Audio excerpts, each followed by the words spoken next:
The committee will please come to order. A quorum is present. The committee meets today pursuant to notice to consider 10 bills.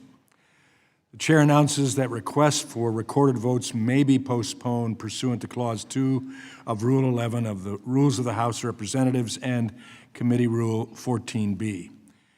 Without objection, the chair may recess the committee at any point. Good morning. Welcome to the Committee on Education and Workforce. Today we're considering 10 bills that mark the first step toward ending the Department of Education's reign over our nation's education system. Nearly 50 years ago, the Department of Education was created as a payoff for teachers' union support for Jimmy Carter's presidential campaign. Its creation was a politically motivated mistake, and today we begin the process of correcting that mistake. There can be no doubt that the Department of Education has failed. At the post-secondary level, 40% of students fail to graduate within 6 years.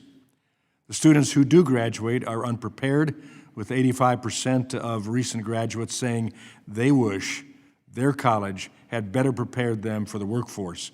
The department's student loan portfolio stands at a $1.7 trillion, with more than 9 million borrowers in default. At the K-12 level, fewer than 1/3 of 8th graders can read or do math at grade level. With all of the excuses that could be made, the status quo isn't working. But it seems my colleagues across the aisle are unable to see that. By contrast, President Trump and Secretary McMahon have articulated a vision for an education system that empowers families, students, workers, and local communities. The 10 bills that we are marking up today will advance that vision by reducing unnecessary bureaucracy and better connecting education and workforce training programs so high school and college graduates leave with the skills they need to succeed. President Trump and Secretary McMahon have pointed the way to an education system that is more responsive to state and local needs. And we're excited to take the first steps toward realizing their vision. And they are indeed first steps. You'll undoubtedly hear much wailing and gnashing of teeth today. They will treat these bills as an unprecedented assault on education. That would be foolish for two reasons. One, we've done this before, and not that long ago. When the nation's workforce law was last reauthorized, 4 programs were transferred from the Department of Education to HHS. As I said, we've done this before, and with great success. 2, many of the programs being transferred under these bills predate the Department of Education. My Democrat friends will portray streamlining bureaucracy as abandoning students and the federal government's responsibility to protect taxpayers' funds. That is simply not what these bills do. In reality, today's debate will feature competing visions of education, and that's okay. Do we believe in students, families, workers, and communities, or do we believe in entrenched special interests? Do we believe in the status quo that is failing our children, undeniably? Failing our educators, undeniably? And our nation, undeniably? Or do we believe in a new vision of education that puts students, families, and educators in the driver's seat? That's the question. Republicans believe in the latter vision, and today we begin our efforts to deliver on that vision for the American people. With that, I yield to the ranking member, the gentleman from Virginia, for an opening statement. Thank you, Mr. Chairman. And today we consider legislation that will reflectively codify 10 of the Department of Education's 14 interagency agreements IAAs. If these bills were to be adopted, it would result in a permanent transfer of the Department of Education's core responsibilities to other federal agencies. More specifically, these bills will transfer the administration of formula and competitive grant programs, staff from programs and offices, and all associated assets, liabilities, properties, records to the Departments of Labor, Treasury, State, Interior, and Health and Human Services. Mr. Chairman, it must be emphasized that none of these other departments have anywhere close to the expertise in serving students or administering education programs as the Department of Education. Overall, these proposals will move or eliminate programs within the offices of elementary and secondary education, post-secondary education, Indian education, career technical, and adult education, and federal student aid office. Mr. Chairman, it's difficult to articulate how impractical these proposals are, to say nothing of the pain and suffering they'll inflict on students, educators, or in their communities if they were to become law. So whatever you say about the problems at the Department of Education, these bills will only make things worse. First, I have to admit that I don't understand the intent of codifying the Department of Education's existing IAs. Are you conceding that the existing IAs are illegal and therefore only an act of Congress can dismantle the Department of Education? And if they're not illegal, why are the bills necessary? And in fact, how are these bills codifying what's already going on going to improve anything that's already going on? And what's the purpose of today's markup? Second, my colleagues stated the objective of dismantling the Department of Education to return education to the states. Now, aside from the catchy and misleading slogan, nothing in these proposals grants any additional authority or resources to states or localities. So there's nothing in here to talk about returning education to the states. You're just moving people around Washington, D.C. Rather, these proposals will actually contribute to the creation of miles of bureaucratic red tape, inconsistent education policy and enforcement across the federal government, at a significant waste of the taxpayers' money. As a result of these bills will lead to chaos and confusion for students, families, and local and state education agencies. And ironically, dismantling the Department of Education will make it more difficult for states and localities to administer education programs. The Department of Education Organization Act explicitly stated that the department was created because the, quote, dispersion of educational programs across a large number of federal agencies had led to fragmented, duplicative, and often inconsistent federal policies related to education. And so far, the IAs have replicated this problem, resulting in fragmented, duplicative, and inconsistent enforcement of federal education policy that the department was created to solve. For example, we've heard from numerous stakeholders about the problems they have experienced following the transfer of career technical and adult education programs to the Department of Labor. Several states have reported that they have still been able to access their authorized funds through the Department of Labor's disbursement system. States went from having one place to draw down their funds and receive communications to a process where they have to navigate multiple systems. States have also been denied access to their funds for arbitrary reasons, such as the wrong ink color or abbreviating their state's name. Rather than easing administrative burdens and improving coordination between education and workforce systems, these disruptions make the work for states and schools more burdensome. Another example, my colleagues are proposing to transfer the Office of Federal Student Aid, which is responsible for the $1.7 trillion federal student aid portfolio, to the Department of Treasury. This is particularly shocking given the fact that the Treasury has not even been able to effectuate the April 2026 IAA and begin collections from defaulted student loan borrowers. And that IAA entails just a fraction of what my colleagues are looking into today by moving the entire office to Treasury.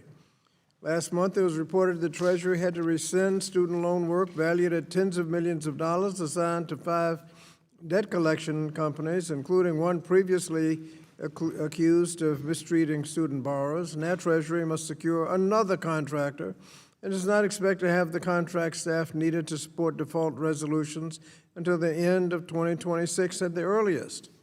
And what does the Department of Treasury know about which colleges and which programs within a college are even eligible for student loans, or when a student might be eligible for a discharge of his loan by completion of the requirements of the public service loan forgiveness or fraud by a college? Those programs have been administered by the Department of Education for years. Now you've got an agency that hadn't dealt with that. These are just a handful of the examples of problems with illegal IAs, which the Department of Education often refers to as a proof of concept. If anything, the efforts to dismantle the department are proof that the Trump administration and congressional Republicans would rather prioritize fulfilling a campaign promise, even in the face of mounting evidence that doing so would be disastrous for students, educators, and their communities. Lastly, I'd like to address which IAs we're not codifying. Today, we're not considering the transfer of the Office of Civil Rights or the Office of Special Education and Rehabilitative Services. And perhaps that's because even my colleagues recognize how politically unpalatable such transfers would be. A core function of the Department of Education is to protect and defend students' civil rights. The federal government must retain its central role in enforcing student civil rights because historically, when the states operated without federal oversight, we saw such things as unchecked racial segregation in public schools, a refusal to educate students with disabilities, lack of resources for low-income communities. That's what happens when you return education to the states without federal oversight.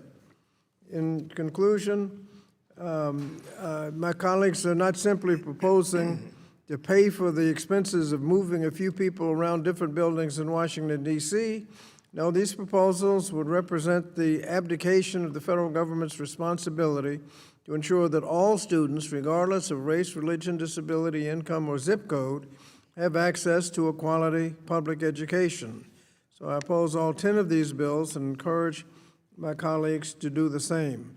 Before I yield back, Mr. Chairman, I'd like unanimous consent to enter into the record a letter from 93 education, civil rights, and disability organizations in opposition to the legislation to provide cover to the administration's illegal dismantling of the Department of Education. Without objection and hearing none, they'll be entered. I yield back. Gentleman yields. Thank you. Without objection, all other members who wish to insert written opening statements into the record may do so by submitting them to the committee clerk electronically by the end of the day today. Pursuant to House rules, a copy of the text to be marked up was made available to members and the public at least 24 hours in advance. The bills being marked up today shall be open to amendment at any point, and the chair will allow members to offer amendments in a manner not prohibited by House or committee rules. Without objection, members who have more than one amendment to the bills and wish to offer their amendments en bloc may do so. The committee will now proceed to consideration of Bill H.R. 9607 for amendment. The bill was circulated in advance and printed copies are available. The clerk shall designate the bill. H.R. 9607, a bill to ensure the Department of Labor will manage programs within the Office of Career, Technical, and Adult Education and for other purposes. Without objection, the first reading of the bill is dispensed with. Without objection, the bill will be considered as read and open for amendment at any point, and any amendment offered shall be considered as read. I now recognize myself to offer an amendment in the nature of a substitute. I have an amendment at the desk. The clerk shall designate the amendment in the nature of a substitute. Amendment in the nature of a substitute to H.R. 9607, offered by Mr. Wahlberg of Michigan, identifier H.R. 9607 ANS_01. Without objection, the amendment shall be considered original text for purposes of further amendment. The amendment in the nature of a substitute has already been distributed. I now recognize myself for 5 minutes to explain the amendment in the nature of a substitute. I'm proud to offer the amendment in the nature of a substitute to H.R. 9607, Less Bureaucracy, Better Workforce Development Act, a bill that will modernize our nation's workforce system and better align training with the needs of today's economy. My amendment makes technical edits to improve clarity and consistency in the bill text. Today, our education and workforce systems are outdated and too often fail to connect individuals with opportunities. A one-size-fits-all approach is limiting and leaves many behind. Students who pursue a traditional higher education pathway graduate with an average debt of $35,000 without an understanding of how their degree might connect to a career. By aligning career and technical education, adult education, and our broader workforce system, learners and workers will have more options. Having the Department of Labor's Employment and Training Administration also take charge of career and technical education and adult education is a common-sense, forward-looking approach to strengthening our workforce system, expanding opportunity, and ensuring more Americans can access the skills they need to succeed in a changing economy. The Department of Labor and the Department of Education signed the interagency agreement to jointly administer OCTAE in May of 2025. This serves as proof that these kinds of collaborations not only work, but that the DOL is more than capable and able to manage these programs. Since the agreement was signed, DOL has processed more than 5,000 payments to OCTAE grantees totaling more than $1.55 billion. Additionally, 21 states have submitted combined WIOA-Perkins plans streamlining reporting requirements and reducing administrative burden through a single DOL reporting process. This success can and should be replicated across programs. Democrats, however, insist on opposing efforts to deliver better outcomes, which only harms those trying to access these services and enter the workforce. I urge my colleagues to support this ANS and the underlying bill so that we can provide learners and workers coordinated and streamlined options for obtaining the skills they need for success. And I yield back. Are there any members who wish to be recognized for further discussion on the amendment and the nature of a substitute? The gentlelady from Oregon, do you wish to be recognized? Yes, I move to strike the last word and speak in opposition. You're recognized for 5 minutes. Thank you, Mr. Chairman. The 10 bills that are under consideration today demonstrate that Republicans in Congress know that the Department of Education lacks the authority to transfer offices and programs to other federal agencies without congressional action, and are now trying to cover for the unlawful actions already taken. Secretary McMahon has said that it is her mission to shut down the Department of Education, something she does not have the authority to do, but that is exactly what she is doing, disguised as a series of interagency agreements.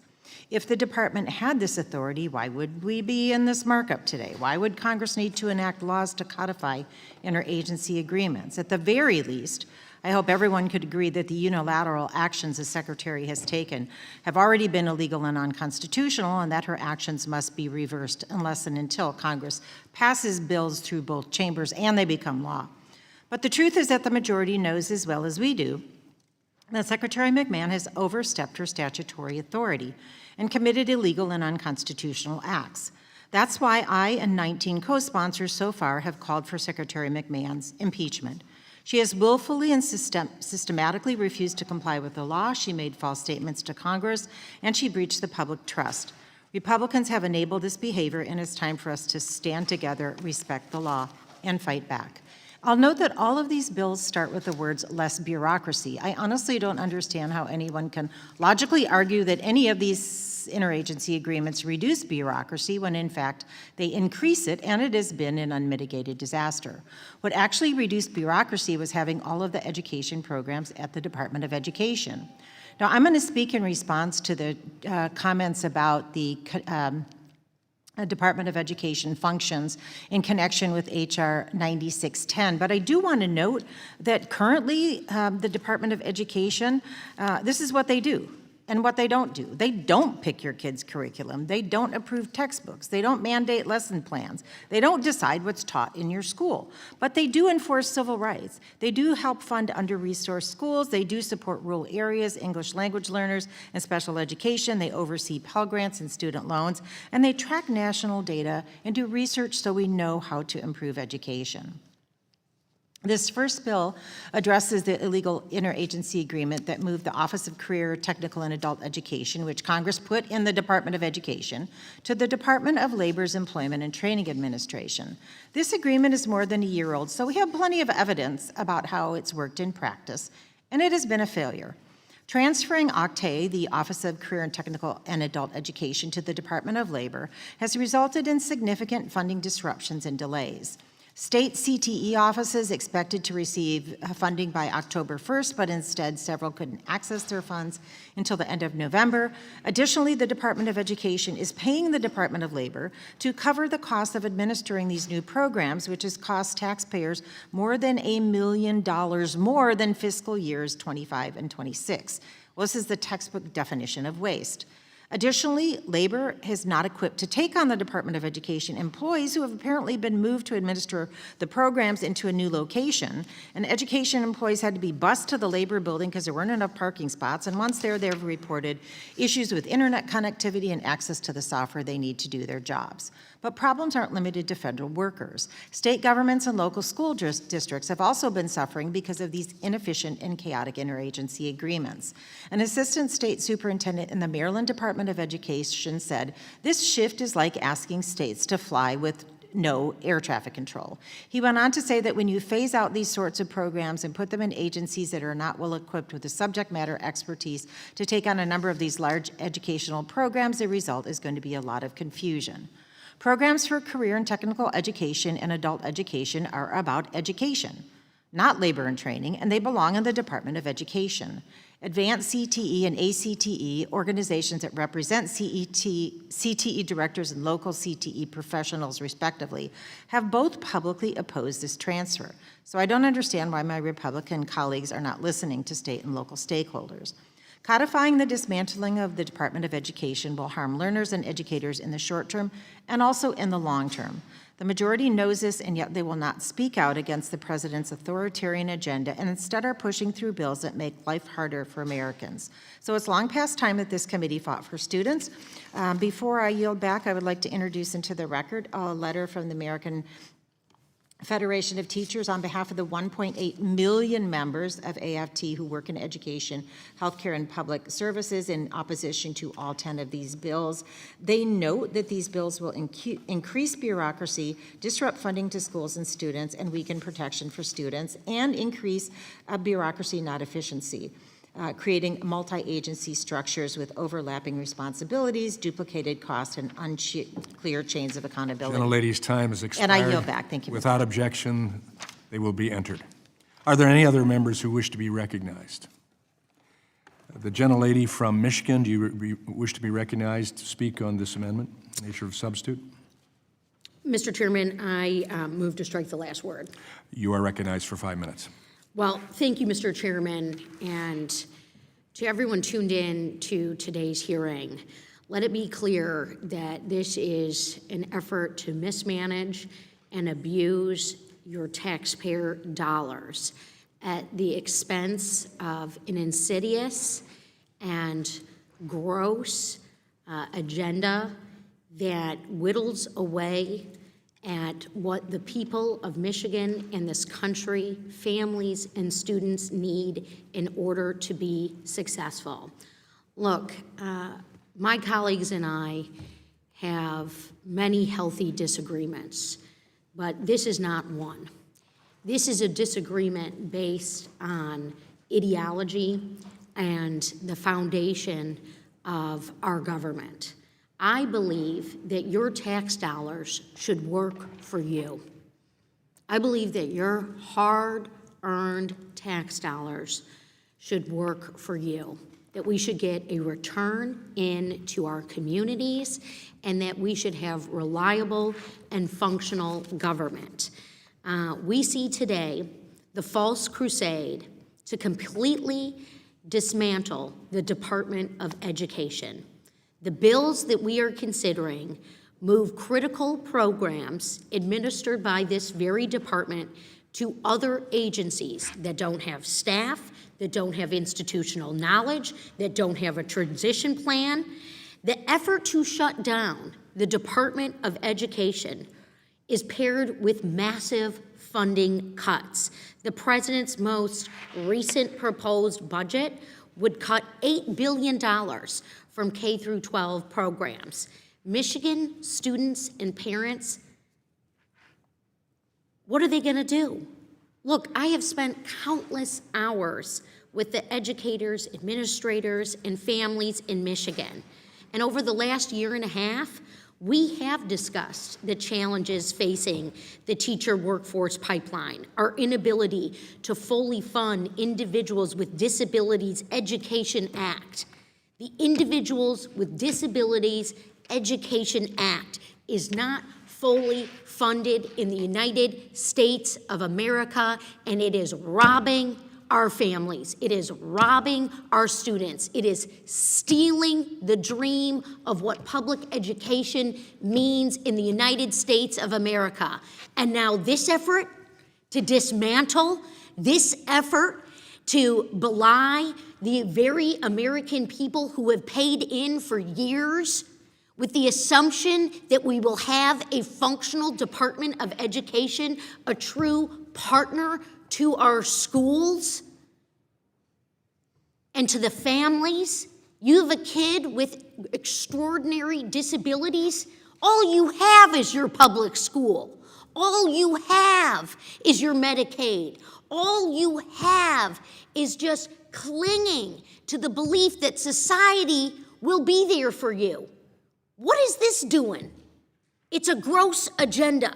Look, Michigan's facing a teacher shortage, and Republicans aren't picking up my legislation that should be ringing from the mountaintops, the Addressing Teacher Shortages Act, to invest in the workforce, to inspire more people to go into these fields, to go into the field of education like my dad did when he was getting trained in the 1960s on an agenda of equality and equal access. Why do you think the special ed teachers are retiring in droves? And there isn't a public education alternative.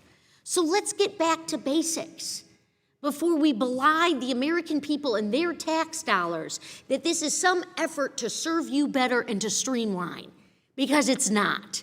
It's more failed policy at our expense. And with that, Mr. Chair, I yield back. The gentlelady yields. Are there any other members who wish to? I recognize the gentlelady from Georgia for 5 minutes to speak on the amendment in nature of a substitute. Thank you so much, Mr. Chair. For the past few years, I've had the privilege of hosting organizations like the Coalition on Adult Basic Education and the National Coalition for Literacy for their annual flying visits to here into Washington.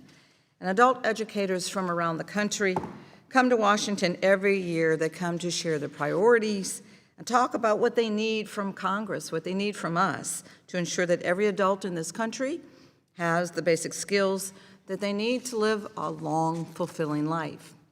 They talk about the things like a lack of funding and resources.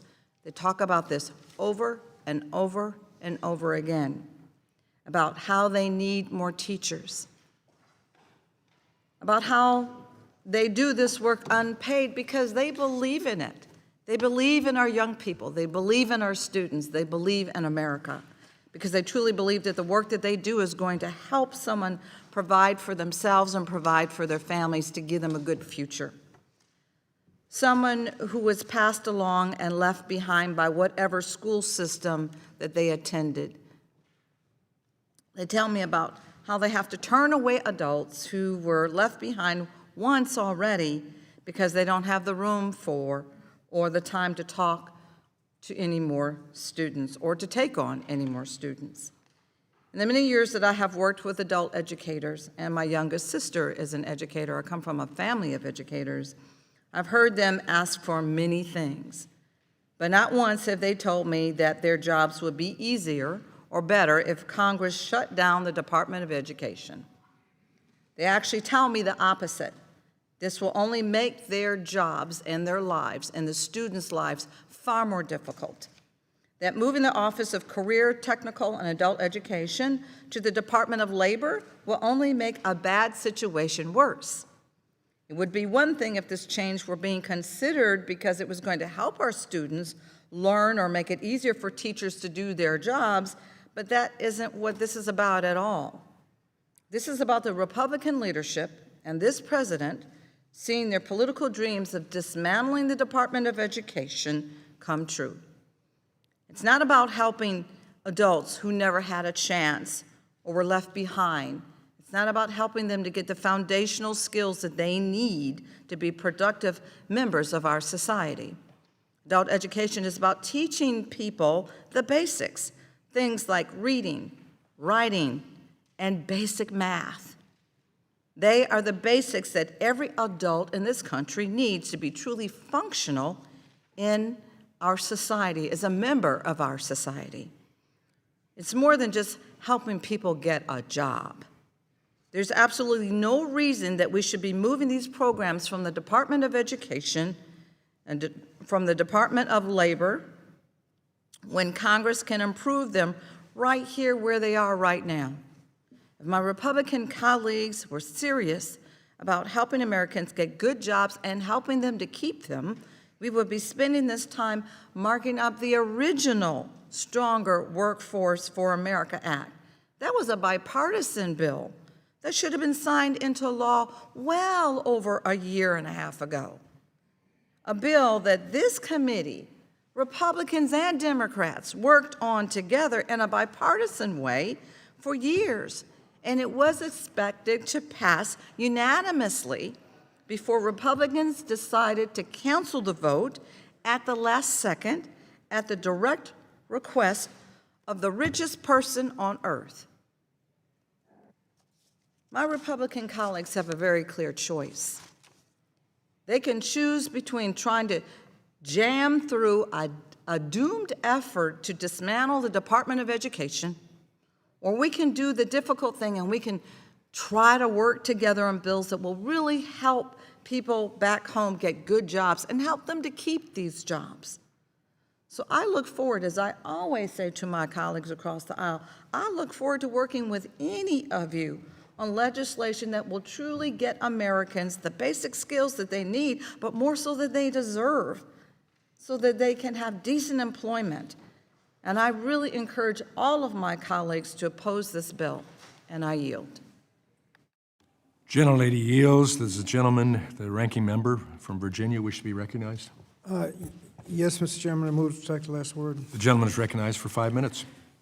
Thank you, Mr. Chairman. Mr. Chairman, this bill codifies the interagency agreement to transfer functions of the Department of Education's Office of Career, Technical, and Adult Education to the Department of Labor. This IAA was the first of 14 intended to serve as the administration's proof of concept that another agency could carry out the Department of Education's duties. The decision to pay all of the moving expenses and furnish new offices to transfer these programs to DOL was not made with students, educators, or communities in mind. It was made to serve the political agenda, one that undermines decades of bipartisan progress in education and workforce development. The administration's proof of concept is shaky. The transfer of these programs from the Department of Education to Labor has created even more bureaucratic inefficiencies for states to navigate. At the beginning of this year, several states reported challenges regarding their ability to draw down Perkins funding. States also reported receiving conflicting messages from the federal government. In addition, transfer of these programs has created new administrative burdens for all states. States have had to attend additional trainings to transition the Department of Labor's grant management system. The states have had to complete new, unnecessary paperwork to draw down their funds, and schools have been forced to work across 4 different agencies to implement these programs. On top of the increased administrative burden to the states, IIA has increased costs to taxpayers. According to the Department of Education's own analysis, it will cost an additional $1 million to administer CTE and adult education programs through the Department of Labor. This bill would make a bad situation worse. This bill goes further than the IIA by transferring any OCTAE-related duties that are not covered by the IIA to the Department of Labor and prohibiting any future staff increases at Department of Labor. Even the current administration believes that more staff is needed to effectively implement the adult education and CTE programs. In the fiscal year 27 budget, President Trump asked for an additional $8 million to hire 26 new staff to do this work. This bill would indefinitely hamstring DOL with less capacity than the president has already asked for to carry out these critical programs. States and educators and students have already faced the brunt of the consequences from OCTAE, IIA, delayed grants, unclear communications, disjointed program administration. It would be a mistake to codify this agreement into law. And this agreement also changes the focus of the entire focus of the program. Under the Department of Education, the focus, of course, is on education, ensuring that students get the basics in education, get a diploma or GED, and then the job skills. Under the Department of Labor, just the job skills, which may be temporary or soon obsolete, leaving the student, again, unprepared for the next job. So the Congress must reject this misguided proposal to restore these programs to the Department of Education where they belong. We also want to note, Mr. Chairman, this amendment would shortchange the students and waste $1 million. So that for that reason, I urge that we oppose the bill and yield back the balance of my time. The gentleman yields. Are there any others who wish to speak on the A&D? There being no further discussion on the amendment and the nature of a substitute, the committee will move to consideration of amendments. Are there any members who would like to offer amendments?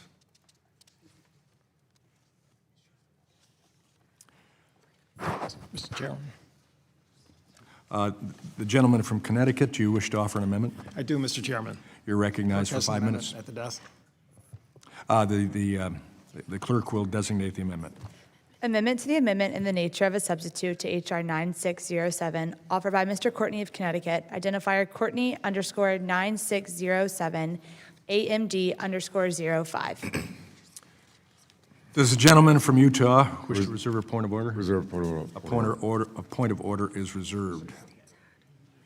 I now recognize the gentleman from Connecticut for 5 minutes in support of his amendment. Thank you, Mr. Chairman. And it's a pretty straightforward amendment, which says that before any legal authority can be transferred from the Department of Education to the Department of Labor, that the administration has to demonstrate with real data and real facts that the programs that have been appropriated by Congress, specifically adult education funding and also the career and technical programs, has actually occurred. And again, this is not sort of some, just sort of random idea or concept.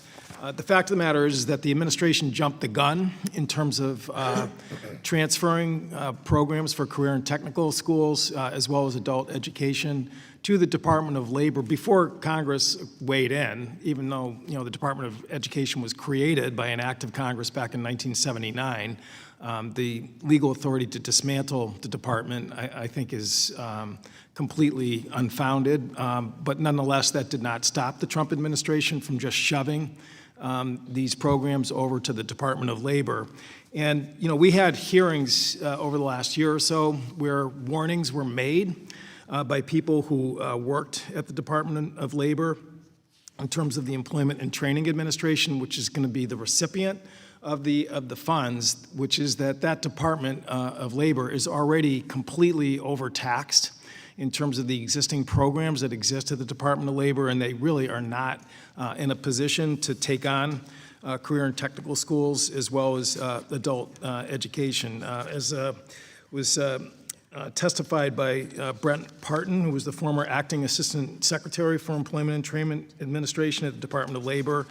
He basically said that agency, that part of the Department of Labor is already in a situation that it's strained with its current mission and was doubtful about the ability of it to meet that mission.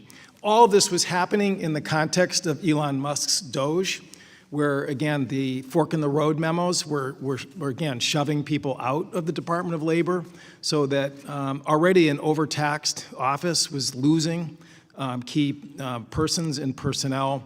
And surprise, surprise, we during the course of the last fiscal year, we were hearing from adult education programs from around the country that they were not receiving funding in a timely fashion.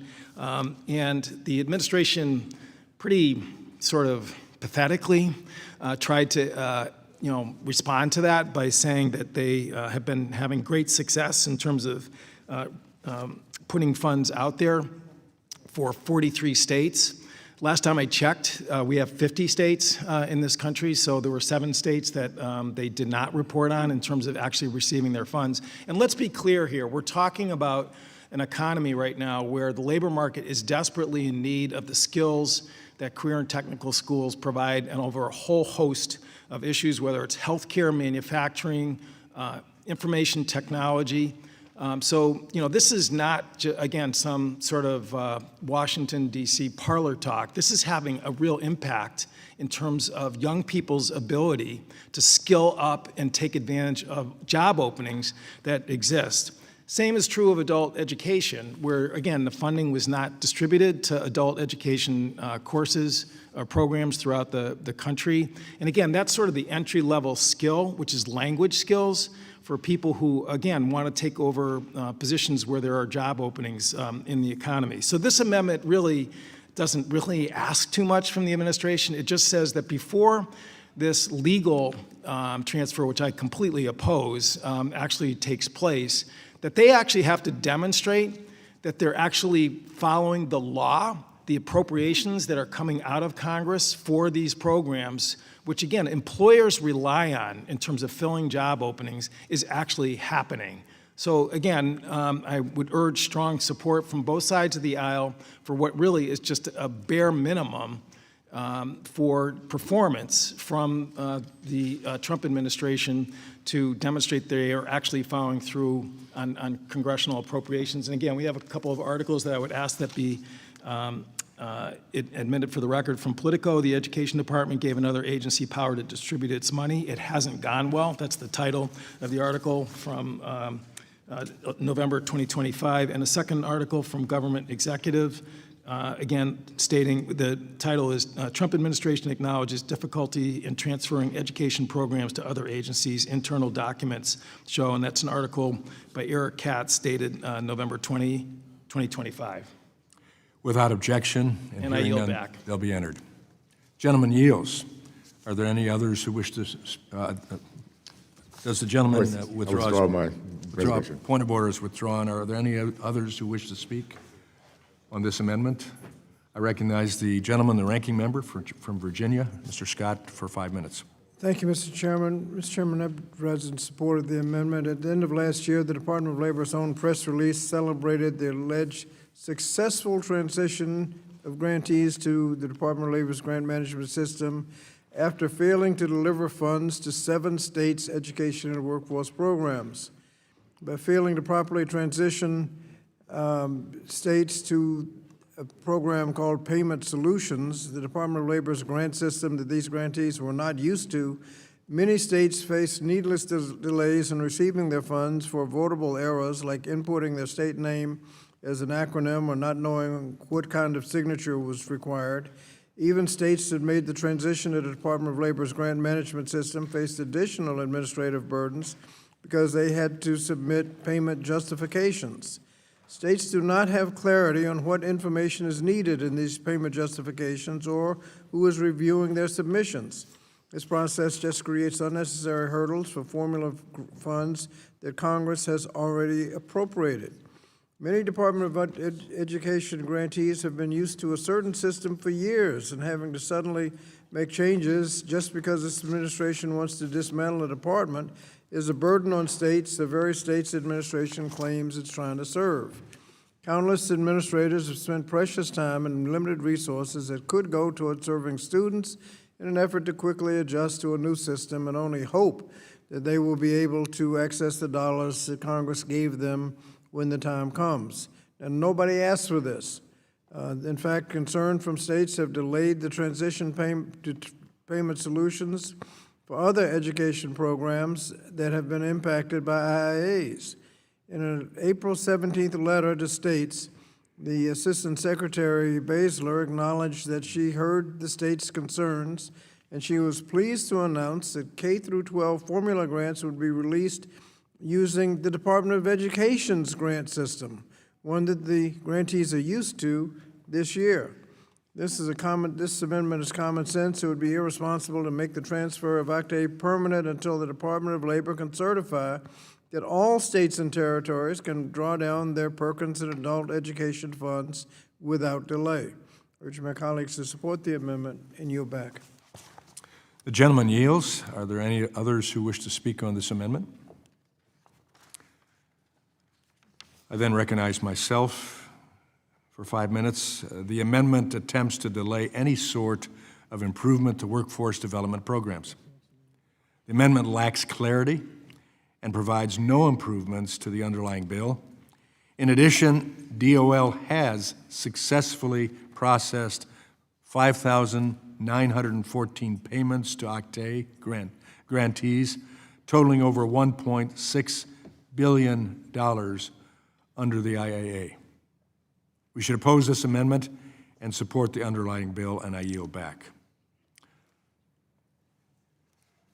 The question on the amendment by the gentleman from Connecticut, all in favor say aye.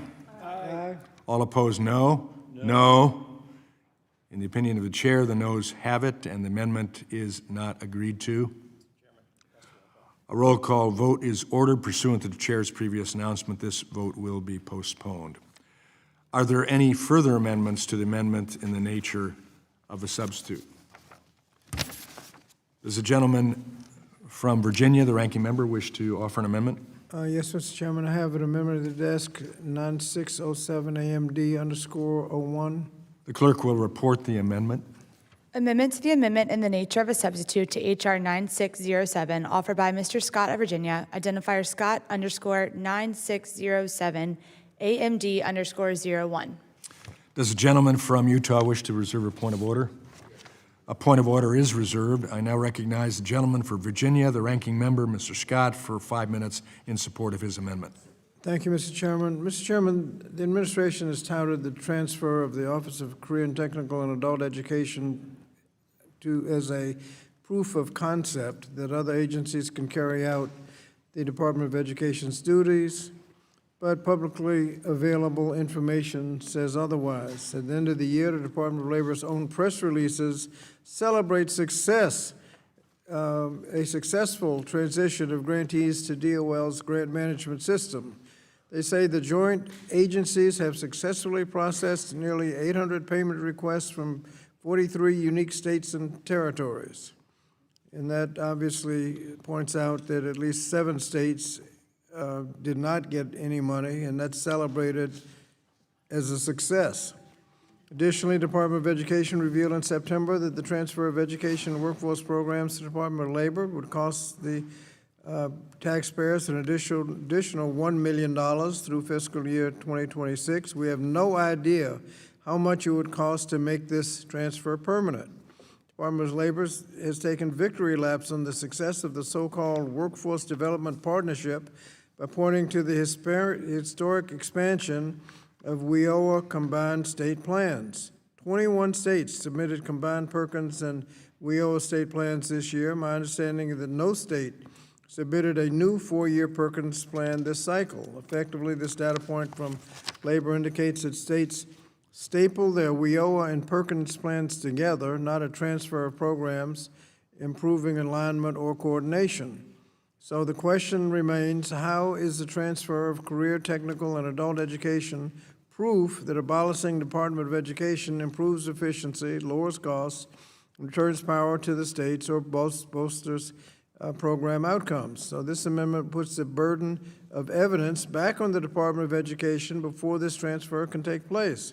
The amendment would require the Department of Education to release a report detailing the estimated cost for the Department of Labor to administer education and workforce programs. This amendment would also require the Department of Education to release a report detailing how the transfer of OCTAE to the Department of Labor will improve efficiency for states and improve program outcomes for youth and adult learners. Mr. Chairman, we've had just declarations that it will improve outcomes. Let's see a report that shows exactly how that would take place. And frankly, I don't expect that report to ever be able to prove anything. I urge my colleagues to support the amendment and ask the infographic prepared by the Alliance for Education summarizing the increased burden of the interagency agreement, the different steps they have to take, and the complication and waste of the taxpayers' money. Without objection and hearing none, the document will be entered. Does the gentleman from Utah withdraw? The gentleman withdraws his point of order. Are there any others who wish to speak on the amendment?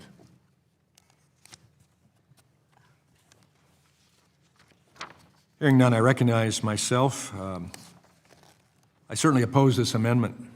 This is yet another effort to delay what will be a win for workers and learners. We already have proof of concept. The IAA has been in effect for over a year and things are going smoothly. This is not an idea that came out of nowhere. States have asked for better integrated systems, and many have already done similar coordination on their own. All this bill does is codify what has already been working. The amendment does nothing but slow down a process that will improve outcomes, and I'll be voting against this amendment, and I yield back. The question is on the amendment by the gentleman from Virginia, the ranking member. All in favor say aye. Aye. All opposed, no. No. In the opinion of the chair, the noes have it, and the amendment is not agreed to. A roll call vote is ordered pursuant to the chair's previous announcement. This vote will be postponed. Are there any further amendments to the amendment in the nature of a substitute to H.R. 9607? Does the gentleman from Virginia wish to offer an amendment? Yes, Mr. Chairman, I have an amendment at the desk, identifier 9607 AMD_4. The clerk will report the amendment. Amendment to the amendment in the nature of a substitute to H.R. 9607, offered by Mr. Scott of Virginia, identifier Scott_9607, AMD_04. Does the gentleman from Utah reserve a point? A point of order is reserved. I now recognize the gentleman from Virginia, the ranking member, Mr. Scott, for 5 minutes in support of his amendment.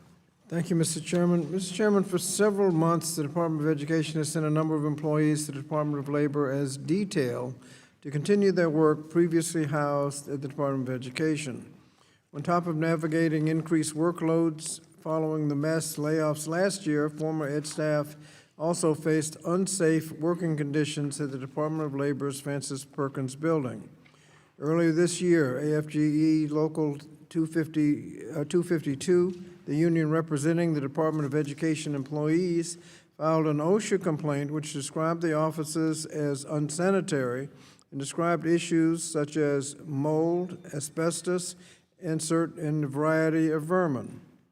Rather than address the concerns raised in the complaint, the administration used the complaint as an opportunity to spew the same partisan talking points.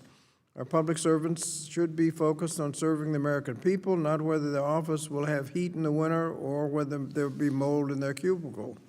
This amendment would require the Department of Labor to remediate hazards creating unsafe working conditions at the Francis Perkins Building before the transfer can go into effect. So I urge my colleagues to support the bill and would like to enter into the record a letter from AFG Local 252, which is essentially the complaint of working conditions at the Department of Labor. Without objection and hearing none, the document will be entered. I yield back. The gentleman yields. Does the gentleman from Utah wish to? The point of order is withdrawn. Are there any others who seek recognition on the amendment? Seeing none, I recognize myself. As you might expect, I oppose this amendment. I don't believe it's serious. In the Department of Labor's, if the Department of Labor's building is too dangerous for this bill to take effect, and we weren't willing to deal with it during the Biden administration, which allowed this building to become what it is, I guess, then we should be having a serious conversation today about shutting the whole Department of Labor down right now. There are staff in that building right now. And of course, my Democrat colleagues don't want to shut the Department of Labor down, which is why I don't get this amendment. Let's dispense with these games and get back to the business of reducing bureaucracy and empower students and workers. And having said that, I yield back. The question is now on the amendment by the gentleman from Virginia, the ranking member, Mr. Scott. All in favor say aye. Aye. All opposed, no. No. In the opinion of the chair, the noes have it. A roll call vote is ordered. Pursuant to the chair's previous announcement, this vote will be postponed. Are there any further amendments to the amendment in the nature of a substitute to H.R. 9607? Does the gentleman for Virginia wish to offer an amendment? Mr. Chairman, I have an amendment to the desk, identifier 9607 AMD_02. The clerk will report the amendment. Amendment to the amendment in the nature of a substitute to H.R. 9607, offered by Mr. Scott of Virginia, identifier Scott_9607 AMD_02. Does the gentleman from Utah wish to reserve a point of order? Point of order is reserved. I now recognize the gentleman from Virginia, the ranking member, Mr. Scott, for 5 minutes in support of his amendment. Thank you, Mr. Chairman. Mr. Chairman, in January, it was first reported that the Department of Labor Office of Inspector General was investigating former Secretary Chavez DeRemer into her conduct in office. Prior to her resignation, she was accused of using taxpayer funds for personal expenses, including a lavish birthday party. It was mischaracterized as a swearing-in celebration. Public reports also indicate that she may have committed travel fraud, allegedly directing her staff to plan official trips so she could visit friends and family on the taxpayers' dime. The official Inspector General report stopped investigating her after her resignation because 9607 would send additional personnel, funds, and oversight responsibilities to the Department of Labor. There's renewed urgency to completing this investigation to ensure the Department of Labor has internal controls necessary to carry out all of its new responsibilities with fidelity. This amendment would require the Department of Labor Office of Inspector General to issue a report detailing the complaints and investigations of the former Secretary's potential misuse of taxpayer funds and government resources. Given my Republican colleagues' interest in rooting out fraud, waste, and abuse, I look forward to receiving their support in this amendment. I urge my colleagues to support the amendment and yield back the balance of my time. The gentleman yields. Does the point of order has been withdrawn? Are there any others who wish to speak on this amendment? Seeing none, I recognize myself. I oppose. You might expect this amendment. What does the former Secretary of Labor have to do with the proper home for Octave programs? If Democrats really cared about DOL leadership accountability, they wouldn't have rubber-stamped the last administration using a permanent acting secretary. This bill addresses real problems and inefficiencies, and this markup is being treated like a game by my colleagues. Let's be serious. Actually discuss the issues at hand and reject this amendment. I yield back. The question is on the amendment by the gentleman from Virginia, the ranking member, Mr. Scott. All in favor say aye. Aye. All opposed, no? No. In the opinion of the chair, the noes have it. A roll call vote is ordered pursuant to the chair's previous announcement. This vote will be postponed. Are there any further amendments to the amendment in the nature of a substitute to H.R. 9607?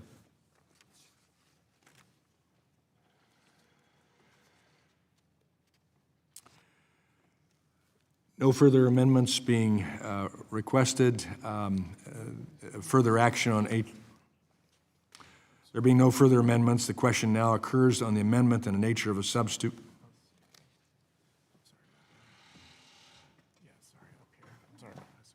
Pardon? It's up here. You were right first, sorry.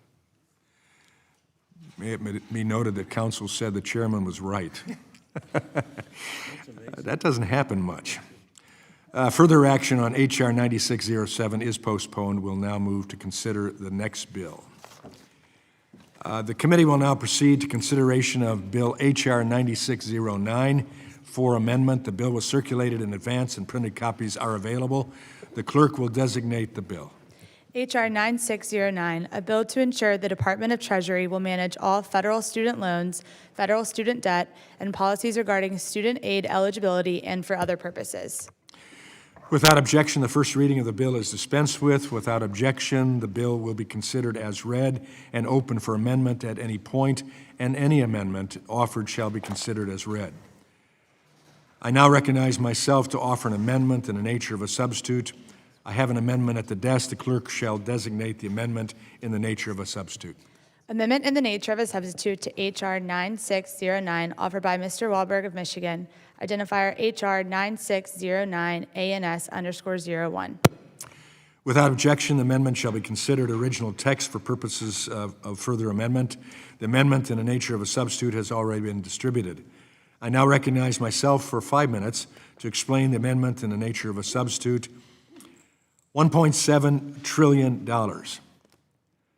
This staggering amount is roughly twice the size of all university endowments combined. This amount is more than all credit card debt in this country. It is also more than all auto debt in this country. The agency responsible for managing that portfolio, inexplicably, the Department of Education. For decades, Ed has demonstrated it is ill-equipped to manage a loan portfolio of this size or complexity.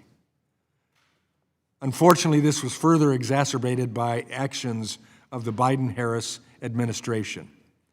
The Biden-Harris administration focused on implementing unlawful repayment and forgiveness schemes that shifted debt to taxpayers, botched the rollout of the free application for federal student aid, even when we simplified it, and terminated collection contracts, forcing defaulted borrowers in limbo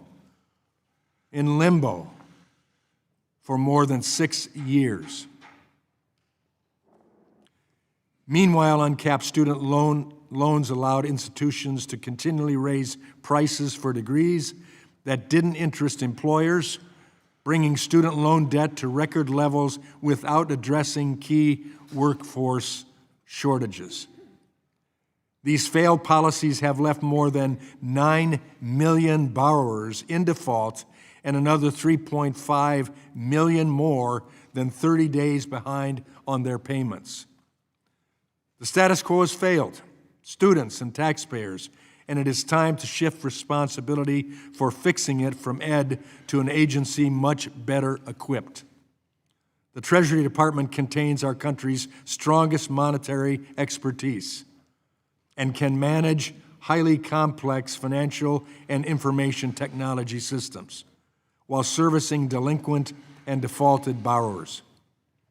Treasury's expertise will be especially critical to bring borrowers back into good standing as major reforms to the federal student aid system, including the new Repayment Assistance Plan, are being implemented thanks to Working Families Tax Cuts Act. Given the complexity of loans, this transfer will occur in a gradual, multi-phase approach, common sense approach, to ensure a smooth handoff from Ed to Treasury. My amendment, in the nature of a substitute, makes technical improvements to the bill. This committee passed some of the biggest student loan reforms in decades through the Working Families Tax Cuts Act, with the goal of lowering college costs, saving taxpayers hundreds of billions of dollars, and bringing sanity back to the loan program through loan limits and accountability. It is time to continue to address the bloated bureaucracy and usher in a system that works best for students. I urge my colleagues to support H.R. 9609, Less Bureaucracy, Better Student Aid Act, and I yield back. Are there any members who wish to be recognized for further discussion on the amendment in the nature of a substitute? Mr. Chairman. I recognize the gentlelady from North Carolina for her 5 minutes. Thank you, Mr. Chair. I move to strike the last word in opposition to the bill. You're recognized. Mr. Chairman, this bill would move federal student aid to Treasury, and that means servicing and collections and Pell Grants and work study, direct loans, FOSFA-related functions, institutional eligibility, and borrower protections would all be moved away from the Department of Education. Well, that is a mistake. Federal student aid disperses more than $120 billion each year to students and families. It oversees loan services. It manages the programs that help students pay for college and borrowers repay their loans. This is not just debt collection. This is student aid. This is Pell Grants. This is campus-based aid. This is FOSFA. And this is whether a student can afford to enroll, stay enrolled, and finish their degree. Treasury is built to collect money. The Department of Education is supposed to help students access education. Those are not the same mission. And the record here should worry every member of this committee. GAO has already found problems with servicer oversight after FSA staffing was cut nearly in half. GAO also found that the department stopped assessing key servicer performance metrics, which could lead borrowers to get wrong information from their servicers. This is exactly the wrong time to move the whole system to a different agency. Borrowers are already confused. They're already dealing with repayment changes. They are already seeing glitches, incorrect payment estimates, and shifting rules. And now, this bill says, let's move it all to Treasury. Well, Mr. Chairman, this is not a plan. This is a gamble. We also have history here. A 2015 pilot found that Treasury struggled to support defaulted borrowers. Out of 5,729 borrowers served, Treasury rehabilitated only 8 loans in 1 year, 8. Now that should end the debate right here. So if we're serious about helping borrowers get back on track, then we should not hand this work over to an agency with that kind of record. And I want to address the new auto pay announcement, because I know that some will point to that and say that the administration is trying to help borrowers. Offering a temporary interest discount sounds good until you look at the whole picture. A 1% interest reduction does not solve affordability if the same borrowers are being pushed into repayment plans that increase their costs by thousands of dollars a year. Pushing people into auto pay when they cannot afford their bills is not relief. It's risky. And we know that servicers make mistakes. The CFPB Student Loan Ombudsman has documented problems with auto pay. Borrowers have been debited the wrong amount. Some have been debited more than once. And in the Mohila papers, borrowers eligible for a $0 payment were still being auto-debited. So let's be honest here. Auto pay is only safe when the bill is affordable, the servicer is accurate, and somebody's watching. Well, right now, none of those things are guaranteed. And under this bill, we would be moving oversight to Treasury while the Department of Education has been hollowed out and borrower protections are already under strain. This is dangerous for working families. A wrong auto pay debt can mean a missed rent payment. It can mean an overdraft fee. It can mean no groceries that week. It can mean a parent cannot pay for childcare. For borrowers living paycheck to paycheck, these are not small errors. They are real harm. In North Carolina, more than 1 million borrowers owe roughly $51 billion in student debt. And that's not abstract for my constituents. These are teachers and nurses and public servants and parents and veterans and first-generation graduates trying to build a life. They need a student aid system that works. They need clear information, accurate bills, service-held accountability. And they need repayment options that reflect what they can actually afford. They don't need their student aid system treated like a collections portfolio. This bill moves us in the wrong direction. It takes a system that's already under stress, puts it through another major disruption. It moves student aid away from education. It gives Treasury responsibilities that it has not shown that it can handle, and it leaves borrowers to carry the risk. I urge my colleagues to vote no. With that, Mr. Chairman, I yield back. Gentlelady yields. I recognize the gentlelady from Georgia, Ms. McBath, to speak on the ANS. Thank you very much, Mr. Chair. Thank you. The names of the bills being marked up today are really just, I think, inaccurate. These bills will not remove bureaucracy or make things easier for our students. There is nothing straightforward about moving the Office of Student Aid from the Department of Education to the Department of the Treasury.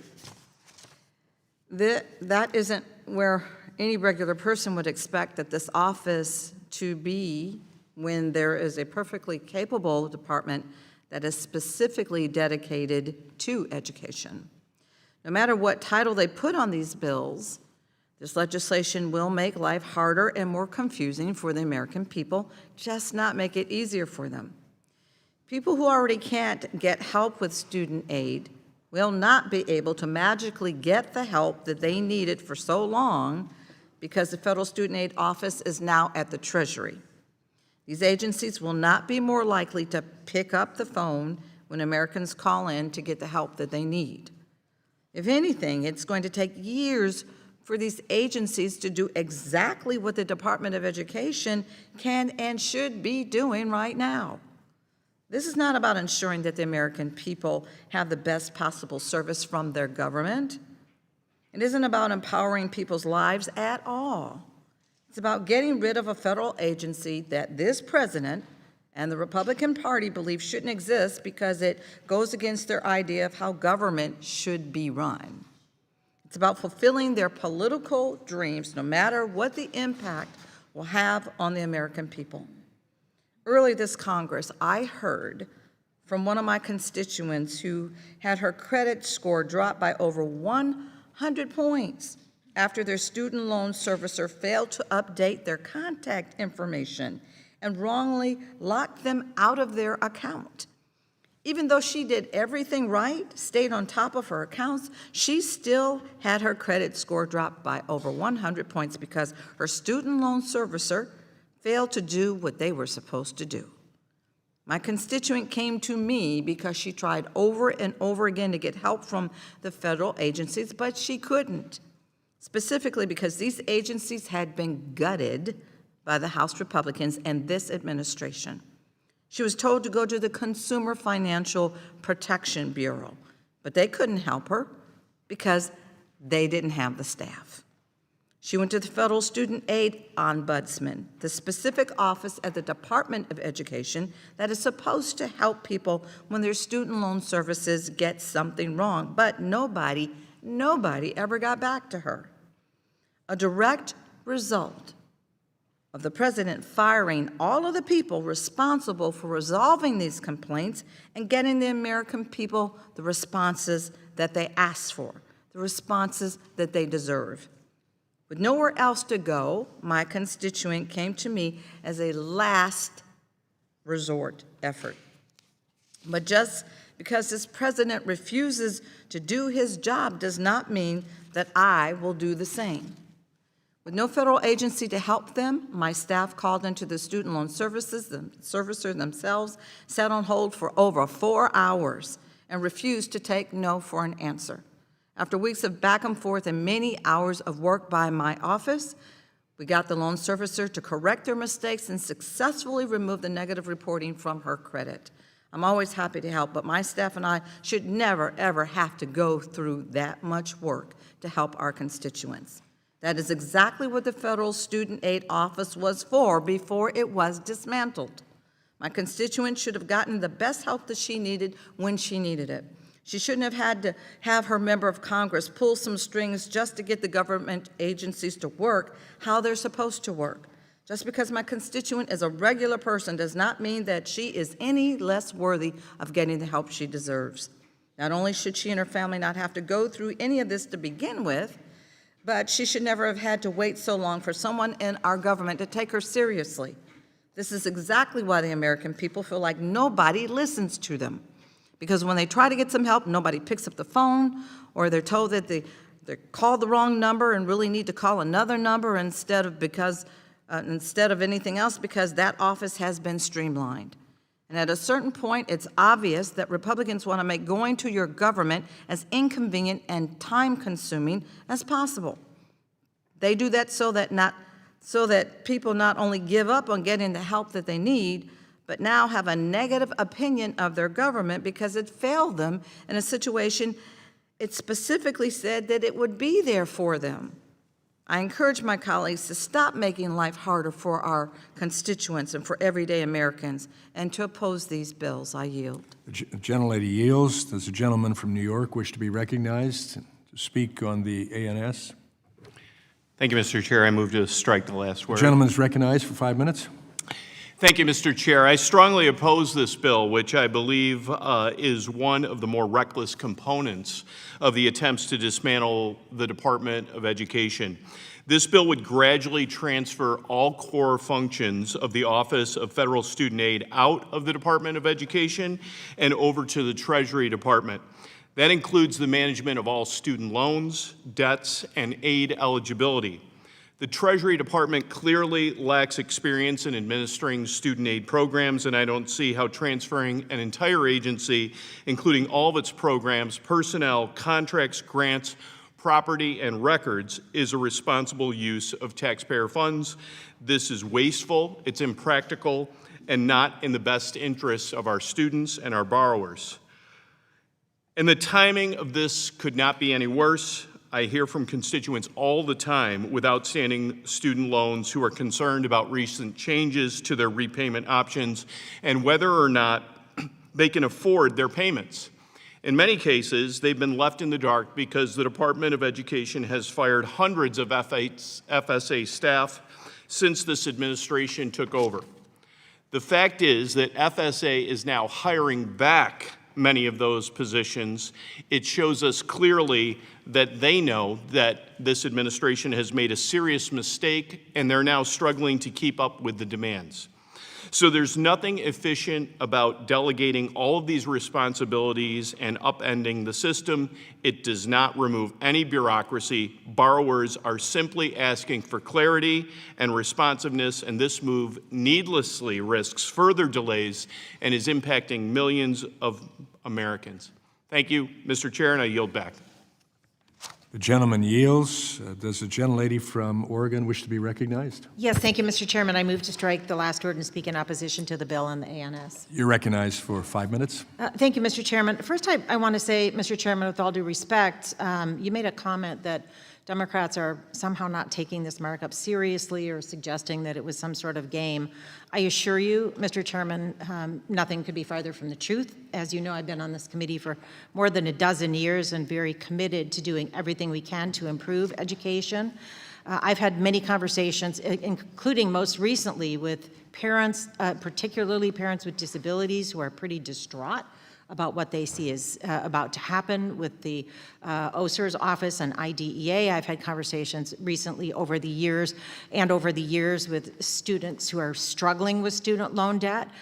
Here's where I do agree with you, that there's too much student loan debt. I wish we were here talking about how we can make higher education less expensive and more affordable, so we are not burdening people with student loan debt. But instead, we're here today marking up a bill that just demonstrates again that Republicans in Congress know that the Department of Education lacks the authority to transfer these offices and programs to other federal agencies without congressional action. The Secretary has said it's her mission to shut down the Department of Education, something she is doing but does not have the authority to do. She's doing it disguised as a series of interagency agreements, and it's why she should be impeached. So this bill would attempt to codify the transfer of the servicing and collections of defaulted federal student loan debt to the Treasury Department, but we know their plan is to send the entire student loan portfolio, everything about it, and FSA to what's left of FSA to the Treasury Department. Section 141 of the Higher Education Act of 1965 established the Office of Federal Student Aid as a performance-based organization in the U.S. Department of Education, for good reason. It is about education. The student loan system is far from perfect. As I said, I wish we were talking about how we should improve it, but transferring these functions to the Treasury Department will, instead of improving the process, create unnecessary confusion and chaos, instead of really addressing the challenges that students are experiencing. Additionally, this transfer has raised significant fear that the Treasury Department will begin garnishing wages. We are at a time, and I know because I talk with my constituents on a regular basis, people are facing lower wages, higher and higher costs for housing, for groceries, for rent, for gas, for childcare. The Treasury Department's aggressive collection tactics could really force our constituents to choose. Will they pay their student loan payment or put food on the table for their families and keep a roof over their heads? And as we know, most people who have student loans have been trying to make payments, and they just can't for whatever reason. They're struggling. This is compounded further by the fact that the Department of Education is eliminating the SAVE plan and forcing borrowers to pay up to hundreds of dollars more per month on their student loan payments at a time when costs are going up. I will note that other Higher Education Act programs are also going to the Departments of State, Interior, and Labor. So this bill adds yet another federal agency to the mix. And again, as my colleague said, the title "less bureaucracy" makes absolutely no sense, because now this is expanding the federal bureaucracy rather than reducing it, and will ultimately hurt student borrowers. Now there are multiple departments that will be dealing with higher education. That's one of the reasons why we had the Department of Education, so that it is all education bills and education policies are consolidated there. I oppose this bill, and I encourage all of my colleagues to do the same, and I yield back the balance of my time. The gentlelady yields. With a point of personal privilege, I want to apologize if I didn't make it clear that my statement about my colleagues not taking serious was one specific amendment that I didn't see as serious. Certainly, I think you're taking today serious. And so if I didn't make that clear, I apologize. I appreciate that, Mr. I Chairman. now recognize the gentleman from Virginia, the ranking member, to speak on this amendment in nature of a substitute. Thank you, Mr. Chairman. And that amendment was an amendment to guarantee that fraud, waste, and abuse was not still rampant at the Department of Labor by requiring a report on waste, fraud, and abuse in a specific instance. As you've indicated, I don't know why that's not an important amendment. And if any games are being played, Mr. Chairman, this whole message bill, these bills are not going to pass the Senate. I think you know there's going to be opposition, and so we can continue with considering the bills, but I can assure you they're not going anywhere.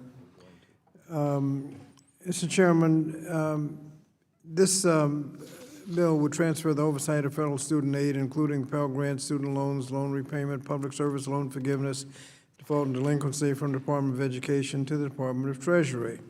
Since the beginning of the Trump administration, both agencies have been decimated by President Trump and Elon Musk's reduction in force directive. Within the Department of Education, these severe staffing shortages have already resulted in harm for students and borrowers at the Office of Federal Student Aid. In March, the Government Accountability Office found that between January and December of 2025, the number of FSA staff dropped from over 1,400 to just under 800.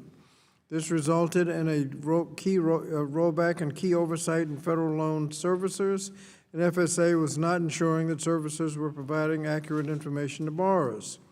In the wake of this egregious finding, even the Secretary of Education seems to have recognized that there was mismanagement in the federal student aid program because of the lack of staff, and in May it was reported that FSA has started hiring new staff with a goal of onboarding over 300 new employees, a goal, interestingly enough, that may be at risk because of the hiring limitations in the bill if the bill becomes law.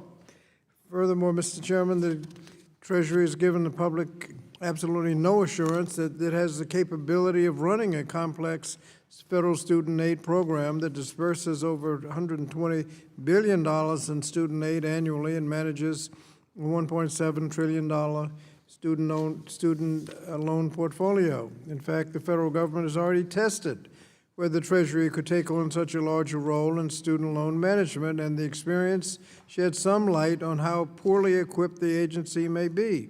In 2015, the Obama administration launched a pilot program that transferred about $80 million in defaulted federal student loans to Treasury to see whether or not it could effectively collect on those accounts and better understand why borrowers struggle to repay. The results were not encouraging. After 1 year, Treasury actually collected a smaller share of loans than the comparison group, and its overall recovery rate was significantly lower. Treasury faced operational challenges, it moved more slowly through the collection process, and had limited contact with borrowers. Now, we have to first acknowledge that the federal student aid is not just about collecting on debts. It's about first determining which students may be eligible, helping students access college, navigating the financial aid process, understanding repayment options, helping students stay on track. It also involves understanding which colleges may qualify and which programs within the college may qualify. It also means which students may be finding out what students may be eligible for discharge programs, including the public service loan forgiveness, teach grants, disability, or fraud by college. All of that, Department of Treasury, if you think it's just collecting debts, it's not. That's an education. That's why it's an Department of Education, because it's an education program. These responsibilities require specialized expertise and consistent communications with students and institutions. When borrowers know exactly where to go for answers, they're more likely to resolve their problems before they become a crisis. Splitting responsibilities across agencies risks creating more confusion, not less. Instead of haphazardly moving federal student aid responsibilities to Treasury, we should be more focused on actually improving the access and affordability in higher education. So this bill does nothing to support our students and borrowers at a time when Americans across the country are facing significant cost of living challenges at the hands of reckless economic policies of the Trump administration. Now is not the time to make it harder for them to pay for college. So I urge my colleagues to oppose this bill and yield back the balance of my time. Gentleman yields. Are there any other members who wish to be recognized for further discussion? Mr. Chairman, I have a unanimous request. The gentleman from Virginia is recognized. Yes, unanimous support for allowing a GAO report entitled Federal Student Loans, Education Needs to Address Gaps in Servicer Oversight, and a Politico article entitled Treasury Pulls Back Student Debt Work from 5 Contractors, Citing Error. Without objection, they'll be entered. There being no further discussion on the amendment in the nature of a substitute, the committee will move to consideration of amendments. Are there any members who would like to offer amendments? Mr. Chairman. The gentlelady from North Carolina, do you wish to offer an amendment? Yes, Mr. Chairman, I have an amendment at the desk. The clerk will, Amendment 9609 AMD underscore 6. the clerk will report the amendment. Amendment to the amendment in the nature of a substitute to H.R. 9609, offered by Ms. Adams of North Carolina, identifier Adams underscore 9609 AMD underscore 06. Does the gentleman from South Carolina reserve a point of order? Mr. Chairman, I reserve a point of order. A point of order is reserved.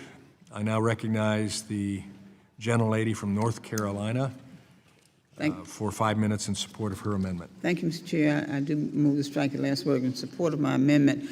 Before this committee moves federal student aid to Treasury, the department should finish the work it has already abandoned. My amendment holds implementation until the department clears the PSLF buyback backlog, resumes, oversight of institutions, and processes every open, borrowed, defense, and closed student discharge application.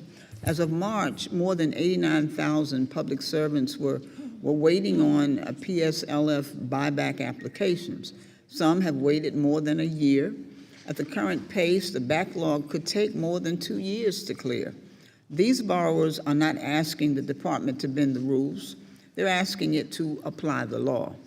And that point became even clearer this week when a federal court ordered the department to stop its unlawful rewrite of PSLF and vacated the rule before it could take effect on July 1. The court found that Congress had already established who qualifies for PSLF and that the secretary could not create a new political test for public service. The rule was found contrary to law, beyond the department's authority, arbitrary and capricious, and in violation of the First Amendment. The department spent its time trying to rewrite PSLF while tens of thousands of borrowers were waiting for their applications to be processed. And that tells us exactly where the priorities have been. Teachers, social workers, nurses, legal aid attorneys, and local government employees should not have to wait years for the department to count payments that they have already made. Defrauded students should not be left with federal debt while borrowed defense applications collect dust. Students whose schools closed should not remain in limbo because the department stopped processing their discharge claims. And institutions receiving federal aid should not operate without meaningful oversight. Borrower defense, closed student discharge, PSLF, and institutional oversight are not side projects. They are core responsibilities of federal student aid. And yet this bill would transfer those responsibilities to Treasury before the department has shown that it can meet its existing obligations. Treasury is not going to clear these backlogs by magic. Moving the office does not resolve a single application. It does not restore a single borrower's payment count. It does not discharge the debt of a student whose school closed. And it does not protect another student from an institution that is breaking the law. It only changes the address. My amendment requires results before reorganizations. Clear the PSLF payback backlog. Resume oversight of institutions. Resume oversight of institutions. Process the pending borrower defense and close school discharge claims. Then Congress can judge the system on its performance rather than the promises written into this bill. The people waiting on these decisions have already done enough waiting. My colleagues, those students, those folks don't need to continue to wait. I urge you to support the amendment, and with that, Mr. Chairman, I yield back. The gentlelady yields. Does the gentleman from South Carolina withdraw his reservation? I withdraw my. Reservation is withdrawn. Does anyone else seek recognition on the amendment? This is it.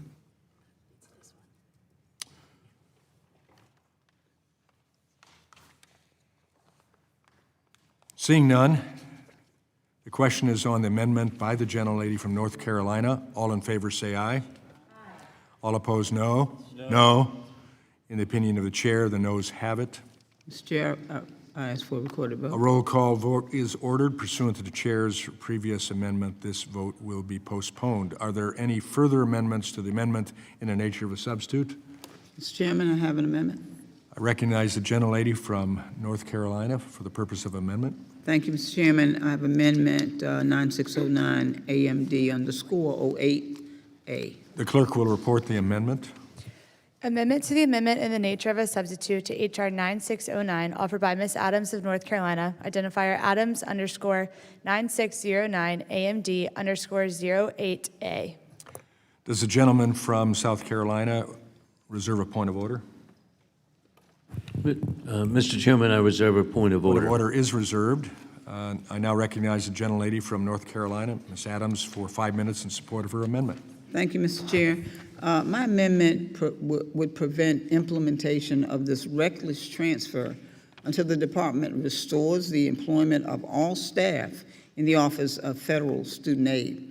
We all know it was reckless to slash staffing at FSA, while millions of students and borrowers rely on the office to process aid, to oversee services, and to protect students from institutions that break the law. It's time to bring our student aid experts back. My amendment would also require the department to resume all of its statutorily required college oversight activities, including 90-10 reporting, gainful employment, oversight, and the processing of borrower defense discharges. These consumer protection laws exist for a reason. They protect students and taxpayers from waste, fraud, and abuse by bad actors in higher education. And when the department stops enforcing these protections, students are more likely to spend their federal aid at low-quality programs that leave them with debt and little to show for it. Taxpayers are also left paying the bill, while institutions that fail students continue to receive federal dollars. Lastly, my amendment requires GAO to issue a report on all changes to vendor and servicer contracts and the impact that those changes have had on schools, students, and borrowers. And with all of the chaos surrounding contract cancellations across the executive branch, the public deserves to know how much taxpayer money has been spent, weakening the federal student aid system, disrupting services, and forcing the government to repair problems that it created. We have already seen what happens when contracts are changed without a clear plan. Borrowers receive conflicting information, applications take longer to process, schools struggle to get answers, basic functions begin to break down, and it must be noted the Treasury lacks the expertise and capacity to oversee institutional eligibility. Treasury's mission is to manage the nation's finances, collect debts, not equipped to determine whether a college should remain eligible for student aid or whether a borrower was defrauded by an institution.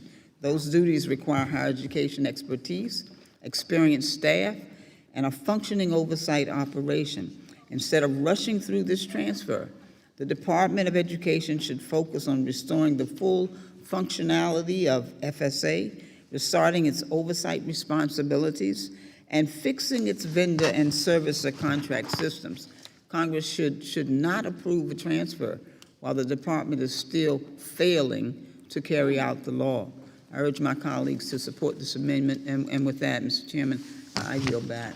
The gentlelady yields. Does the gentleman from South Carolina withdraw his reservation?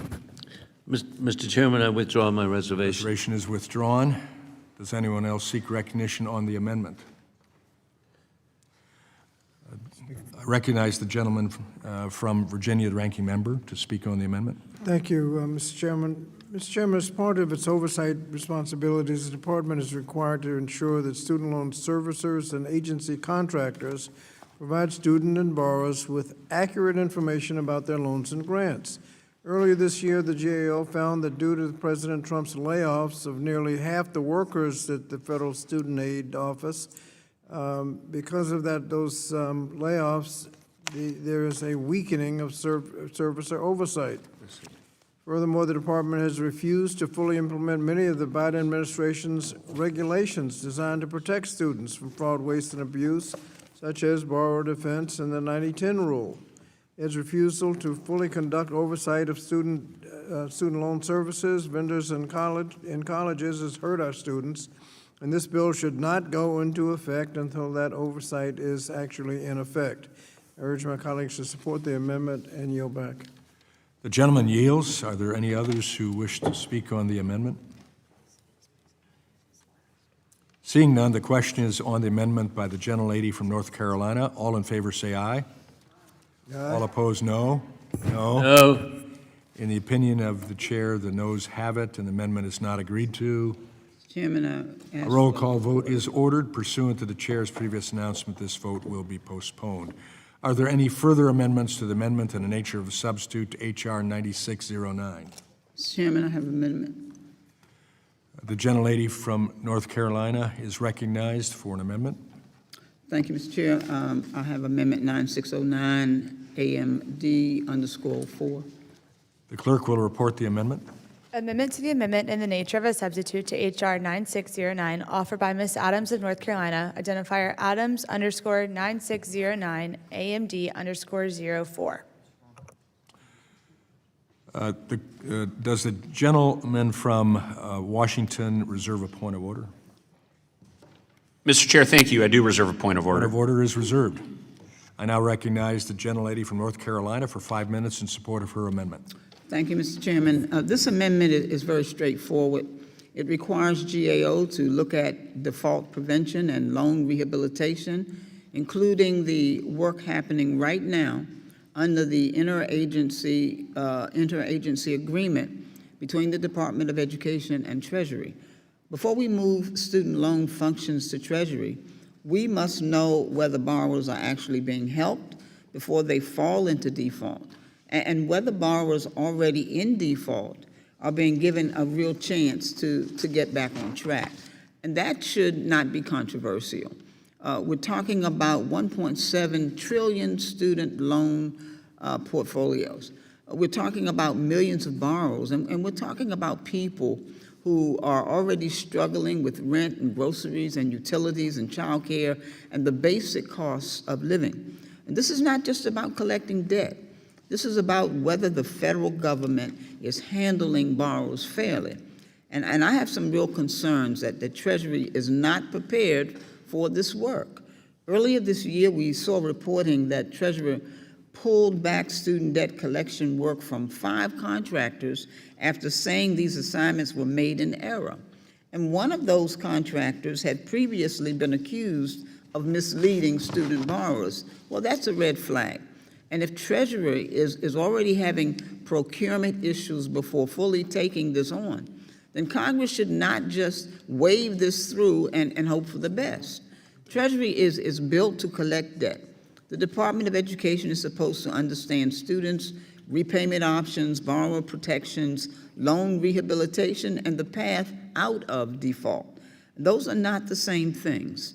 And we've already seen what happens when borrowers are treated like a line item instead of people.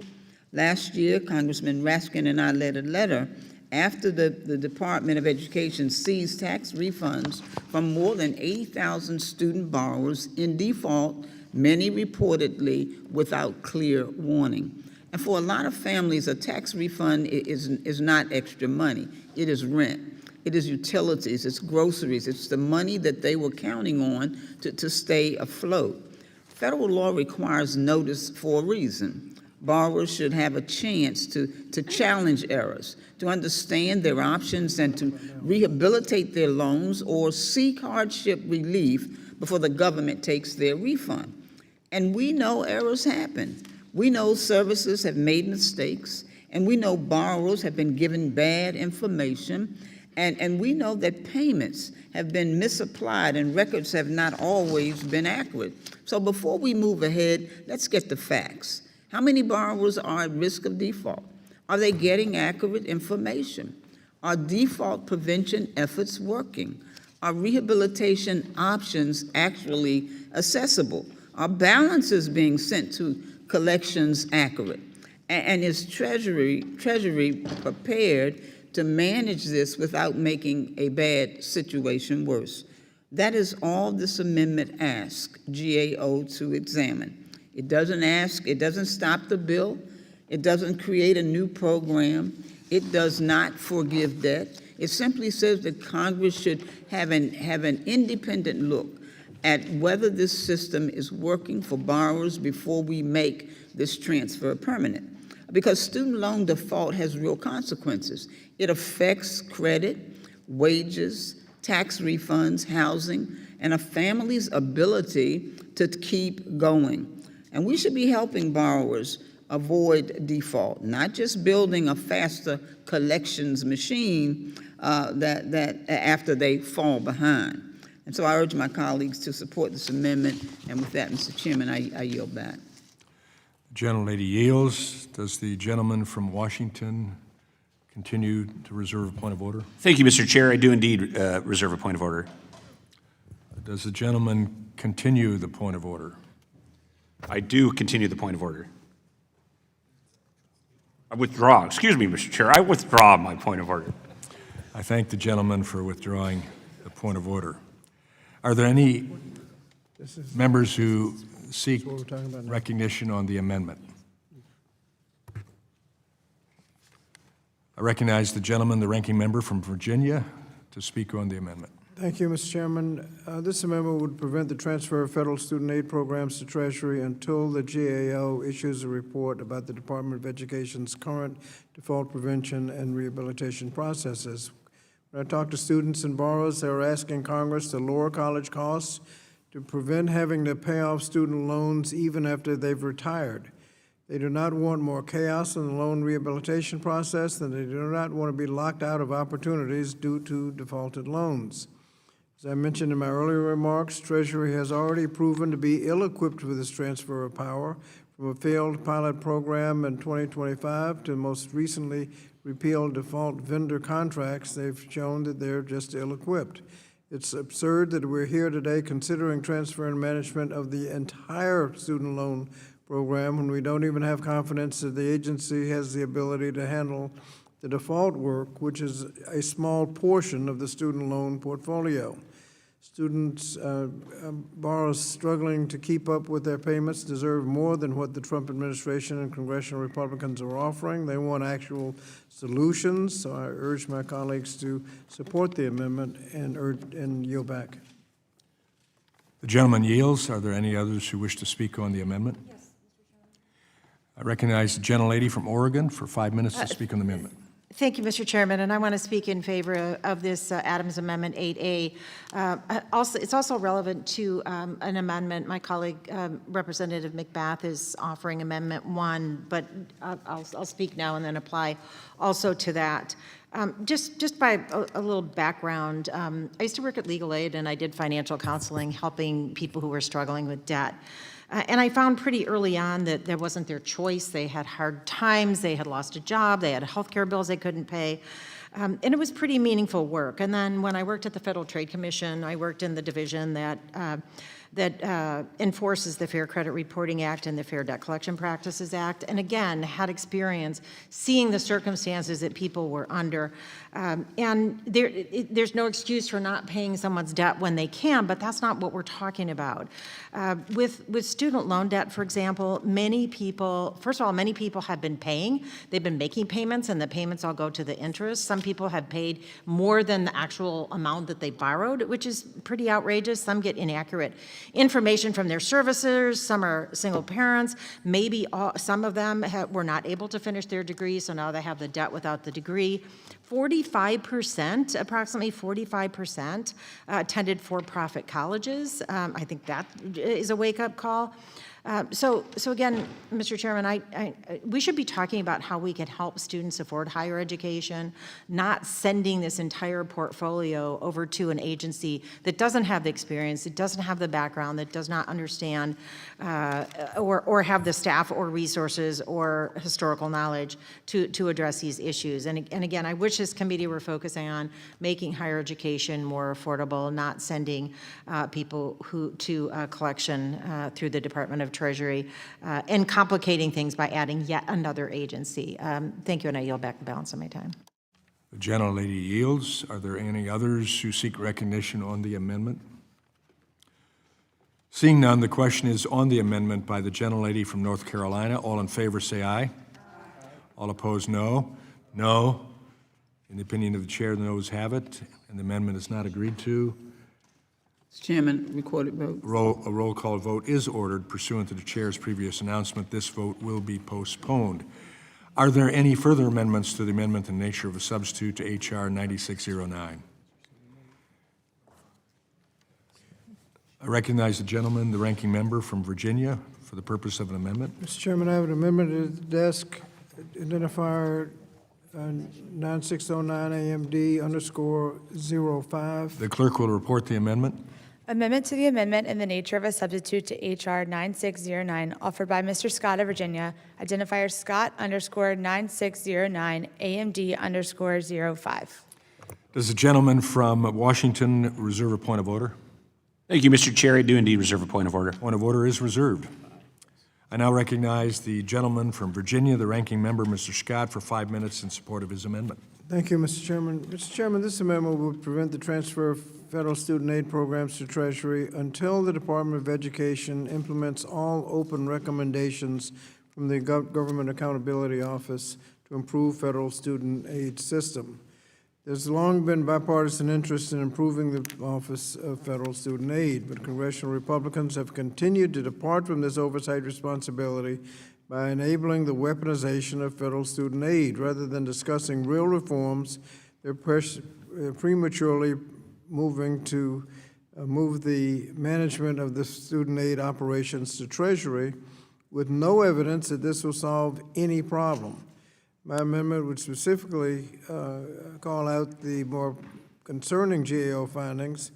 Following my request to evaluate FSA's oversight of student loan services, GAO found that FSA had stopped evaluating the accuracy and quality of the information provided by services to borrowers.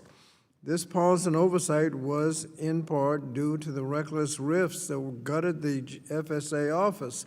And as a result, GAO recommended that FSA resume these oversight responsibilities.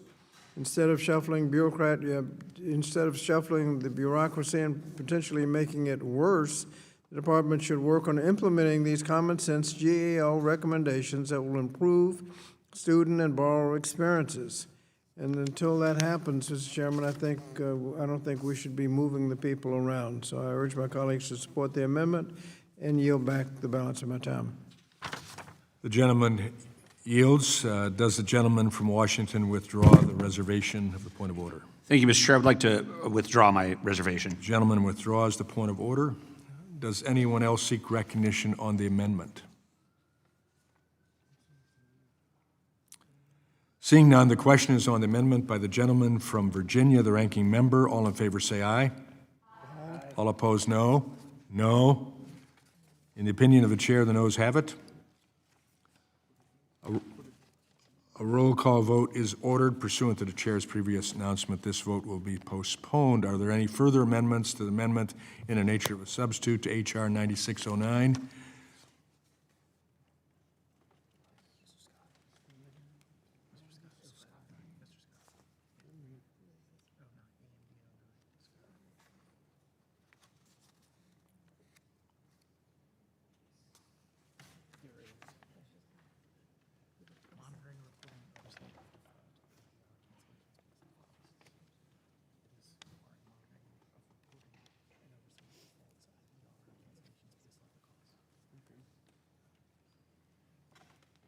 Does the gentleman from Virginia, the ranking member, wish to be recognized?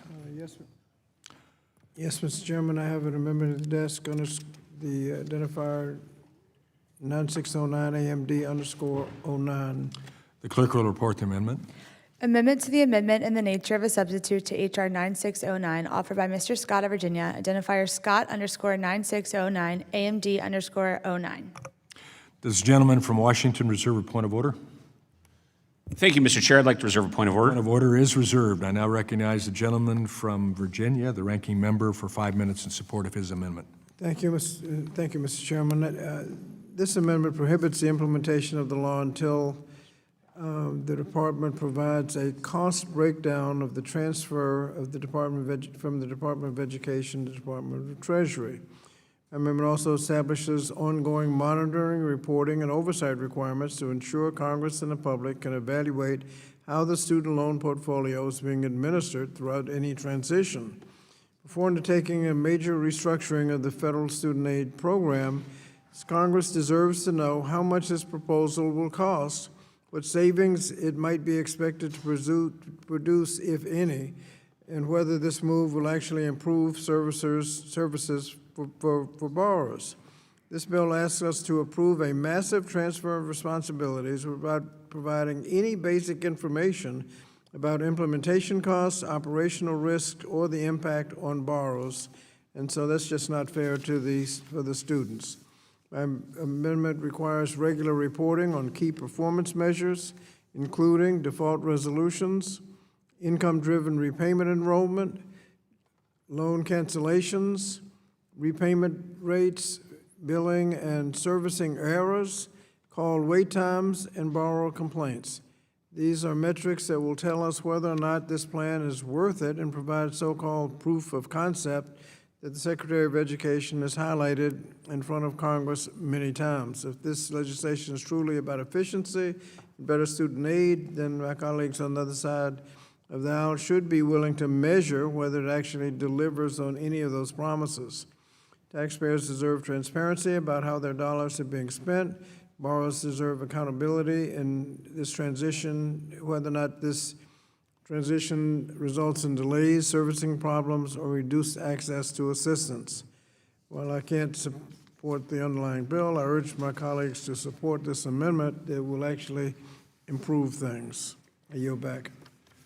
The gentleman yields. Does the gentleman from Washington withdraw his Thank you, Mr. Chair. I'd like to withdraw my reservation. reservation? Is withdrawn.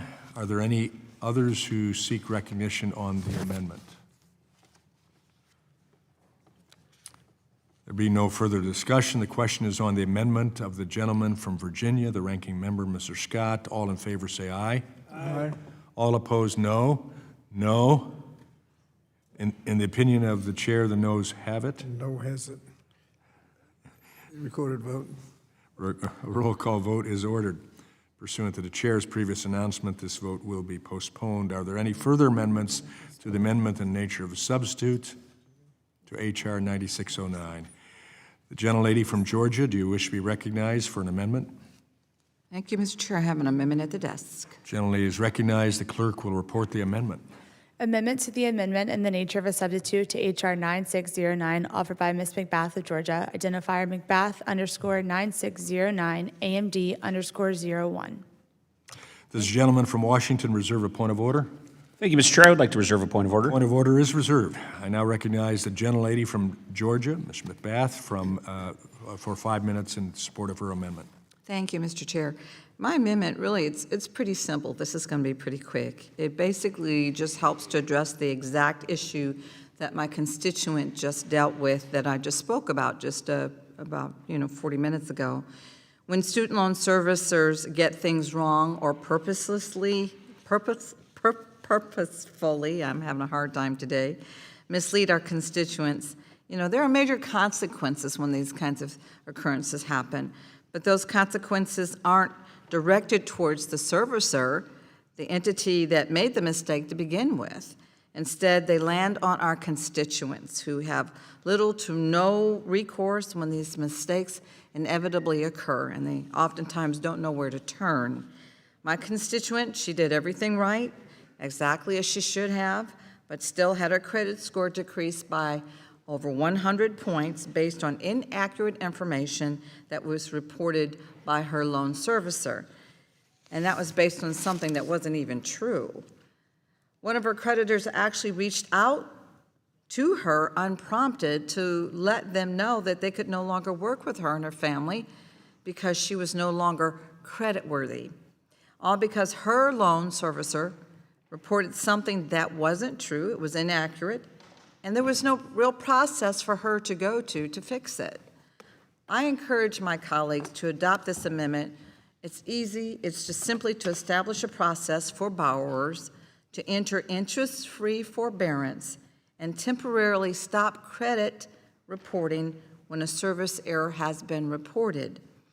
And even if you don't vote for this amendment today, given the political nature of the underlying bill, I hope that we can find a bipartisan path forward to ensure that this sort of thing doesn't continue to happen to anyone else when they're just trying to pay off their loans. I don't see very many of my Republican colleagues across the aisle, but I am looking for a Republican. Maybe Burgess, you and I work together quite a bit. I'm looking for a Republican on this committee to work with me in the future to ensure that this doesn't happen to any other families who did absolutely everything right and still, through no fault of their own, came under the burden of a servicer error. So again, I encourage my colleagues to support this very simple, common sense amendment to protect our borrowers, and I yield. The gentlelady yields. Does the gentleman from Washington withdraw reservation and point of order? Thank you, Mr. Chair. I'd like to withdraw my reservation. Reservation is withdrawn. Does anyone else seek recognition on the amendment? Seeing none, the question is on the amendment by the gentlelady from Georgia, Ms. McBath. All in favor say aye. Aye. All opposed, no. No. In the opinion of the chair, the noes have it, and the amendment is not agreed to.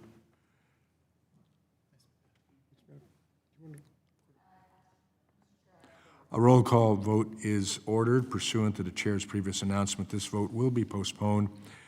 Are there any further amendments to the amendment in the nature of a substitute to H.R. 9609? I recognize the gentleman from Connecticut, Mr. Courtney, for purpose of amendment. Thank you, Mr. Chairman. The clerk has an amendment at the desk. The clerk will report the amendment. Amendment to the amendment in the nature of a substitute to H.R. 9609, offered by Mr. Courtney of Connecticut, identifier COURTN_049. Does the gentleman reserve a point of order?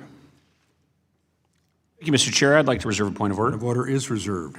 I now recognize the gentleman from Connecticut for 5 minutes in support of his amendment. Thank you, Mr. Chairman. It's a simple amendment, straightforward. It would require a GAO report on the impact of H.R. 1, the One Big Beautiful Bill, which again, my Republican colleagues who all voted for it as a group slightly over a year ago now basically don't want to even talk about the title of the bill because it's become so toxic. But it does include measures that I think, again, are going to have very adverse effects on student borrowing and repayment. And again, I think we all need a clear look at that before we go through with this radical change of dismantling the student loan program and moving it out of the Department of Education. Mr. Chairman, I brought with me today a chart that was published recently by Bloomberg News that shows really the catastrophic impact of the Trump administration's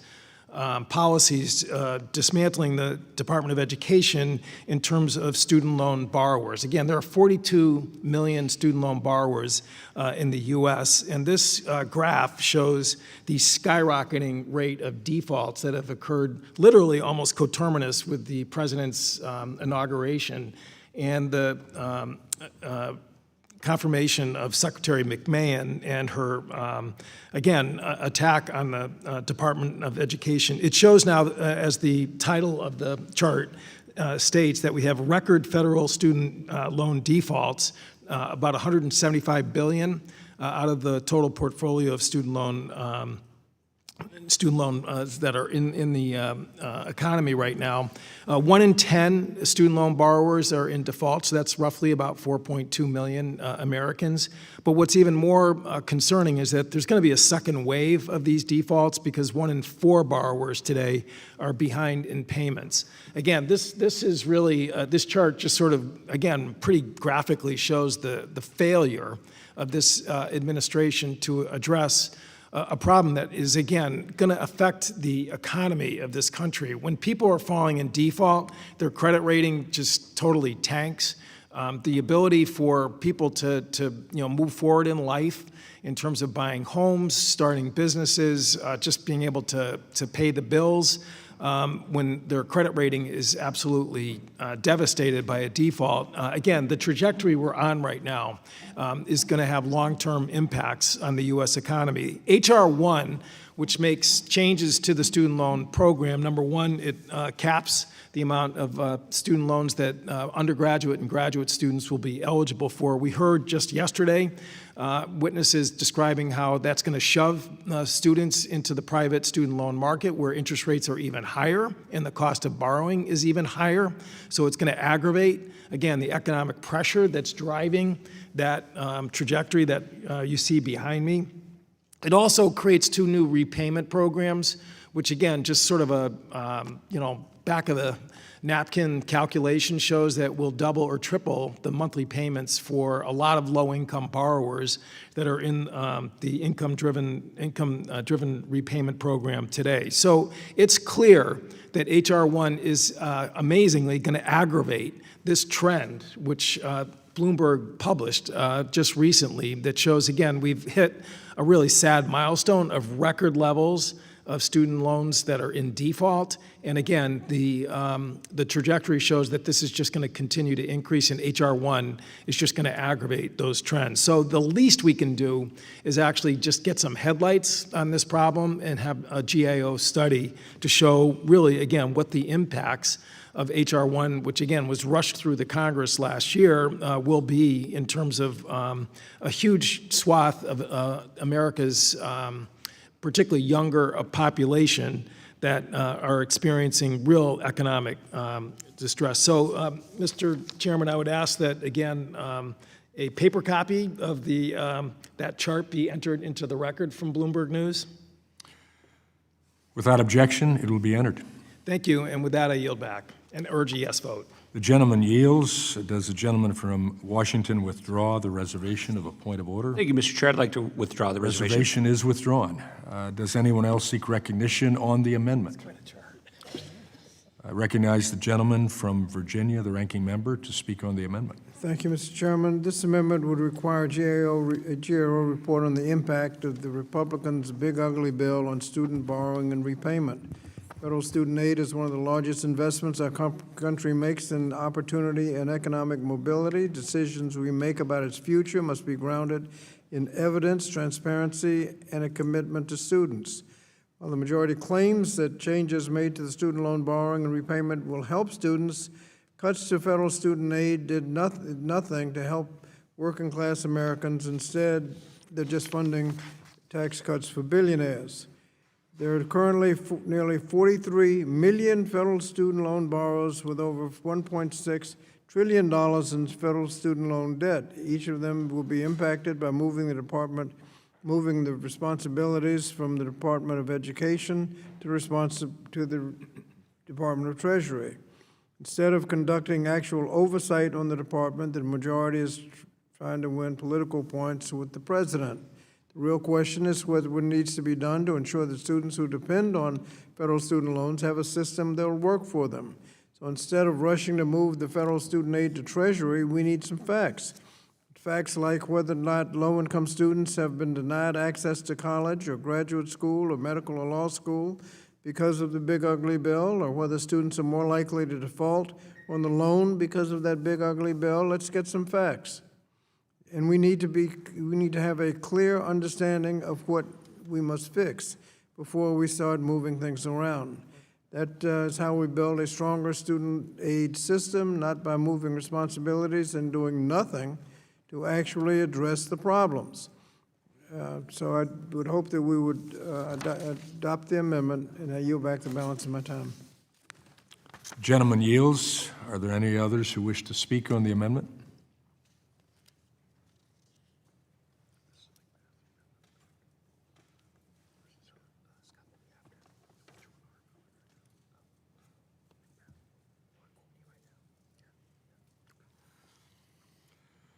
There being no others who wish to speak on the Macbeth Amendment, the question is now. Pardon? Oh, excuse me. With all the discussion, I lost track. The question now is on the amendment by the gentleman from Connecticut, Mr. Courtney. All in favor say aye. Aye. All opposed, no. No.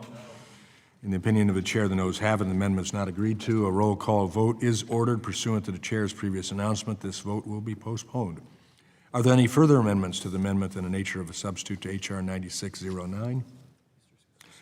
I recognize the gentleman from Virginia, the ranking member, Mr. Scott, for the purposes of an amendment. Is this 7? Yes. Would amendment at the desk, Mr. Chairman? The clerk will report the amendment. Amendment to the amendment in the nature of a substitute to H.R. 9609, offered by Mr. Scott of Virginia, identifier Scott_9609, AMD_07. Does the gentleman from Washington reserve a point of order? Thank you, Mr. Chair. I would indeed like to reserve a point of order. Point of order is reserved. I now recognize the gentleman from Virginia, the ranking member, Mr. Scott, for 5 minutes in support of his amendment. Thank you, Mr. Chairman. My member would prohibit this bill from taking effect until the Department of Education repeals the Reimagining and Improving Student Education, the RISE Federal Student Loan Program final regulations. It also prevents the Department of Education and the Department of Treasury from issuing a substantially similar rule in the process. The RISE final rule was part of the regulatory process to implement the provisions in the Big Ugly Bill, which ensured that borrowers had less access to affordable repayment options, lower loan limits, and most notably, a definition of a professional degree that defined how much access someone had to graduate student loans. Under the final rule, only a limited number of degree programs could qualify for the higher, still inadequate, federal borrowing limits available to professional students, while many graduate programs that require advanced education, clinical training, and state licensures were excluded. As a result, students pursuing fields such as advanced nursing, physician assistant studies, counseling, social work, and other licensed professions may be subject to significantly lower federal borrowing limits than students in programs that the department classified as, quote, professional.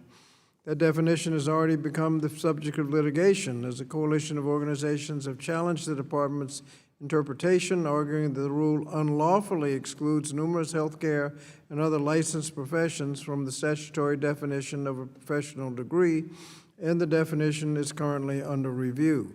At a time when rural communities, low-income communities, and veteran services are struggling to find qualified nurses, counselors, and other necessary professions, the majority, in collaboration with the Trump administration, has decided to limit access to these crucial graduate programs.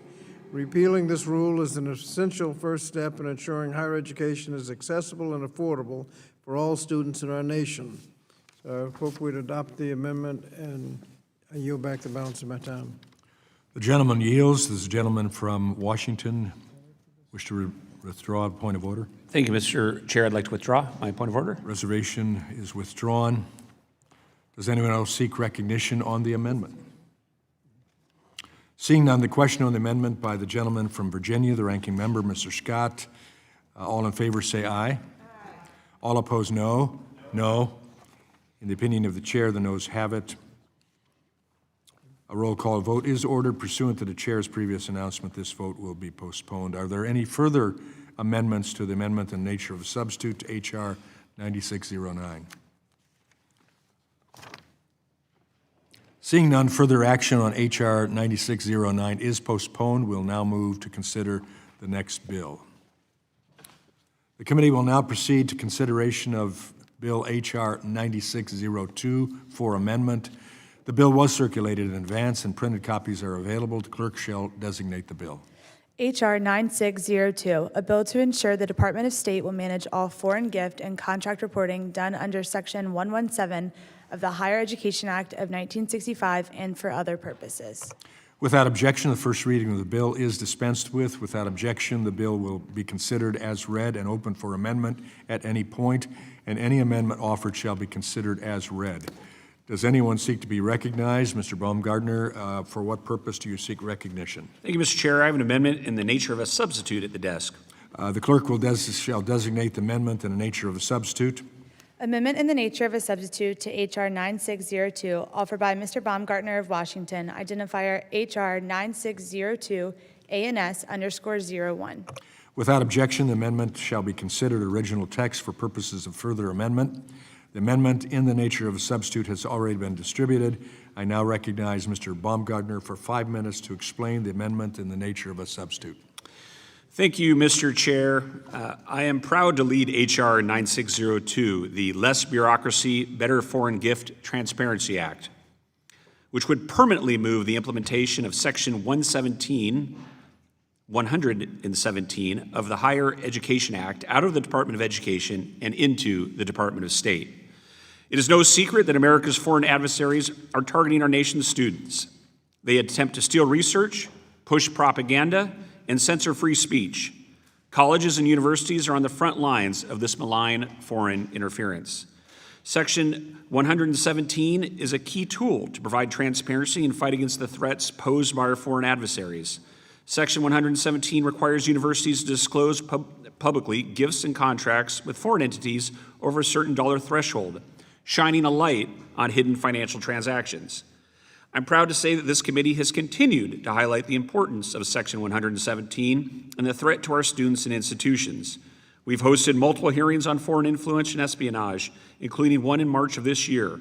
I've also been proud to lead H.R. 1048, the Deterrent Act, which passed the House floor last year with over 30 Democrat votes. Unfortunately, the past administration failed to take the threat of foreign influence seriously. Former President Biden's blatant crippling of enforcement efforts and institutions' refusal to adhere to the law resulted in billions of dollars in foreign funding infiltrating our country undetected. This is an immediate and clear national security risk, and we've seen endless headlines of foreign adversaries exploiting our educational system. The Biden-Harris administration also moved enforcement of Section 117 to the Federal Student Aid, or FSA, while burdening the office with multiple attempts at unconstitutional student debt forgiveness and unlawful so-called repayment plans. Unsurprisingly, this overload resulted in zero, I'll say that again, zero new investigations for schools that skirted the law regarding the reception of foreign donations and reporting those with sunshine to the American people. That's why I'm excited that my bill brings the valuable tool of Section 117 to the State Department. The State Department contains our country's strongest national security and foreign policy expertise and is thus best suited to review and assess compliance, share data with the public and federal stakeholders, and, importantly, identify potential threats. This bill will allow the State Department to administer several new initiatives that promote lawful compliance.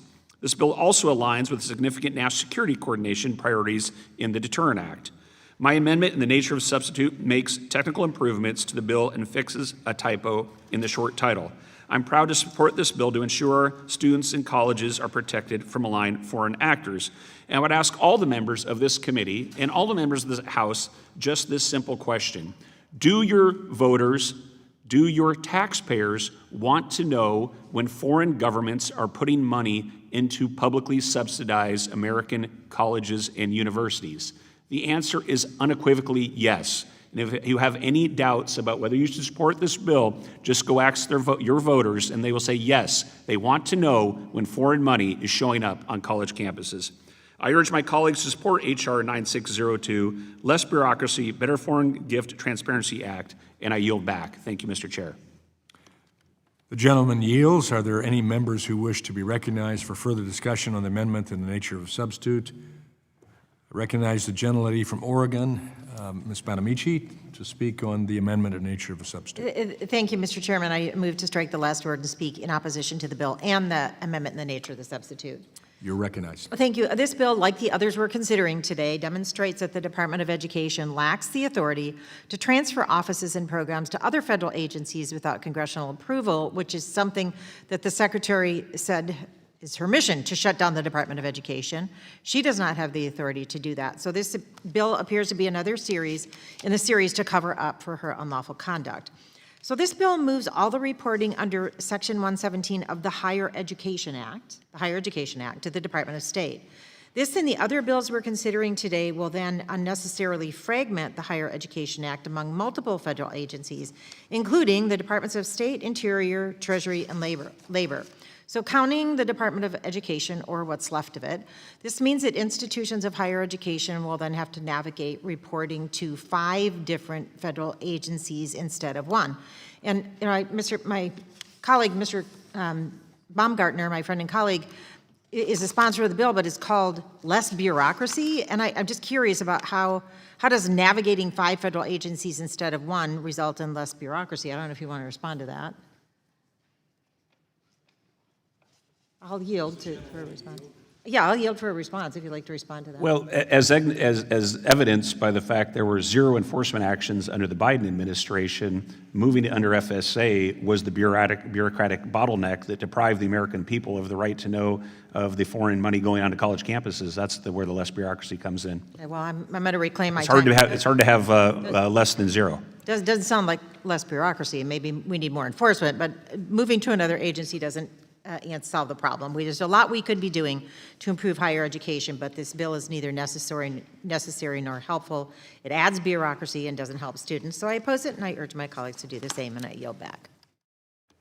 The gentlelady yields. Are there any other members who wish to be recognized for further discussion? I recognize the gentleman, the ranking member from Virginia, Mr. Scott, to speak on the amendment. Thank you, Mr. Chairman. H.R. 9602 would transfer all of the Department of Education's oversight responsibilities of the statutorily required foreign gift and contract reporting for colleges. Section 117 of the Higher Education Act requires colleges to report foreign gifts and contracts valued at $250,000 or more to an online portal managed by the Department of Education. Foreign gift and contract reporting is meant to protect the integrity of critical federal research and minimize any undue foreign influence in higher education. Under the current interagency agreement, the State Department was tasked with the general management of foreign gift reporting, technical assistance, and investigative audits. But 9602 goes further by recklessly transferring all compliance and enforcement responsibilities to Secretary of State Rubio. This effectively means that Secretary Rubio can open investigations into any college that is intentionally or unintentionally underreported its foreign gifts and contracts. Unfortunately, congressional Republicans and Secretary Rubio and the Trump administration have continuously weaponized the federal government against perceived foreign adversaries in colleges, leaving little confidence that the State Department will faithfully implement Section 117. Last year, the Republicans passed the Deterrent Act, which would radically transform Section 117, including some cases where the gifts could be of zero value and still be a violation, and then turn annual reporting requirements into a political tool to target and investigate students and faculty based on their perceived nationality. Meanwhile, the Trump administration is intentionally destroying the visa process for international students, faculty, and researchers. One study found that new international student enrollment has declined by 17% in just 1 year of President Trump's new term. This targeting sends an unfortunate yet clear message to these individuals that they're not welcome on college campuses. When taken together, this bill, the Deterrent Act, and attacks on the visa process can all be leveraged to further target and discriminate against immigrant communities on college campuses. Ultimately, H.R. 9602 would give the Trump administration another weapon to apply its xenophobic approach to foreign affairs and unconstitutional repression of free speech towards anyone who upsets the Secretary of State or the President. This bill is reckless. I strongly urge my colleagues to oppose the bill and yield back. The gentleman yields. Are there any other members who wish to be recognized for further discussion? There being no further discussion on the amendment in the nature of a substitute, the committee will move to consideration of amendments. Are there any members who would like to offer amendments? There being no amendments, the question now occurs on the amendment in the nature of a substitute to H.R. 9602. All in favor say aye. Aye. All opposed, no. In the opinion of the chair, the ayes have it. An amendment in the nature of substitute is agreed to. We'll now move on to consider the next bill.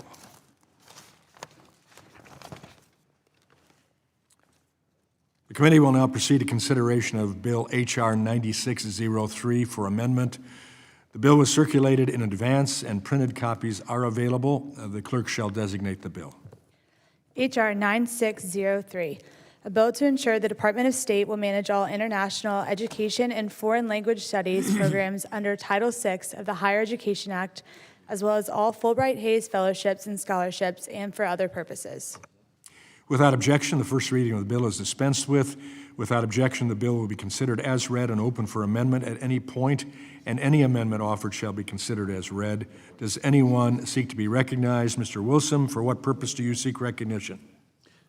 Mr. Chairman, I have an amendment at the desk. The clerk shall designate the amendment in the nature of a substitute. Amendment in the nature of a substitute to H.R. 9603, offered by Mr. Wilson of South Carolina, identifier H.R. 9603 ANS_01. Without objection, the amendment shall be considered original text for purposes of further amendment. The amendment in the nature of a substitute has already been distributed. I now recognize Mr. Wilson for 5 minutes to explain the amendment in the nature of a substitute. Thank you, Chairman Tim Walbrook, for your determined leadership today. I'm grateful to lead H.R. 9603, Less Bureaucracy, Better International Education Oversight Act, which would permanently move international education and foreign language programs out of the Department of Education to, correctly, the Department of State. Perhaps more than ever, our nation faces threats across the globe and challenges. As chair of the U.S. Helsinki Commission myself, as well as a senior member of both the Armed Services and Foreign Affairs Committee, I understand the opportunities of foreign policy and international relations. With dictators on the run, beginning with dictator Assad in Syria, who fled to Russia, dictator Maduro of Venezuela, who is in jail in New York City, and dictator Khomeini of Iran, who joined the 40,000 people he killed this year, and dictator war criminal Putin is being defeated by Ukraine. Additionally, I appreciate the success of the late Senator Lindsey Graham working with President Donald Trump for sanctions on war criminal Putin. Our nation's international education and foreign language programs should be promoting the security and foreign policy priorities of the United States. It's critical for our country's next generation of leaders to have the knowledge and skills to maneuver within an ever-changing global landscape as the dictators are being removed. I appreciate that the International Business undergraduate program at the University of South Carolina Darla Moore School of Business is one of the original and longest-running recipients of CIBER, C-I-B-E-R, the Center for International Business Research and Education. Grant for over 2 decades that is ranked #1, the international business program among American universities. Unfortunately, leftist ideology has rapidly spread into some of the international education and foreign language programs, replacing foreign policy expertise with bizarre political positions that have nothing to do with American interest. For example, under the prior administration, grants were awarded under these programs for such research as, quote, non-binary and trans francophones, end of linguistic attitudes, end of quote, in Canada, as well as the, quote, queer and trans community building, end of quote, in Czechia and Slovakia. It is critical that students learn how to navigate cultural differences to advance American interests. Promoting leftist propaganda abroad is not a substitute for these critical skills.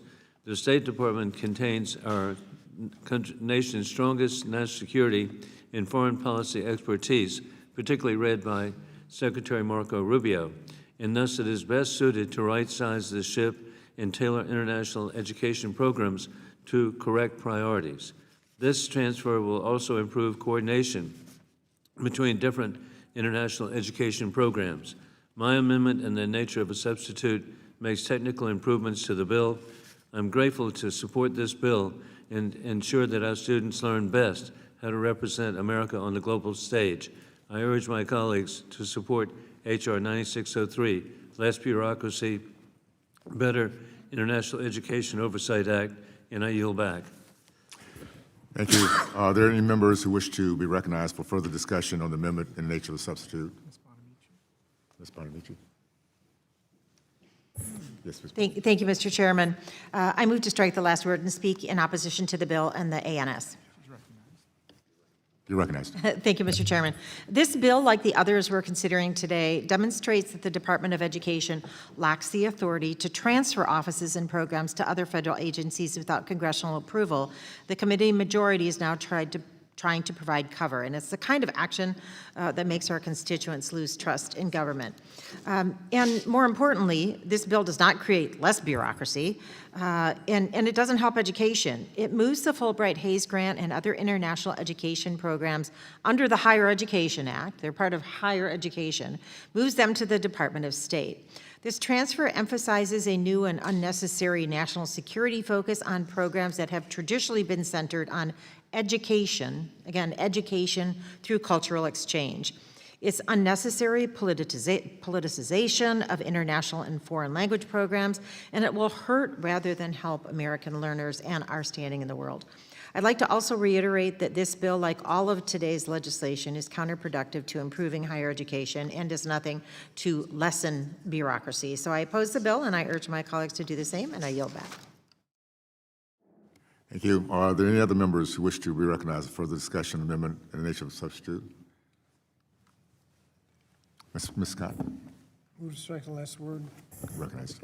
Thank you. Mr. Chairman, I oppose H.R. 9603 as yet another attempt to create unnecessary disruptions by moving programs to the Department of State without a clear reason or objective to do so. This bill is counterproductive to building and strengthening our nation's global expertise in foreign languages, cultures, and area studies, which will hinder our ability to effectively engage with countries and communities all over the world. Title VI international education and foreign language programs have been a central component to our nation's education system by helping to develop our next generation of educators, researchers, and professionals. These programs help students develop critical language skills and knowledge to help them thrive in an interconnected world. These programs, such as the National Resource Center, that supports research and training and provide opportunities for students to develop foreign language skills, or the foreign language and area studies programs that provide scholarships to undergraduate and graduate students to study countries and regions around the world, are essential to addressing many of our nation's global challenges of today and tomorrow. However, rather than investing in and expanding opportunities for our students to develop these critical language and global expertise, the administration has actually proposed eliminating all Title VI programs. I would argue that my Republican colleagues that these actions are inconsistent with the goals of America maintaining its global leadership and global competitiveness, because our region depends on having experts who can effectively engage with countries around the world. This bill does nothing to move us closer to establishing our global leadership, which starts with investing in education programs that will help our students gain the necessary skills and expertise to engage in the world around them.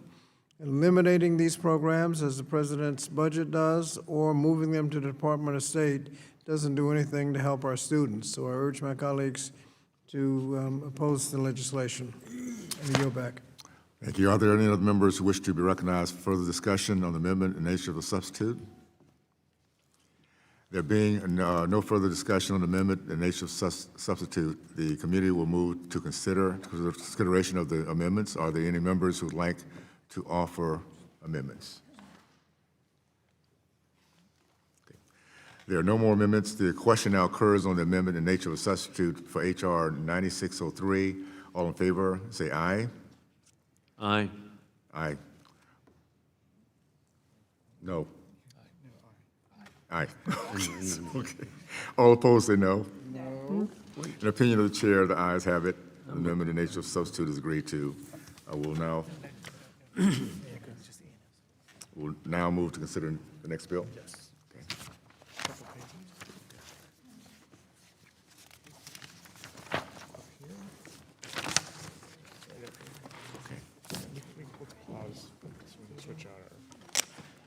Okay.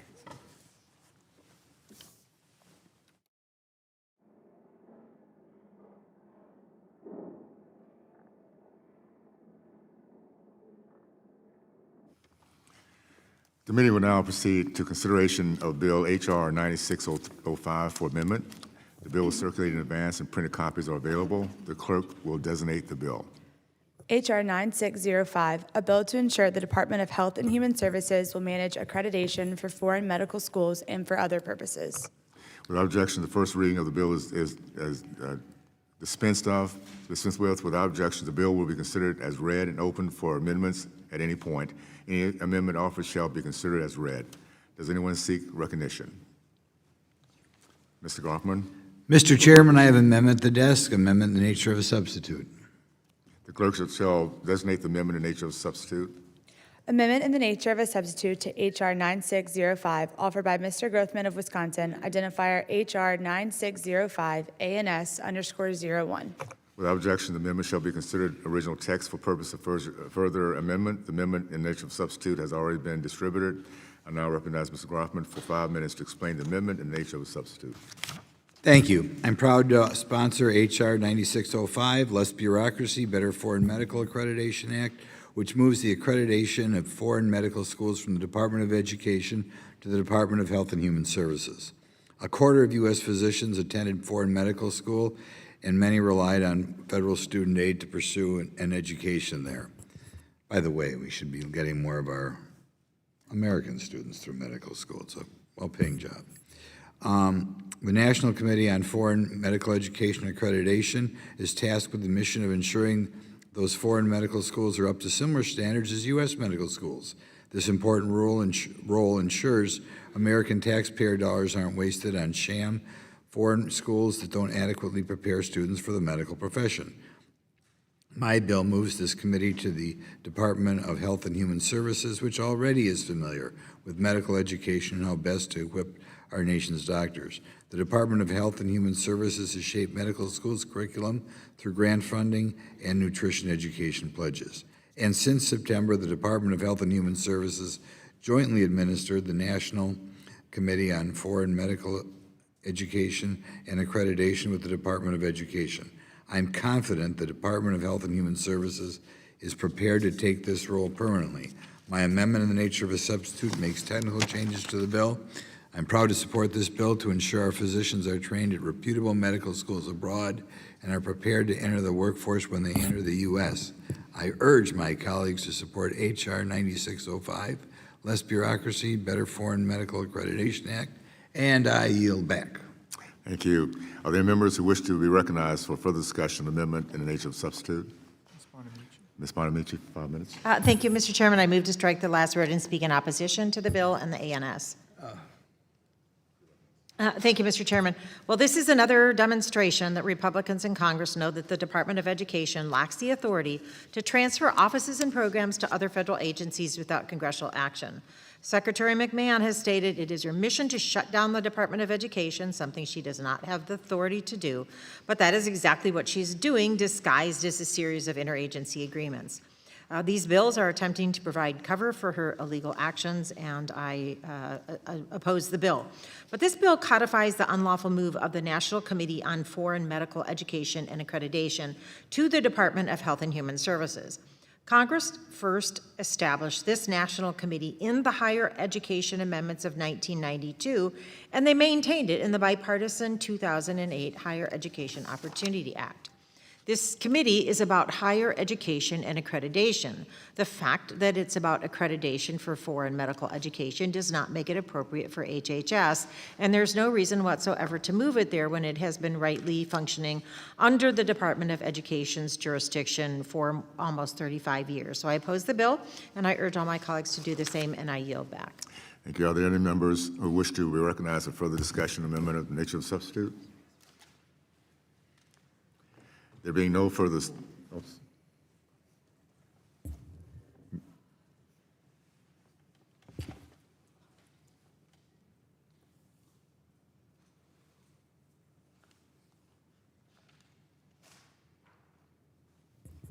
Ms. Scott?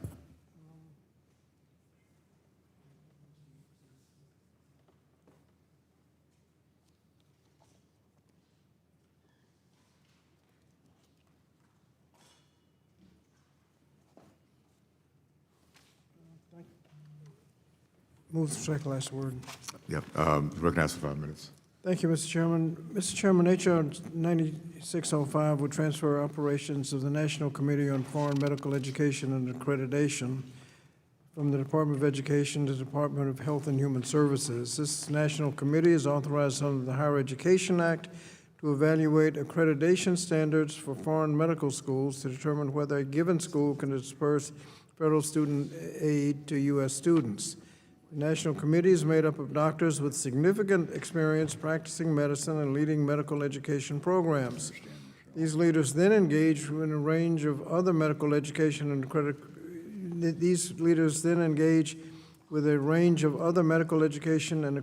stakeholders to make informed decisions about the quality of foreign medical schools. This ensures that students only use their federal student aid on high-quality foreign medical education that will successfully prepare them to practice in the United States. Under the current illegal interagency agreement, HHS was only tasked with, quote, providing medical education subject matter expertise. That alone was already a bad decision given Secretary Kennedy's track record. But this bill goes even further by recklessly handing over all other policy and legal oversight duties, including committee member appointments in coordination with foreign governments, to HHS Secretary Kennedy. I'm deeply concerned that the transfer of operations and oversight of the committee will undermine its ability to objectively evaluate medical school standards through leveraging committee members' diverse areas of expertise. Unfortunately, congressional Republicans, Secretary Kennedy, and Trump administration have championed attacks on medical professions, medical schools, and medical education. This leaves little confidence that this transfer of powers will result in meaningful improvements to foreign medical school accreditation. Just yesterday, the committee Republicans held an inflammatory hearing lambasting several medical schools for their efforts to train providers on how to improve health outcomes for communities most often discriminated against in health care. And meanwhile, Secretary Kennedy continues to erode medical and public health expertise across HSS programs and advisory panels, including the vaccine policy, where he fired all of the members and replaced them with people with much less expertise. This bill would give the Trump administration another weapon to politicize medical profession and accreditation, potentially endangering patients who receive treatment from graduates of programs approved by this process. You're back. Are there any other members who wish to be recognized for further discussion on the amendment in nature of substitute? There being no further discussion on the amendment in nature of substitute, the committee will now move to consideration of the amendments. Are there any other members who would like to offer amendments? I have an amendment at the desk.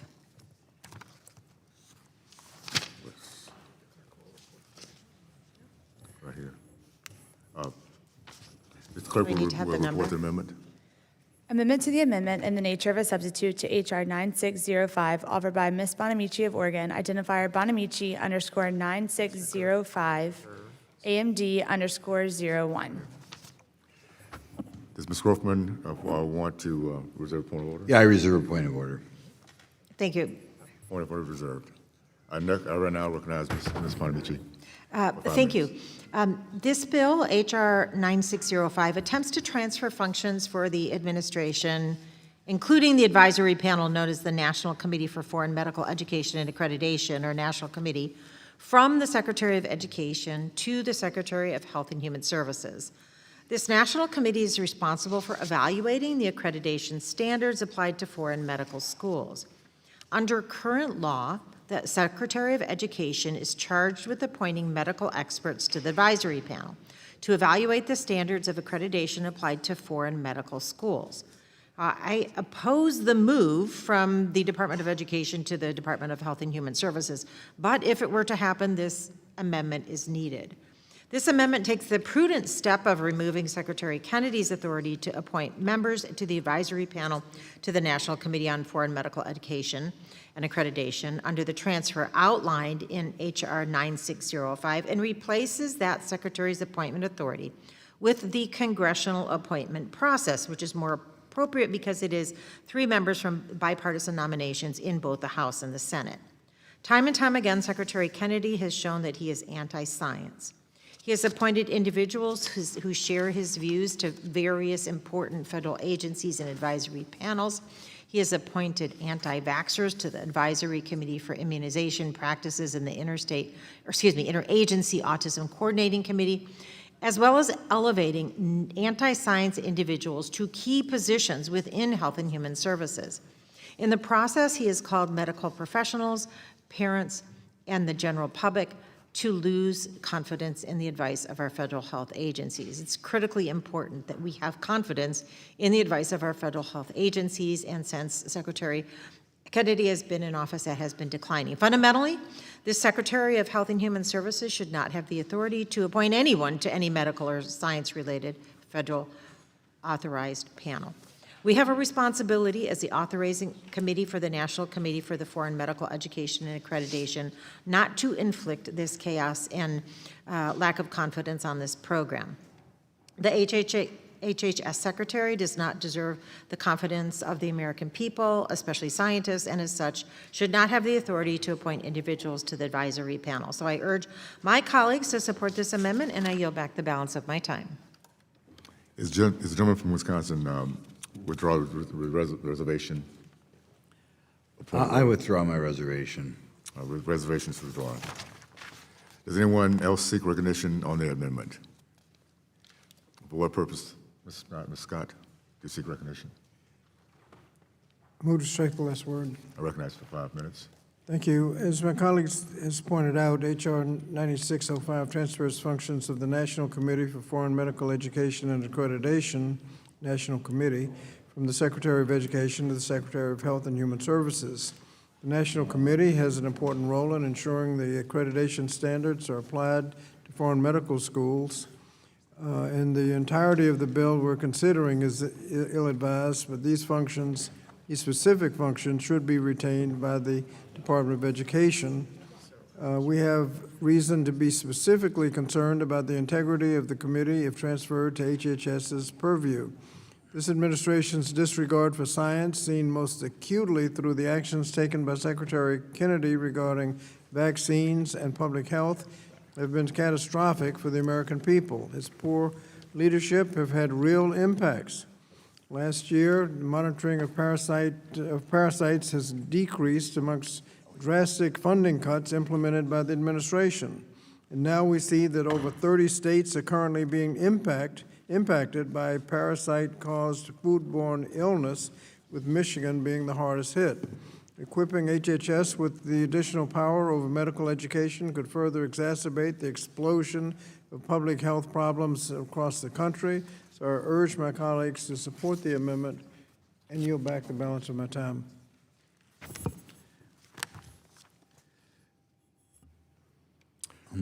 Does anyone else seek recognition on the amendment? Yeah. The gentleman from Wisconsin, you're recognized. Yeah, I'd just like to defend Secretary Kennedy for a minute. Here in the United States, we spend way more on health care than they do in other countries, and frequently have a lower life expectancy. And to a certain extent, that's because we have a group of hospitals and physicians who just stick with the establishment, sometimes profit-making way of dealing with medicine. Yesterday, I was at a different hearing, and on that hearing, we had heads of medical schools defending sex change operations on minors. I mean, these were the so-called experts. These are the people running the medical school. Can you imagine somebody running a medical school who thinks it's okay to do what amounts to a sex change operation on a 15-year-old? Thank God we have a secretary who finally has an ounce of common sense up there. But thank you. The gentleman yields. Does anyone else seek recognition on the amendment? Seeing none, the question is on the amendment by the gentlelady from Oregon, Ms. Bonamici. All in favor say aye. Aye. All opposed, no. No. In the opinion of the chair, the noes have it. A roll call vote is ordered. Pursuant to the chair's previous announcement, this vote will be postponed. Are there any further amendments to the amendment in nature of a substitute to H.R. 9605? Seeing none, a further action on H.R. 9605 is postponed. We will now move to consider the next bill.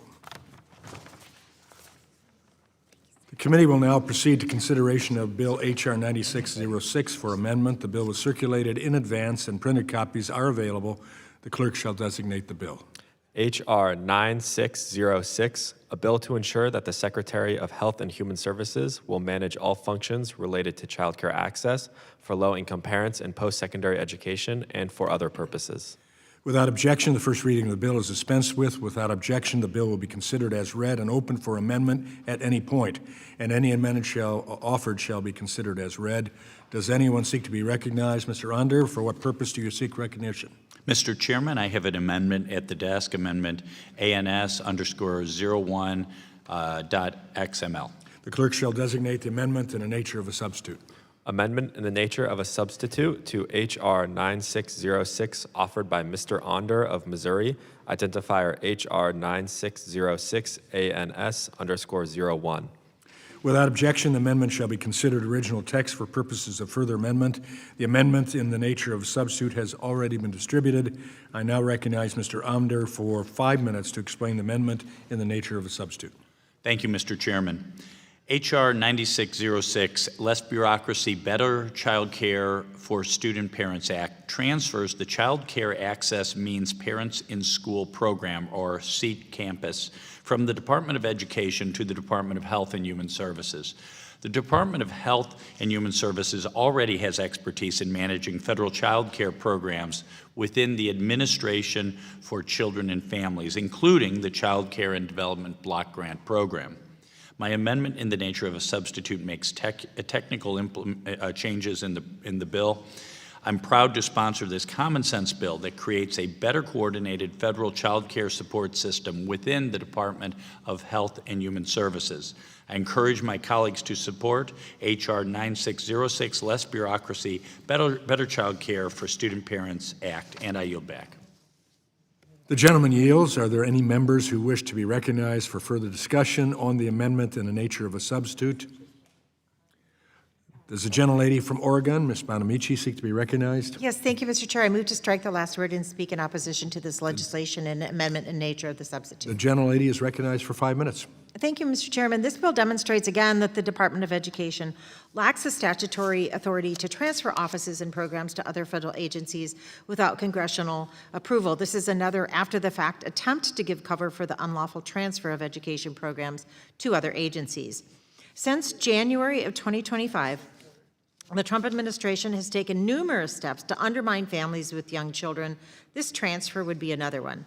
This bill would codify the transfer of the Child Care Access Means Parents in Schools, or C-Campus program, which is an early childhood education program, again, education program, from the Department of Education to Health and Human Services.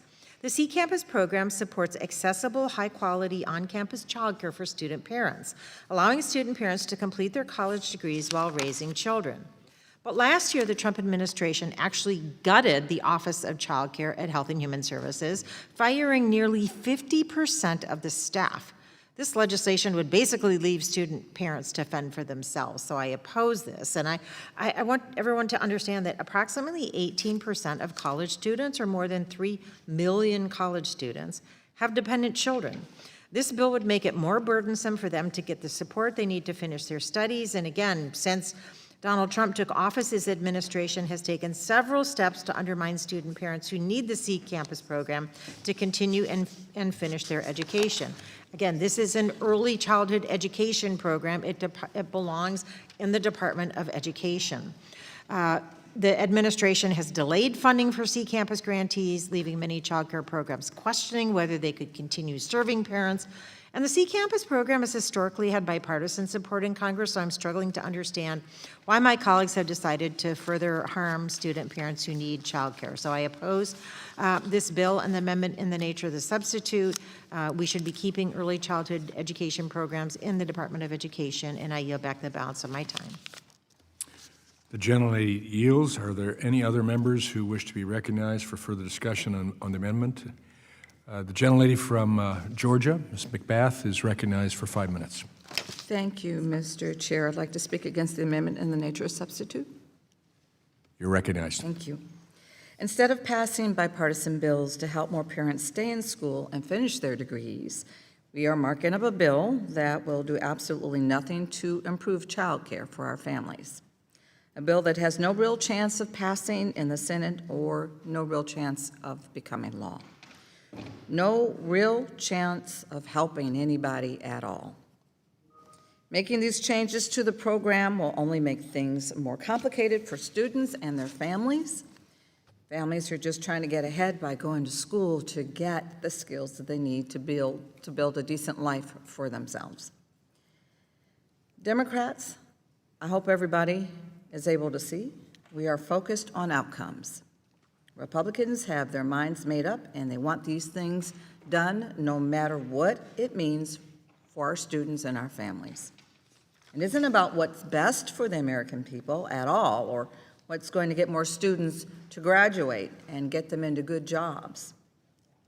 This president and Republicans in Congress recently canceled funding for at least a dozen grants for the Child Care Access Means Parents in School program, meaning that parents were forced to drop out because this administration would rather make a political statement than actually help working people get ahead. Do you think parents want excuses when the doors to their child's daycare or after-school program are closed? Do you think that they'll just be okay with it once they learn it's for no good reason at all? That the reason why they had to drop out of school and not finish their degree is because the president wants to move things out of a specific department? Those are the stakes that we're talking about today. When you needlessly move around and change programs that families are relying on, students drop out. Lives are changed, and usually not for the better. That is just what happens when Congress makes decisions like these, when the decisions being made impact millions of families.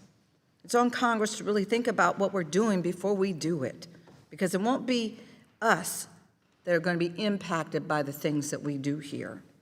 It will be regular people who really just want a fighting chance in our country, in our communities. People who can't afford for Congress and for this president to be playing games with programs that are the difference between finishing your degree or not. The difference between being thousands of dollars in debt with no degree to show for it, or earning enough to pay off more than just the interest on your loan. Once again, I'm going to encourage all of my colleagues to oppose this bill and commit themselves to improving these programs right where they are. They're not perfect, but why won't we work together to improve them right where they are and work harder to passing bipartisan bills that really help families finish their degrees. I am challenging my colleagues on the other side to just listen to common sense and to work with us, and I yield.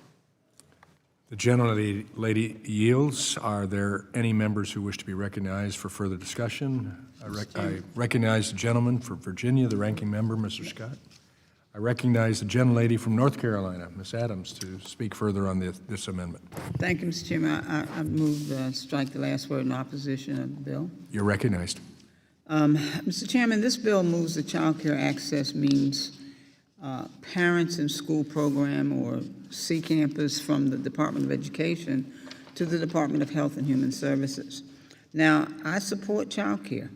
I support student parents, and I support making it easier for parents to complete their education, but this bill does not do that.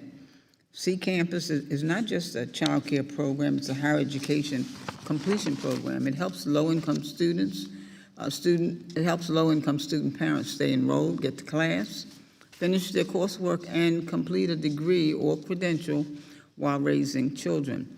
And that's why it belongs at the Department of Education. The Department of Health and Human Services does important work on child care, but HHS does not have the same relationship with colleges and universities. It does not administer federal higher education programs, and it was not built to understand the connection between campus-based child care, Pell-eligible students, retention, and completion. That connection matters. Nearly 1 in 5 undergraduates in this country are parents. That's more than 3 million students. And these students are not asking for special treatment. They're asking for a fair shot. They're doing homework after bedtime. They're going to class between work shifts. They're paying tuition and buying diapers and covering rent and trying to build a better future for their families. In North Carolina, child care is already out of reach for too many families. The average cost of care is about $12,370 a year, or more than $1,000 a month. At Central Piedmont, the Child Care Assistance Grant page for the 2025-2026 academic year says available grant funding has already been used and the interest form is closed. And that tells us what we need to know. The need is real. The dollars are just not enough. And instead of strengthening support for student parents, this bill moves the program into another agency and calls it reform. Mr. Chairman, in Charlotte, I represent students who are trying to do everything right. They're enrolled at Central Piedmont, UNC Charlotte, Johnson C. Smith, and other institutions. And many are working, many are raising children, many are one child care emergency away from missing class, dropping a course, or just stopping out altogether. And for a student parent, child care is not optional. It's the difference between attending class and staying home. It's the difference between finishing a credential and leaving school with debt, but no degree. It's the difference between economic mobility and being stuck.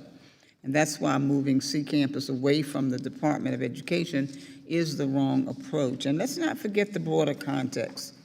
This administration has already created chaos in higher education grant programs. It's delayed grants, terminated awards, proposed eliminating C Campus funding altogether. So I do not accept the argument that this bill is about helping student parents. If we want to help student parents, fund the program. If we want to help student parents make child care more affordable, if we want to help student parents make sure that colleges have the resources and guidance they need to serve them, but do not move the only federal program designed to help low-income student parents access child care while pursuing higher education to an agency that does not run higher education programs. This is not bureaucracy. This is a detour. And student parents do not need a detour. They need support that reaches them on campus where they are trying to finish. For those reasons, I urge my colleagues to vote no on H.R. 9606. And with that, Mr. Chairman, I yield back. The gentlelady yields. Are there any other members who wish to be recognized for further discussion on the amendment in the nature of a substitute? I recognize the gentleman from Virginia, the ranking member, Mr. Scott, for the purposes discussion on the amendment.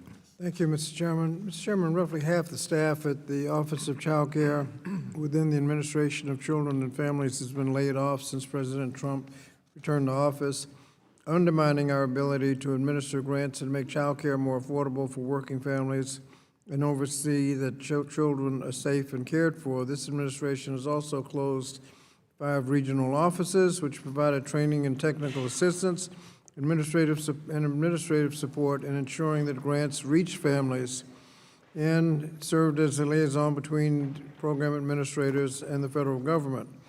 Furthermore, this administration made it clear that the C Campus program should not even exist. President's fiscal year 26 and 27 budget actually eliminates C Campus funding. So this bill just undermines support for student parents and will have a negative impact on students' ability to access and complete a post-secondary education. And for that reason, I urge my colleagues to oppose the bill, and I yield back the balance of my time. The gentleman yields. Are there any other members who wish to be recognized for further discussion? There being no further discussion on the amendment in the nature of a substitute, the committee will move to consideration of amendments. Are there any members who would like to offer amendments? Does the gentlelady from Oregon, Ms. Bonamici, wish to be recognized for an amendment? Yes, thank you, Mr. Chairman. I have an amendment at the desk. I think it's _001. The clerk will designate the amendment. Amendment to the amendment in the nature of a substitute to H.R. 9606, offered by Ms. Bonamici of Oregon, identifier Bonamici_H 9606 AM_001.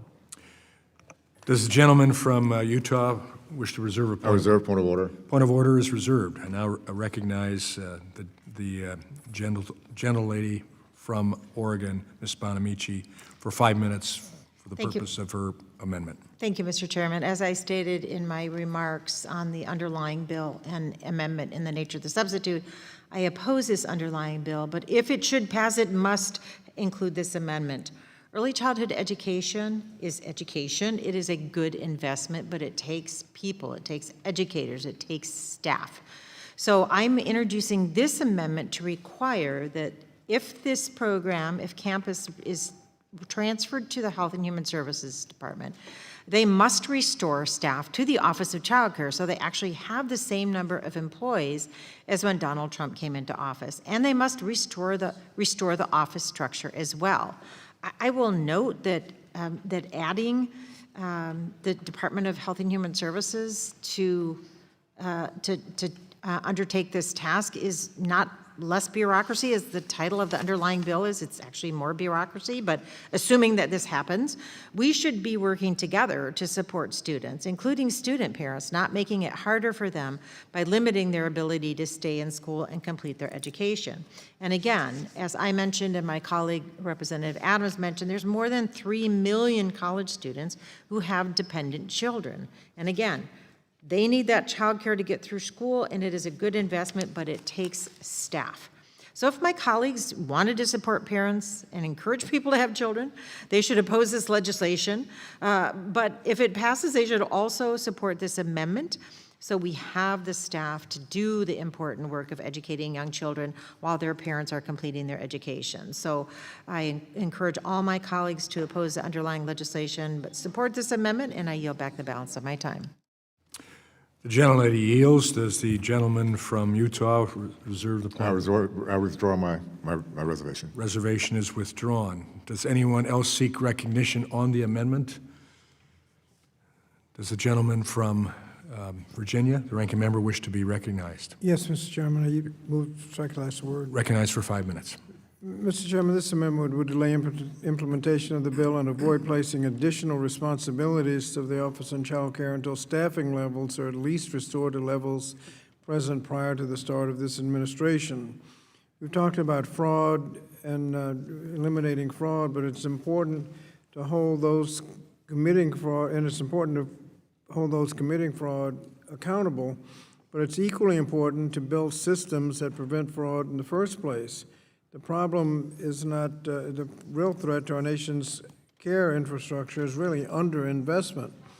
cutting an agency staff in half and then forcing it to take on brand-new responsibilities, it's setting it up to fail, and that's why this amendment is so important, to have the staff to do the job it's delegated to do. So I urge my colleagues to support the amendment and yield back. Gentleman yields. Does anyone else seek recognition on the amendment? There being none, the question is on the amendment by the gentlelady from Oregon, Ms. Bonamici. All in favor say aye. All opposed, no. No. In the opinion of the chair, the noes have it. A roll call vote is ordered. Pursuant to the chair's previous announcement, this vote will be postponed. Are there any further amendments to the amendment in the nature of a substitute to H.R. 9606? The gentleman from Virginia, the ranking member, do you wish to be recognized for an amendment? Mr. Chairman, I have an amendment at the desk, identifier 9606 AMD underscore 001A. The clerk will report the amendment. Amendment to the amendment in the nature of a substitute to H.R. 9606, offered by Mr. Scott of Virginia, identifier Scott underscore 9606 AMD underscore 01A. Does the gentleman from Utah reserve a point of order? A reserved point of order. Point of order is reserved. I now recognize the gentleman from Virginia, the ranking member, for 5 minutes in support of his amendment. Thank you, Mr. Chairman. This amendment would ensure that there'd be no transfer of duties or functions of the C-Campus program until this administration restores the grants that were unexpectedly canceled mid-cycle in FY 25. These grants were unexpectedly canceled in FY 25 as part of this administration's efforts to target programs that deemed it participated in DEI-related activities, which has disrupted services for many low-income student parents that relied on these funds to help complete their studies. At a time when student parents were facing major challenges in accessing affordable child care services and the additional financial pressures from raising child care costs, we should be investing, not divesting, in critical funds that support student parents. This administration must restore these funds to ensure that student parents have continued access to these critical funds. So I urge my colleagues to support the amendment and yield back the balance of my time. The gentleman yields. Does the gentleman from Utah withdraw the reservation? I withdraw my reservation. Reservation is withdrawn. Does anyone else seek recognition on the amendment? Seeing none, the question is on the amendment by the gentleman from Virginia, the ranking member, Mr. Scott. All in favor say aye. Aye. All opposed, no. No. In the opinion of the chair, the noes have it. A roll call vote is ordered pursuant to the chair's previous announcement. This vote will be postponed. Are there any further amendments to the amendment in the nature of substitute to H.R. 9606?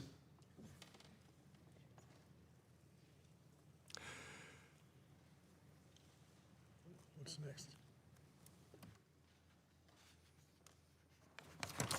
Seeing none, further action on H.R. 9606 is postponed. We'll now move to consider the next bill. The committee will now proceed to the consideration of the bill H.R. 9611 for amendment. The bill was circulated in advance and printed copies are available. The clerk shall designate the bill. H.R. 9611, a bill to ensure the Department of Labor will manage certain post-secondary education programs and for other purposes. Without objection, the first reading of the bill is dispensed with. Without objection, the bill will be considered as read and open for amendment at any point, and any amendment offered shall be considered as read. Does anyone seek to be recognized? Mr. Harris, for what purpose do you seek recognition? Mr. Chairman, I have an amendment in the nature of a substitute at the desk. The clerk shall designate the amendment in the nature of a substitute. Amendment in the nature of a substitute to H.R. 9611, offered by Mr. Harris of North Carolina, identifier H.R. 9611 ANS underscore 01. Without objection, the amendment shall be considered original text for purposes of further amendment. The amendment in the nature of a substitute has already been distributed. I now recognize Mr. Harris for 5 minutes to explain the amendment in the nature of a substitute. Thank you, Mr. Chairman. I am proud to lead H.R. 9611, the Less Bureaucracy, Better Higher Education Act, which moves post-secondary education programs from the Department of Education to the Department of Labor. This bill aligns post-secondary education with the needs of the workforce by addressing the current fragmented approach to higher education that separates the two. You see, our committee has long believed that education should lead to a successful career. Therefore, post-secondary programs should be embedded within the department best suited to connect education and employment outcomes. Some programs in the bill already have components that focus on workforce needs, which makes the Department of Labor a natural fit. For example, graduate assistance in areas of national need provides fellowships to graduate students pursuing in-demand fields such as engineering, nursing, and computer science. Additionally, the transition and post-secondary programs for students with intellectual disabilities provide institutions with funding for programs that support students with disabilities. A key focus of these programs is work experience and career skills that lead to gainful employment. Other programs, however, have long operated apart from the federal workforce infrastructure, failing to take labor market needs into consideration and neglecting to equip students with the skills needed to fill open jobs. There's also room for improvement for college access programs like TRIO and Gear Up, which could be better aligned with labor market needs to ensure students have meaningful employment opportunities after graduation.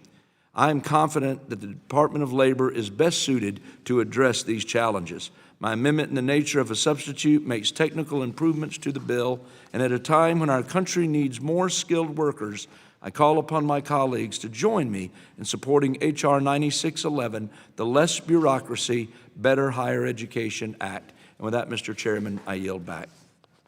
The gentleman yields. Are there any members who wish to be recognized for further discussion on the amendment in the nature of a substitute? Mr. Chair.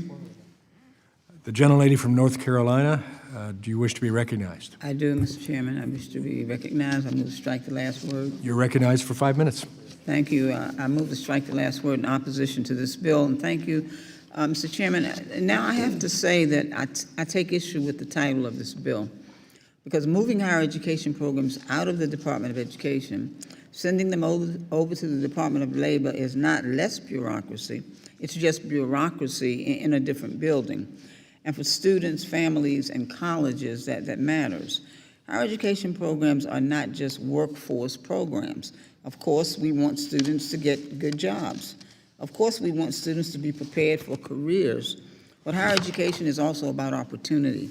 It's about mobility. It's about helping a student become the first in their family to earn a degree. It's about helping a veteran return to school. It's about helping a student with a disability access college. It is about helping an adult learner come back and finish what they started. That work belongs at the Department of Education. In Charlotte, we see this every day. UNC Charlotte serves more than 32,000 students. Central Piedmont serves more than 34,000 students. And these are students who are working, raising children, transferring, earning credentials, and trying to make a better life for themselves and their families. They need a federal government that makes education easier to navigate, not harder. But this bill would move programs like TRIO and Gear Up, supports for students with disabilities, veteran student success programs, migrant student programs, and other higher education grants to the Department of Labor. And I want to be clear, I respect the Department of Labor, but labor is not built to administer higher education programs. It does not have the same mission, the same relationships with colleges, or the same understanding of how students move into and through higher education. So when my colleagues say that this is about efficiency, I've got to ask, efficient for who? Because I do not see how this is efficient for a first-generation student trying to get support through TRIO, and I don't see how this is efficient for a middle school student in Gear Up who's just beginning to believe that college may be possible. And I do not see how this is efficient for a student with an intellectual disability trying to access an inclusive post-secondary program. And I do not see how this is efficient for a college trying to serve students while Washington keeps changing the rules. And this bill comes after the administration has already gutted the Office of Post-Secondary Education. The office went from roughly 40 employees to fewer than 5. So first, they hollow out the expertise, then they move the programs, then they come here and tell us this is reform. Well, this is not reform. This is a mess. Students do not need more confusion. Colleges do not need more uncertainty, and families do not need another agency shuffled, dressed up as a solution. So if we want to improve higher education, then let's do that. Let's make college more affordable. Let's strengthen student support programs. Let's help students complete their degrees, and let's support community colleges and four-year institutions doing the work on the ground. But let's not pretend that moving higher education programs away from the Department of Education will somehow make life easier for students. It will not. It will make the federal government harder to navigate, and the students who depend on these programs will be the ones left to figure it out. For those reasons, I urge my colleagues to vote no on H.R. 9611. With that, Mr. Chairman, I yield back. The gentlelady yields.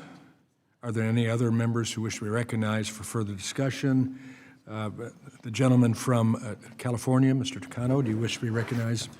Yes, Mr. Chairman, I move to strike the last word and rise in opposition to the amendment. You're recognized for 5 minutes. Thank you, Mr. Chairman.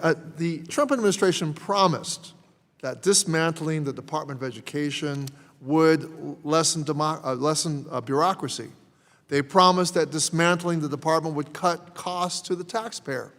They promised that outcomes would be better for students and for families. Now, a year and a half into their administration, 14 interagency agreements and millions of taxpayer dollars later, we can conclusively say none of these promises are true, or none of these promises were true. The bill would codify the permanent movement of the Office of Post-Secondary Education to the Department of Labor. The Office of the OPE administers more than $3.5 billion in grants to ensure that students can access higher education, stay in school, and get a good quality education and complete their degrees. The OPE is responsible for ensuring that college, which is still the #1 ticket into the middle class, is available to all students, no matter their background. The programs that this office administers, like the federal TRIO programs, have significantly increased post-secondary enrollment, retention, and social mobility nationwide. For first-generation low-income or non-traditional students, students with disabilities, students who are parents, student veterans, and students who have historically been excluded from the promise of higher education, these programs are a lifeline. They offer the extra support necessary for Americans to achieve the dream of a college education. Through these programs, OPE can change lives, uplift families, and produce a major positive socioeconomic return for communities and for the country. The Trump administration, however, has characterized these programs as waste. They have eliminated 6 sub-offices and fired the staffers employed there. The fiscal 27 president's budget would eliminate or slash funding for most OPE programs. The Trump administration and this Republican majority claim that this dismantling of the Department of Education will decrease bureaucracy. But over 10 months, it's become glaringly obvious that splitting up the department doesn't lessen bureaucracy, it increases it. The severely reduced office and move to the Department of Labor through an interagency agreement has massively slowed the efficiency of the OPE. The Department of Labor does not have the infrastructure nor the staff expertise to effectively operate these programs, meaning congressionally mandated funding is significantly slower to get out the door. The administration also promised that Americans would pay less taxes with the elimination of the Department of Education. I have yet to see evidence of this.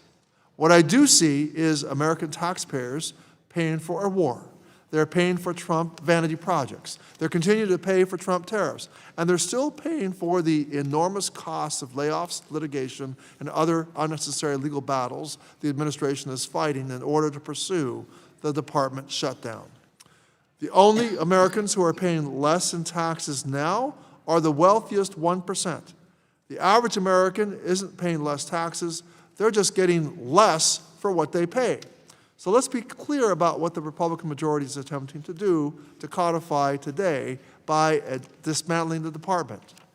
It won't mean less bureaucracy. It won't mean lower taxes. It will mean that tens of millions of students won't be receiving the support they need to succeed. In her multiple appearances before this committee and the Senate Help Committee, Secretary McMahon made it abundantly clear that she does not have in-depth knowledge of the programs she is gutting, nor the offices she is relocating, nor the students that they impact. What she has made clear is this administration's vision for education, that it is not a public good. It is a private luxury to be enjoyed only by those who can pay for it. Now, I submit that this is not the American dream. This is a billionaire's whim. I have stood outside Secretary McMahon's department demanding answers and accountability for the damage she has done to our education infrastructure. When we received nothing, I joined my colleagues in calling for Secretary McMahon's impeachment. It is past time for her to go. It is time for her to go. Codifying this shutdown of the Department of Education through an act of Congress is blowing up the bridge that we will need to cross tomorrow. Generations of students will pay for the mistake that we made today. I strongly urge my colleagues to vote no on this bill, and I yield back. The gentleman yields. Are there any other members who wish to be recognized for further discussion? I recognize the gentlelady from Oregon, Ms. Bonamici, for 5 minutes. Thank you, Mr. Chairman. I move to strike the last word and speak in opposition to the bill and the amendment in the nature of the substitute. You're recognized.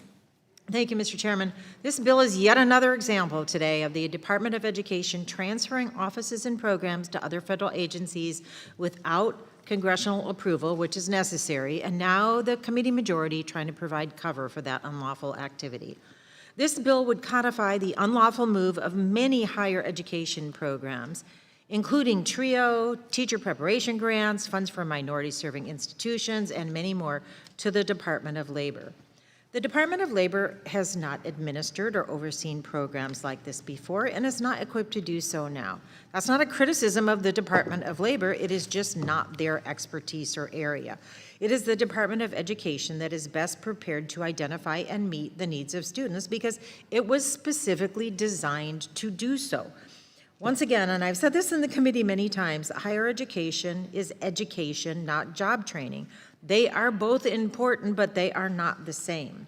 This bill abandons the promise of the Higher Education Act, which was reauthorized with overwhelming bipartisan support in 2008. I want to note, I hope my colleagues are really paying attention to what's going on here, not just in the short term or detail, but in the long term and in the big picture. I just heard someone say recently that in this country right now, they are creating a Department of War and shutting down the Department of Education. I just want to encourage people to think about what that says about our country. What does it say here to the people in our country? What does it say to students who are struggling and wondering what the future is going to be for them? What does it say around the globe? So, colleagues, I oppose this bill. I urge all of my colleagues to do the same. Let's get back to doing what we should be doing, which is improving access to affordable higher education, and I yield back the balance of my time. The gentlelady yields. Are there any members who wish to be recognized for further discussion? The gentlelady from Arizona, Ms. Grijalva, do you wish to be recognized? Yes, please. Thank you. You're recognized for 5 minutes. Thank you, Mr. Chairman. I'm very concerned as an individual who served 20 years on public school board, the kinds of changes that are being proposed here. Not this specific one. Over 10 million students rely on government assistance to be able to get a quality education. This bill is a direct attack on our students who would otherwise not be able to afford college. shifting responsibility for federal student aid risks delays in grants, loans, and loan servicing that millions of students rely on each and every year. This is also would put higher barriers to opportunity, making access to financial aid less reliable and disproportionately harms first-generation, low-income, and rural students seeking higher education. And the economic consequences are huge. Reducing access to higher education undermines workforce development and long-term economic competitiveness for so many students that live in Southern Arizona and the district that I serve. This, being able to access this funding is the opportunity that they have to open doors that were not open to their parents, their grandparents, and public education opens a gateway to so many other opportunities, and it is very concerning to me that we're willing to go ahead and put these critical programs into the Department of Labor because they are not equipped to be able to handle this kind of program. And, you know, we've already done some significant cuts in framework to a lot of these programs that are listed here: Historically Black College, University Capital Funding Program, the TRIO programs, special programs for students whose families are engaged in migrant and seasonal farm work. These are critical programs to very vulnerable communities, and to put all of these in the Department of Labor where they're not able, nor do they have the capacity to be able to absorb this, I would urge my colleagues to vote no on HR 9611, and I yield back. The gentlelady yields. Are there any members who wish to be recognized for further discussion? There being no further discussion on the amendment in the nature of a substitute, the committee will move to consideration of amendments. Are there any members who would like to offer amendments? Mr. Chairman. The gentleman from California? Mr. Takano, do you have an amendment to offer? I have an amendment at the desk, Mr. Chairman. The clerk will identify the amendment. Amendment to the amendment in the nature of a substitute to H.R. 9611, offered by Mr. Takano of California, identifier Takano _9611 AMD _03. Does the gentleman from Utah reserve a point of order? I reserve point of order. Point of order is reserved. I now recognize the gentleman from California, Mr. Takano, for 5 minutes in support of his amendment. Thank you, Mr. Chairman. This set of bills we are considering today splits up the question of a critical set of grant programs, minority serving institutions, otherwise known as MSIs. For many students across the country, MSIs are the catapult to economic and social mobility. MSI grants support institutional capacity expansions and a range of student success initiatives to help students get to and through college. In fiscal year 25, the Trump administration cut funding for MSIs and reprogrammed them to other grant programs, directly violating the directives of Congress. My amendment would require the Trump administration to restore this funding and distribute the fiscal year 25 and fiscal year 26 funds as appropriated by Congress. I urge my colleagues to support the amendment, and I yield back. The gentleman yields. Does the gentleman from Utah wish to? Yes, I'd like to withdraw my reservation. Withdraw the point of order. Point of order is withdrawn.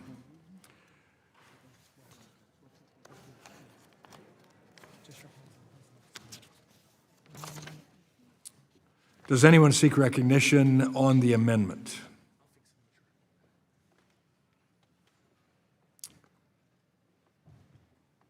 Seeing none, the question is on the amendment by the gentleman from California, Mr. Cano.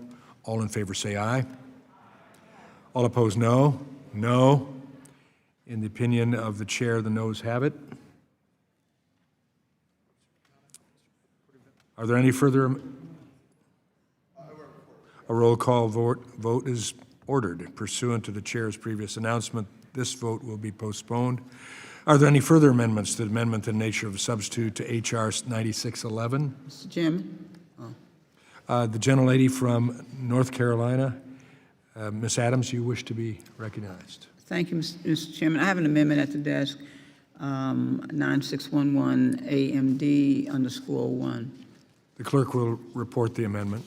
Amendment to the amendment in the nature of a substitute to H.R. 9611, offered by Ms. Adams of North Carolina, identifier Adams _9611 AMD_01. Does the gentleman from Utah reserve a point of order? Reserve point of order. Point of order is reserved. I now recognize the gentlelady from North Carolina, Ms. Adams, for 5 minutes in support of her amendment. Thank you, Mr. Chairman. This amendment says that Congress should not make this bill permanent until GAO tells us what the current disruption is doing to students. That includes grant delays, grant terminations, staffing cuts, and the interagency agreement already in place between the Department of Education and the Department of Labor. This is a basic accountability amendment. The Office of Post-Secondary Education was responsible for programs that help students to get to college, pay for college, stay enrolled, and complete their degrees. Then the administration cut that office from roughly 40 employees to fewer than 5. Then the remaining staff were detailed to labor. Now this bill asks us to lock that arrangement into law. Mr. Chairman, that's backwards. You don't break the system, move the pieces around, and then ask Congress to approve it before anyone has measured the damage. GAO should review what has happened first. I am especially concerned about Title III funds for institutions. Those dollars help institutions build the capacity to serve students well.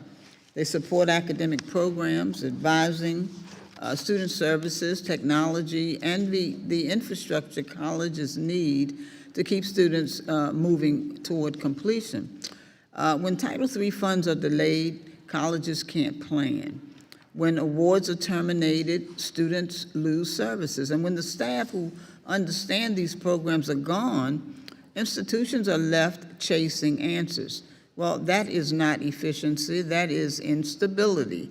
And instability hurts the students who already have the least room for error. A student who's working full-time does not have time for a grant program to be in limbo. A student parent does not have time for support services to pause. A first-generation student does not have time for advising to disappear. A student, one emergency away from stopping out, does not have time for Washington to figure out which agency is in charge. And that's why this matters. In Charlotte, UNC Charlotte serves more than 32,000 students. Central Piedmont serves more than 34,000 students. And these are students balancing work and family and tuition and transportation and everything else life throws at them. They need stable programs. They need their institutions to have reliable funding. And Congress needs facts before we can make a permanent decision. This amendment does not stop anyone from improving government. It does not create a new bureaucracy.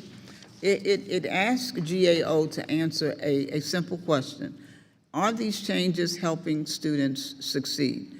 Or are they making college harder to access, to afford, and complete? That is a question worth answering. If the majority is confident this transfer is working, then they should support the amendment. If they believe that students are better off, then they should welcome the review. But we should not move forward on faith when students and institutions are already dealing with the consequences. Mr. Chairman, I urge my colleagues to support the amendment, and with that, I yield back. The gentlelady yields. Does the gentleman withdraw the reservation? I withdraw my reservation. Reservation is withdrawn.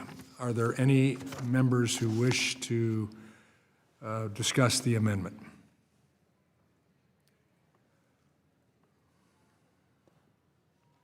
Seeing none, the question on the amendment by the gentlelady from North Carolina, Ms. Adams, all in favor say aye. All opposed, no. No. In the opinion of the chair, the noes have it, and the amendment is not agreed to. A recorded vote, a roll call vote is ordered pursuant to the chair's previous announcement. This vote will be postponed. Are there any further amendments to the amendment in the nature of a substitute to H.R. 9611? Mr. Chairman? The gentlelady from North Carolina, Ms. Adams, do you wish to be recognized for amendment? Yes, Mr. Chairman, I have an amendment at the desk, 9611. ADAMNC_610. The clerk will report the amendment. Amendment to the amendment in the nature of a substitute to H.R. 9611, offered by Ms. Adams of North Carolina, identifier Adam NC_610. Does the gentleman from Utah reserve a point of order? Reserve point of order. Point of order is reserved, and I'll recognize the gentlelady from North Carolina, Ms. Adams, for 5 minutes in support of her amendment. Thank you, Mr. Chairman. My amendment makes clear that any final rule issued under the department's accreditation, innovation, and modernization rulemaking would have no force or effect on any program, authority, function, or responsibility transferred under this act. That's not complicated. This bill transfers higher education functions out of the Department of Education. At the same time, the department is pursuing a major accreditation rule that could reshape how colleges are reviewed, how accreditors operate, and how students are protected. Those two things should not be mixed together.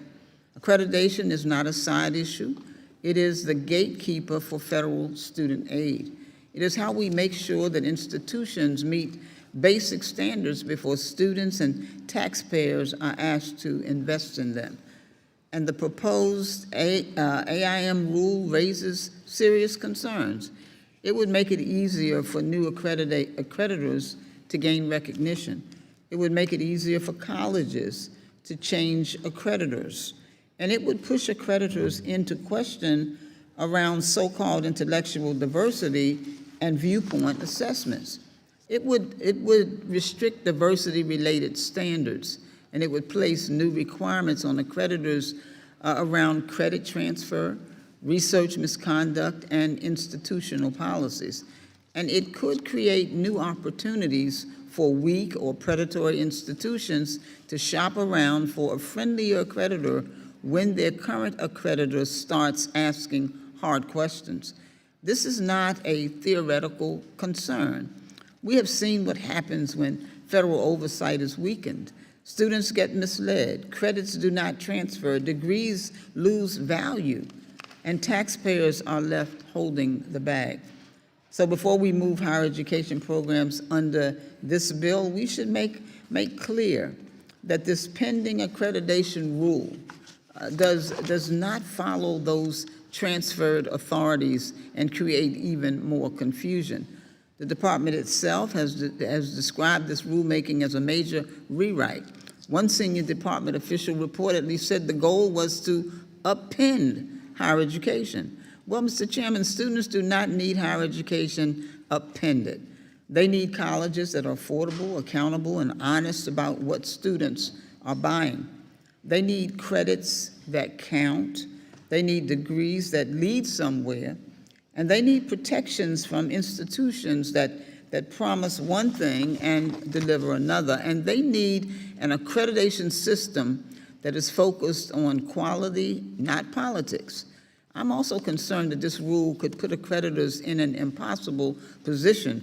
On one hand, accreditors are supposed to protect students and academic quality. And on the other hand, this proposal appears to drag them into political tests about viewpoint, ideology, and diversity. This is not how we strengthen higher education. This is how we politicize the very system that is supposed to stand between students and low-quality institutions. This amendment does not decide the whole accreditation debate today. It does not stop Congress from considering accreditation policy. It simply says that if the department finalizes this AIM rule, that rule should not control the programs and authorities transferred under this act. That is a narrow guardrail, and frankly, it's a necessary one, because this bill already creates enough uncertainty by moving higher education programs away from agency that knows them best. And we should not add a pending accreditation overhaul on top of that. We should not hand institutions one agency shuffle, one new compliance regime, and one politically charged accreditation rewrite all at the same time. This is not less bureaucracy. This is a recipe for confusion. My colleagues say that they want to protect students. Well, let's protect students. Let's keep accreditation focused on academic quality, student outcomes, financial responsibility, and institutional integrity. And let's make sure that students are not pushed towards schools with weak oversight. And let's make sure that this transfer bill does not become the vehicle for a separate regulatory agenda that has not even gone through the full process yet. I urge my colleagues to support the amendment, and with that, Mr. Chairman, I yield back. The gentlelady yields. Does the gentleman from Utah? I withdraw my point of order, my reservation. Point of order is withdrawn. Does anyone else seek recognition on the amendment? The gentleman from Virginia, the ranking member, Mr. Scott, do you wish to be recognized? Thank you, Mr. Chairman. Would you take the last word? You're recognized for 5 minutes. Yes, I just wanted to add that the Trump administration is expected to release a proposed regulation this summer to dramatically reshape the college accreditation system. The administration's proposal will weaken the quality assurance process intended to prevent taxpayer dollars from being wasted. This proposal would also give the administration another tool to attack colleges and universities that do not align with the administration's ideology. I urge your colleagues to support this amendment and yield back. The gentleman yields. Are there any others who seek recognition to speak on the amendment? Seeing none, the question is on the amendment by the gentlelady from North Carolina. All in favor say aye. All opposed, no. No. In the opinion of the chair, the noes have it. Mr. Chairman, A roll call vote is ordered. Pursuant to the chair's previous announcement, this vote will be postponed. Are there any further amendments to the amendment in the nature of substitute to H.R. 9611? I recognize the gentleman from Virginia, the ranking member, Mr. Scott, for purposes of amendment. Thank you, Mr. Chairman. I have an amendment at the desk. Identifier Scott _ 9611 AMD _ 05. The clerk will report the amendment. Amendment to the amendment in the nature of a substitute to H.R. 9611 offered by Mr. Scott of Virginia. Identifier Scott _ 9611 AMD _ 05. Does the gentleman from Utah reserve a point of order? I reserve point of order. Point of order is reserved. I now recognize the gentleman from Virginia, the ranking member, for 5 minutes in support of his amendment. Thank you, Mr. Chairman. Mr. Chairman, my amendment would prohibit the application of a radical proposed rule from the Office of Management and Budget related to rules for federal grant programs to the administration of discretionary programs under H.R. 9611. It also prohibit involvement of senior appointees or their designees in the grant review process and prohibit them from conducting pre-issuance review of any grant program. Finally, it puts into statute the requirement that DOL conduct a merit review process to determine grant recipients and requires DOL to ensure that the review process was free from partisan political influence. Currently, the OMB requires federal agencies to implement a merit review process for applications for all federal awards. This ensures that qualified subject matter experts can fairly review a grant application. However, the OMB's radical new proposed rule would upend that system and politicize the grant-making process by requiring that senior political appointees review every discretionary grant award. It further requires political appointees to ensure that the grant awards must, quote, demonstrably advance the president's political priorities, and provides that the evaluation, the merit-based evaluation system must be considered advisory only so that the politicians can do whatever they want. These policies would result in political control of the grant-making process, undermining objective merit-based considerations in the award of federal funds. I mean, and we're talking overall, this amendment obviously just refers to this bill, but there's $1 trillion involved in grant making on the federal level. 49 higher education associations strongly opposed the proposed rule, stating that it would have, quote, historic negative consequences, unquote, for federal funds.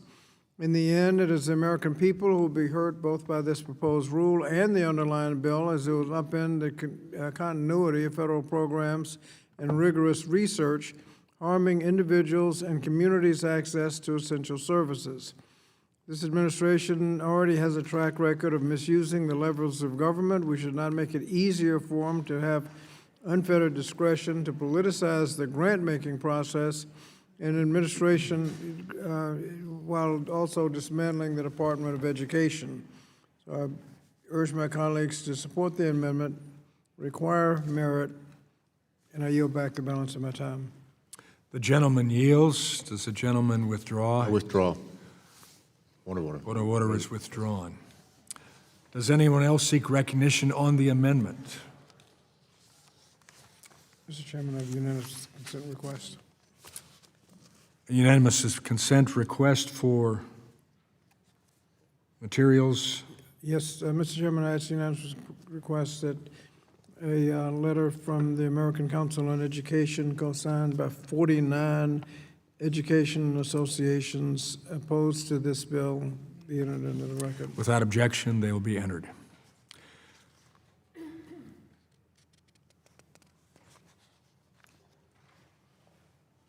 The question now is on the amendment by the gentleman from Virginia, the ranking member, Mr. Scott. All in favor, say aye. Aye. All opposed, no. No. In the opinion of the chair, the noes have it. An amendment is not agreed to. A roll call vote is ordered. Pursuant to the chair's previous announcement, this vote will be postponed. Are there any further amendments to the amendment in the nature of a substitute to H.R. 9611? Hearing none, further action on H.R. 9611 is postponed. We'll now move to consider the next bill. The committee will now proceed to consideration of the bill H.R. 9610 for amendment. The bill was circulated in advance and printed copies are available. The clerk shall designate the bill. H.R. 9610, a bill to ensure the Secretary of Labor will manage elementary and secondary education programs and for other purposes. Without objection, the first reading of the bill is dispensed with. Without objection, the bill will be considered as read and open for amendment at any point, and any amendment offered shall be considered as read. Does anyone seek to be recognized? Mr. Harris, for what purpose do you seek recognition? Mr. Chairman, I have an amendment in the nature of a substitute at the desk. The clerk shall designate the amendment in the nature of a substitute. Amendment in the nature of a substitute to H.R. 9610, offered by Mr. Harris of North Carolina, identifier H.R. 9610 ANS_01. Without objection, the amendment shall be considered original text for purposes of further amendment. The amendment in the nature of a substitute has already been distributed. I now recognize Mr. Harris for 5 minutes to explain the amendment in the nature of a substitute. Thank you, Mr. Chairman. The Department of Education was created almost 50 years ago with a mandate to improve education outcomes for America's students. But decades later, we have little to show for it. We spent roughly $3 trillion in taxpayer funds on federal education programs and the department's bureaucracy, yet student outcomes remain stagnant. The latest Nation's Report Card confirms what parents and communities across America already know. Too many students are being left behind. Nearly 7 in 10 4th and 8th grade students are not proficient in reading, with similar results in mathematics. Only 13% of 8th graders scored at or above proficiency in U.S. history. Among high school seniors preparing to enter the workforce, military, or higher education, nearly half of them are performing below the basic level in math and reading. The fact is, the data could not be clearer.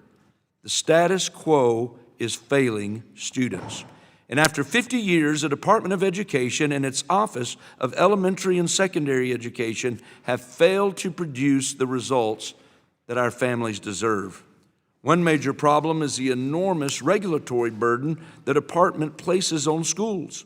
The federal government provides about 10% of total K-12 education spending, and yet at the same time creates about half the red tape burden on schools, forcing teachers and administrators to spend far too much time complying with Washington mandates and less time helping students succeed.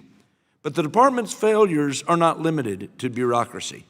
Under Democrat leadership, the department has too often been used as a vehicle for advancing a radical political agenda rather than focusing on academic achievement.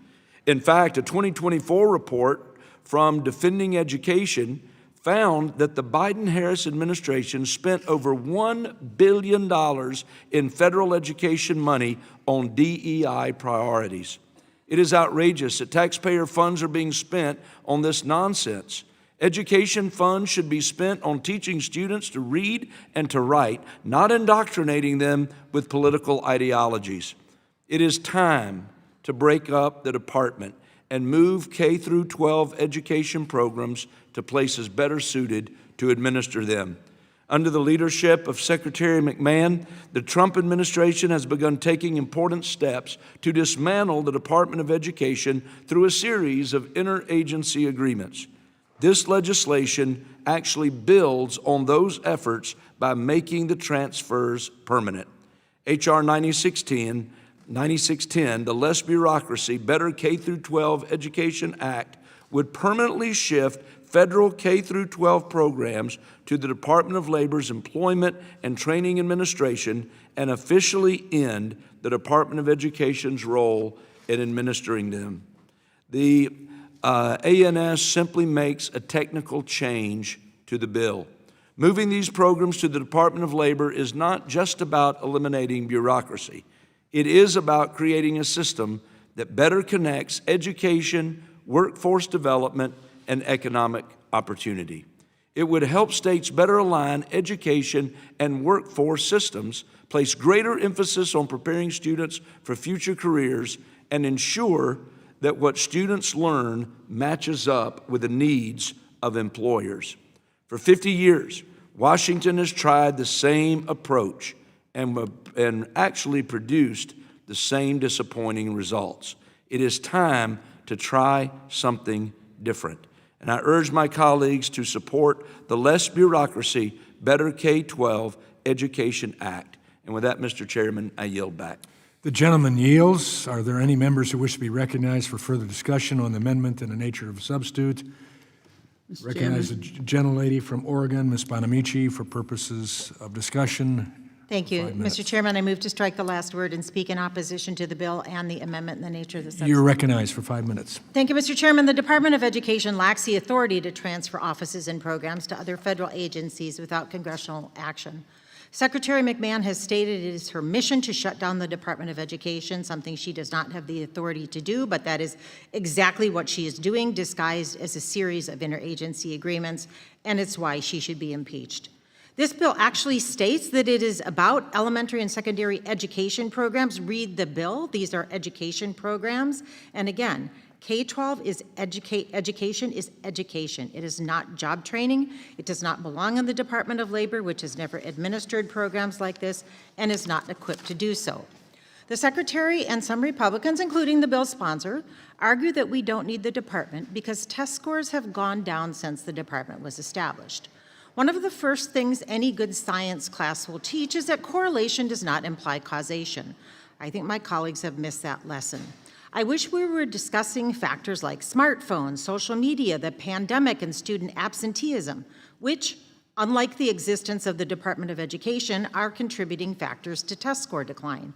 I wish we were discussing how the countries that outperform us in education, if that's what you care about, Singapore, Estonia, Finland, Canada, Japan, they're strengthening, not dismantling their federal education infrastructure. They respect diversity, equity, and inclusion. I wish we were discussing how in countries like Estonia, which is Europe's top performer, they invest in early childhood education, they provide free lunch, they value arts and music, and as the most tech-forward country, they have narrow and appropriate uses of technology and AI and put more focus on hands-on project-based learning. That's how you raise test scores. It's not by eliminating the Department of Education. As a reminder, in 2015, Congress enacted the Every Student Succeeds Act with strong bipartisan support. Many of us were there. We agreed that the federal role in education is not to set curriculum, but to provide additional support for high-need populations and fill gaps in state funding. But now the Trump administration and Republicans in Congress have abandoned that promise. Additionally, the Department of Education has said that no student has ever been educated by the Department of Education, and apparently that's an argument, albeit an illogical one, why it shouldn't exist. Well, the Department of Education doesn't grow our crops, and the Department of Transportation doesn't drive our buses or fly our airplanes. No one is suggesting we eliminate those agencies. Also, Republicans claim that the Department of Education is an unnecessary pass-through for federal funds, presumably funds like the title programs under the Elementary and Secondary Education Act and IDEA.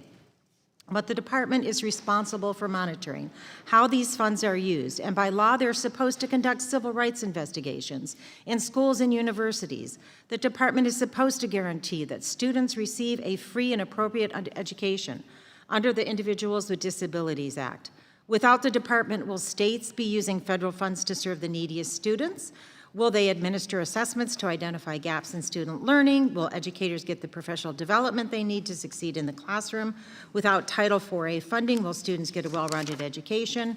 And without the department, will students who face discrimination or students who are not receiving the free and appropriate education they are guaranteed to get under the law, will they be heard or will they be ignored? I do note that today's markup does not include bills to codify the move of OSERS, which administers IDEA, to HHS, or a bill to codify the move of the Office of Civil Rights to the DOJ. And I hope that's because my colleagues are listening to the outcry of concern and even despair from constituents around the country about these moves, especially from millions of parents of students with disabilities. It's the Individuals with Disabilities Education Act. Please listen to the experts who work with those students. This is about seeing kids as students, not patients. I want to add that the School Superintendents Association, representing 10,000 school district leaders across the country, they oppose this bill and also H.R. 9608. And Mr. Chairman, I would like to enter into the record a letter from the School Superintendents Association. Without objection and hearing none, it'll be entered. Thank you, Mr. Chairman. Now, I agree with them. They say removing a responsibility for major federal education programs such as Title I from the Department of Education weakens the federal infrastructure dedicated to advancing educational opportunity in America, diminishes the visibility and priority of K-12 education at the federal level, and undermines academic achievement of our nation's students. Unlike the title of the bill, which says it's better K-12 education, this will not result in better K-12 education. As ranking member of the Early Childhood, Elementary, and Secondary Education Committee, I urge you to listen to the experts. I strongly oppose this bill. I urge all of my colleagues to do the same, and I implore everyone, please look at the message that this is sending. It says right in the bill. The gentlelady's time has expired. Secretary of Education will be called We the need to move Secretary of on. Labor. That says I recognize the things about gentleman from education. California for the purposes of speaking to the ANS. Thank you, Mr. Chair. I wholly believe that education is an issue generally for states and, better yet, local communities and local school districts. But it is a national priority, and it needs to be a lot more of a national priority. And unfortunately, this bill takes us in the other direction. Now, I've said from the very beginning of this last year that I wholly support efforts to reform the Department of Education and focus its mission on promoting academic excellence, educational excellence across the country. That's why I'm supporting a number of other measures today that reassign functions that are extraneous to that mission. But this bill seeks to reassign the core K-12 functions of the Department of Education. We're talking about Title I, which 40,000 schools across the country rely on. We're talking about grants to support teachers. We're talking about student support and academic enrichment. We're talking about literacy grants, charter school grants, American history and civics grants. I just don't see how it makes sense to shift those functions away from the Department of Education and into the Department of Labor. And as a point of comparison, earlier today in one of my other committees, we were talking about the FEMA Act. Now, this is a bill to reform FEMA. It's bipartisan. It came together through countless forms of local input from across the country. And one of the things that it does is it actually elevates FEMA as a cabinet-level agency, because the thinking goes that will provide for a greater measure of accountability and performance. So what does it say that we're looking to do precisely the opposite with the Department of Education? And you might say, well, that's about emergencies. Emergencies in education, not really comparable. But increasingly, the state of education in this country is a national emergency. When you look at the nation's report card, we keep falling further and further behind other countries. This is the slow motion decline of our country, and yet outside of this committee, it is rarely talked about at all in Washington, D.C. And so I believe we need to be talking a lot more about education, not to say that the federal government should be setting policy, but rather that we should be supporting excellent schools all across the country.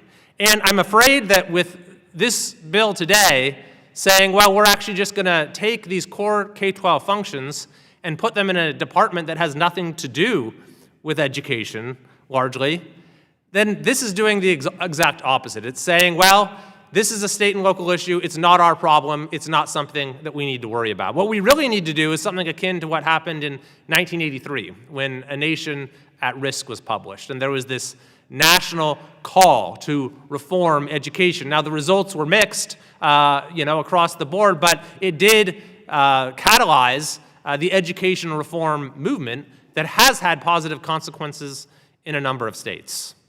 So I think we need to reform the Department of Education, but we need to do so in a way that prepares it to meet this challenge, to reverse the decline of education in this country, to assure that every child has access to a great education at a time when there are still far too many achievement gaps in states all across America. So I, again, support a number of other bills that are coming forward today. I think that they're good at focusing the department's mission, but I can't regrettably support this one. I yield back.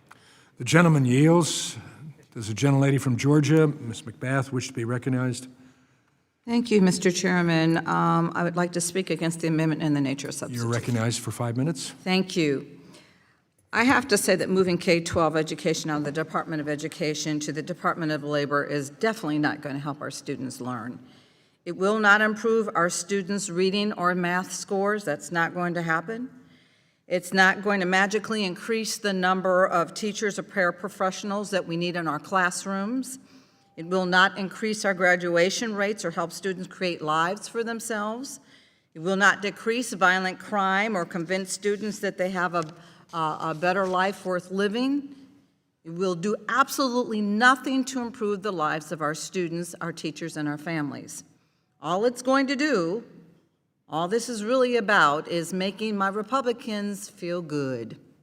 It's about finally getting rid of a department that they think shouldn't exist because they claim to believe in small government. And I'm sorry to say that any of the reason that you hear from my Republican colleagues today is a half-truth. If any of these changes were actually good for students, if any of these things were about improving the outcomes or making things easier on our students, our families, I promise you, every Democrat in this committee, we would be jumping on board to support them. But this isn't about outcomes. This is about fulfilling a promise Republicans made to themselves long ago to get rid of a department that they just don't believe should exist, no matter how necessary the work is or how much good the agency does, or how many of their own constituents will fall through the cracks.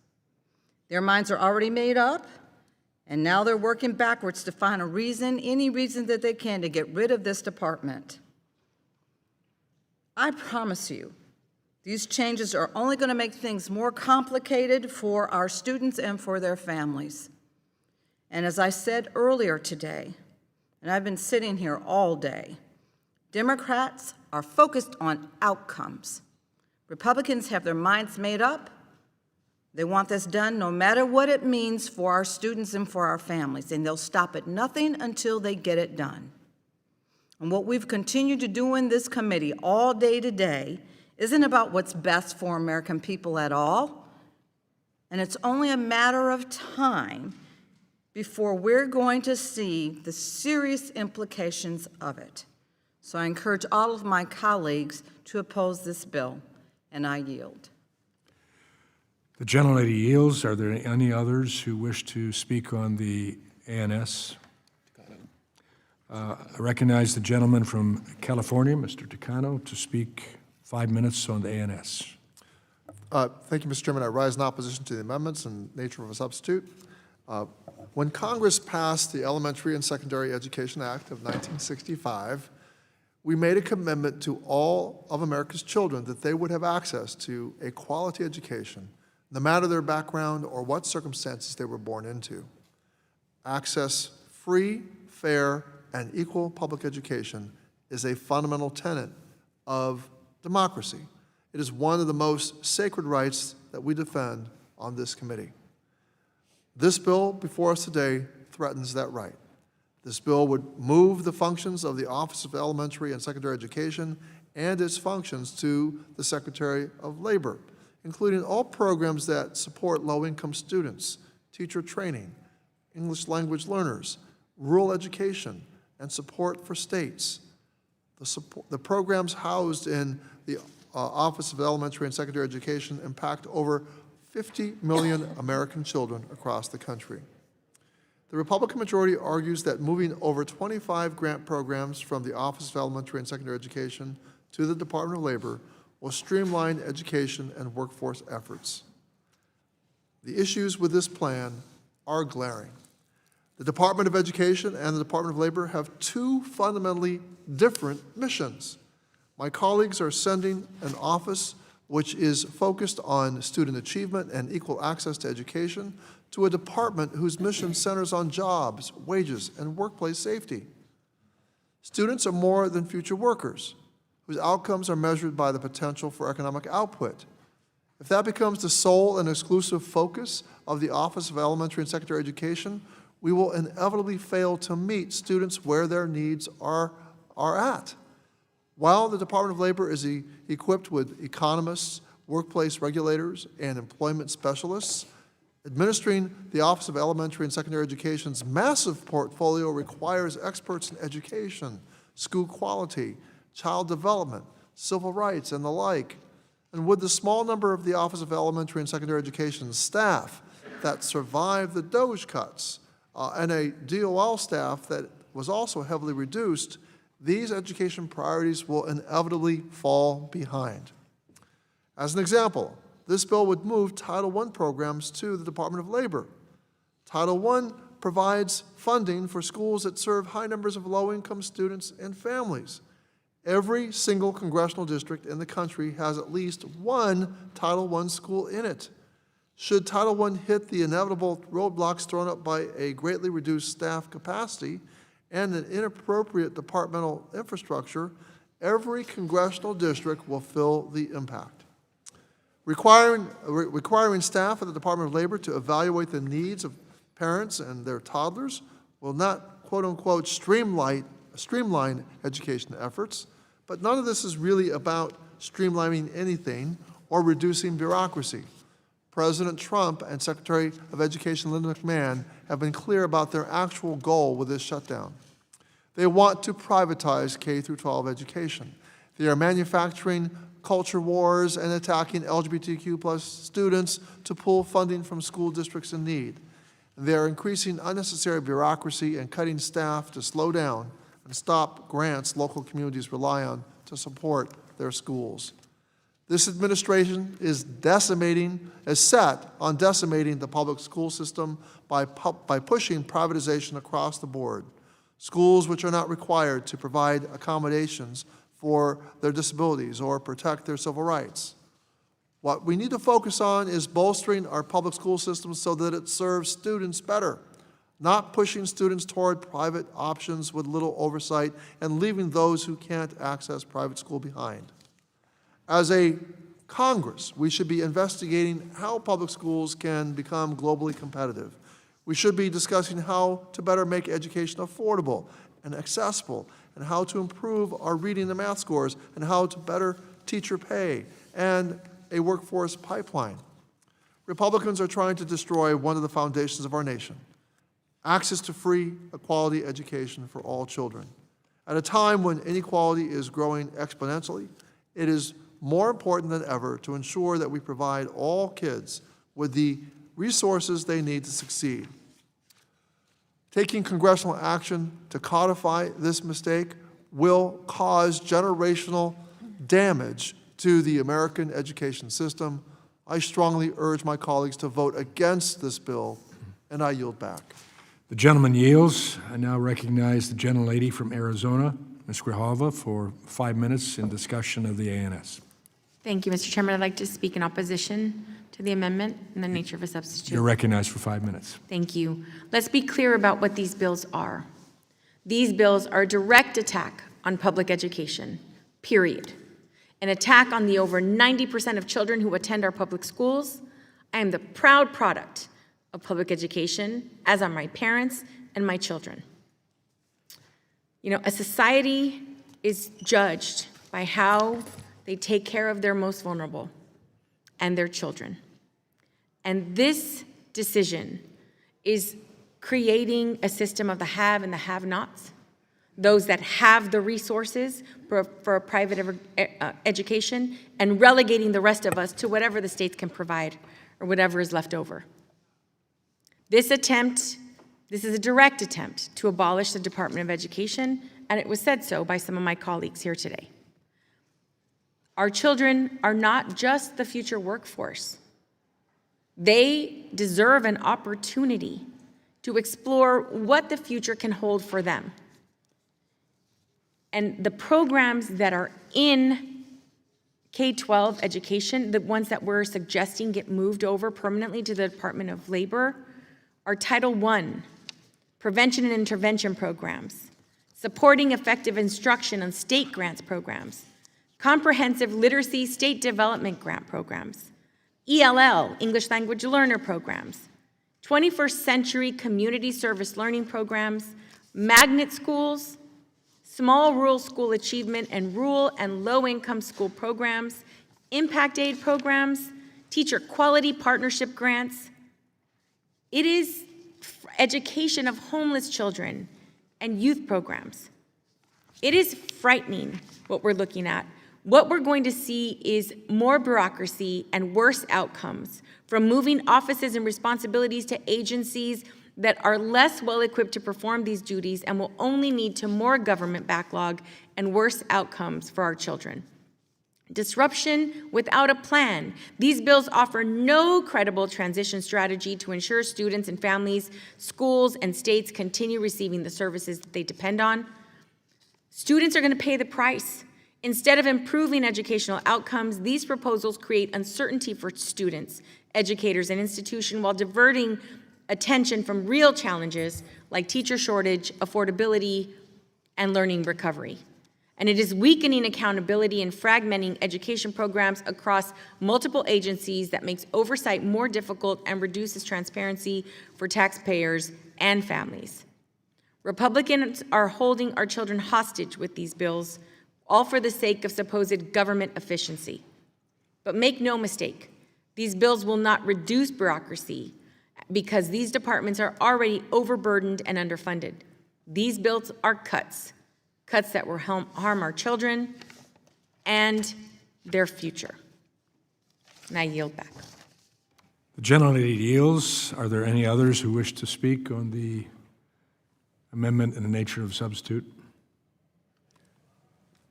Does the gentleman from Virginia, the ranking member, wish to be recognized? Move to strike the last word. The gentleman is recognized for 5 minutes. Yes, Mr. Chairman, I oppose H.R. 9610. This bill will transfer many of the programs of the Office of Elementary and Secondary Education at the Department of Education to the Department of Labor. This bill would undermine every aspect of our public education system by moving the administration of programs affecting schools, students, and teachers to a department with no expertise in these areas and a department that's ill-equipped to take over their administration. And when I say ill-equipped, the ability to administer the programs will be an impossible challenge. According to the Bipartisan Policy Center, the education programs being transferred to labor are 7 times larger than the existing programs it manages, unquote. This transfer will take place in education in a department that lacks the knowledge, expertise, and processes to advance the needs of nearly 50 million students and their families that attend the 13,000 public school districts nationwide, as well as the educators that are critical to teaching them. Parents, advocates, and teachers across the country have come out against moving K through 12 programs from the Department of Education to the Department of Labor because they know that nothing in this bill will actually improve education. Complaining about test scores will not improve education. And paying to move people around in Washington and furnish new offices will not improve education. This bill does nothing to return education to the states or enhance enforcement of civil rights. In fact, enforcement of civil rights is a core function of the Department of Education, and yes, civil rights means diversity instead of segregation. Equity means it means fairness to everyone instead of opportunity just for a privileged few. That's what the Department of Education is for. So I strongly oppose the bill and urge my colleagues to oppose the bill, and I yield back. The gentleman yields. Are there any others who wish to speak to the ANS? Seeing none, we move now on to amendments. Are there any amendments that wish to be offered? Yes, Mr. Chairman. I recognize the gentlelady from North Carolina, Ms. Adams, to offer an amendment. Thank you, Mr. Chairman. I have an amendment at the desk, 9610 AMD_01. The clerk will report the amendment. Amendment to the amendment in the nature of a substitute to H.R. 9610, offered by Ms. Adams of North Carolina, identifier Adams_9610, AMD_01.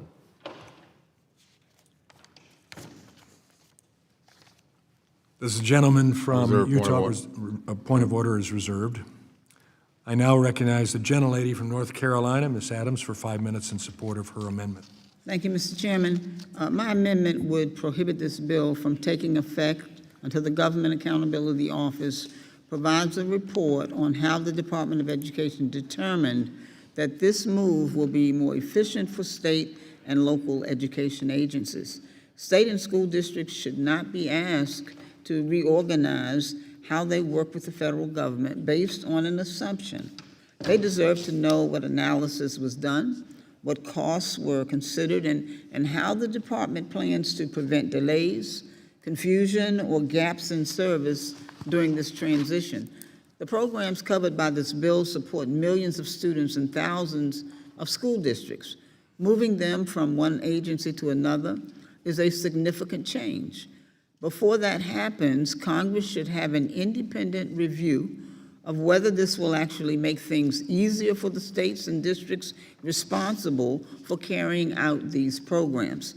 Further, we've heard time and time again from Secretary McMahon that the current interagency agreements provide proof of concept.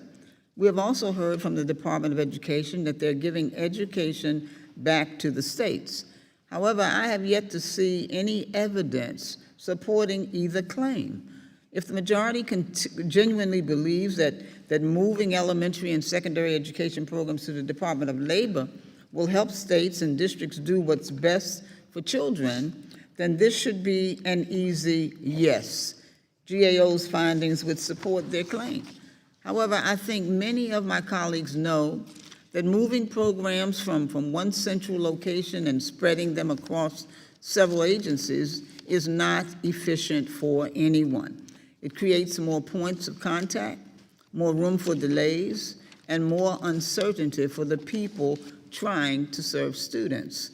And while I cannot support the underlying bill, I encourage all of my colleagues, especially those who believe that this move will benefit students and their families, to vote yes on this amendment.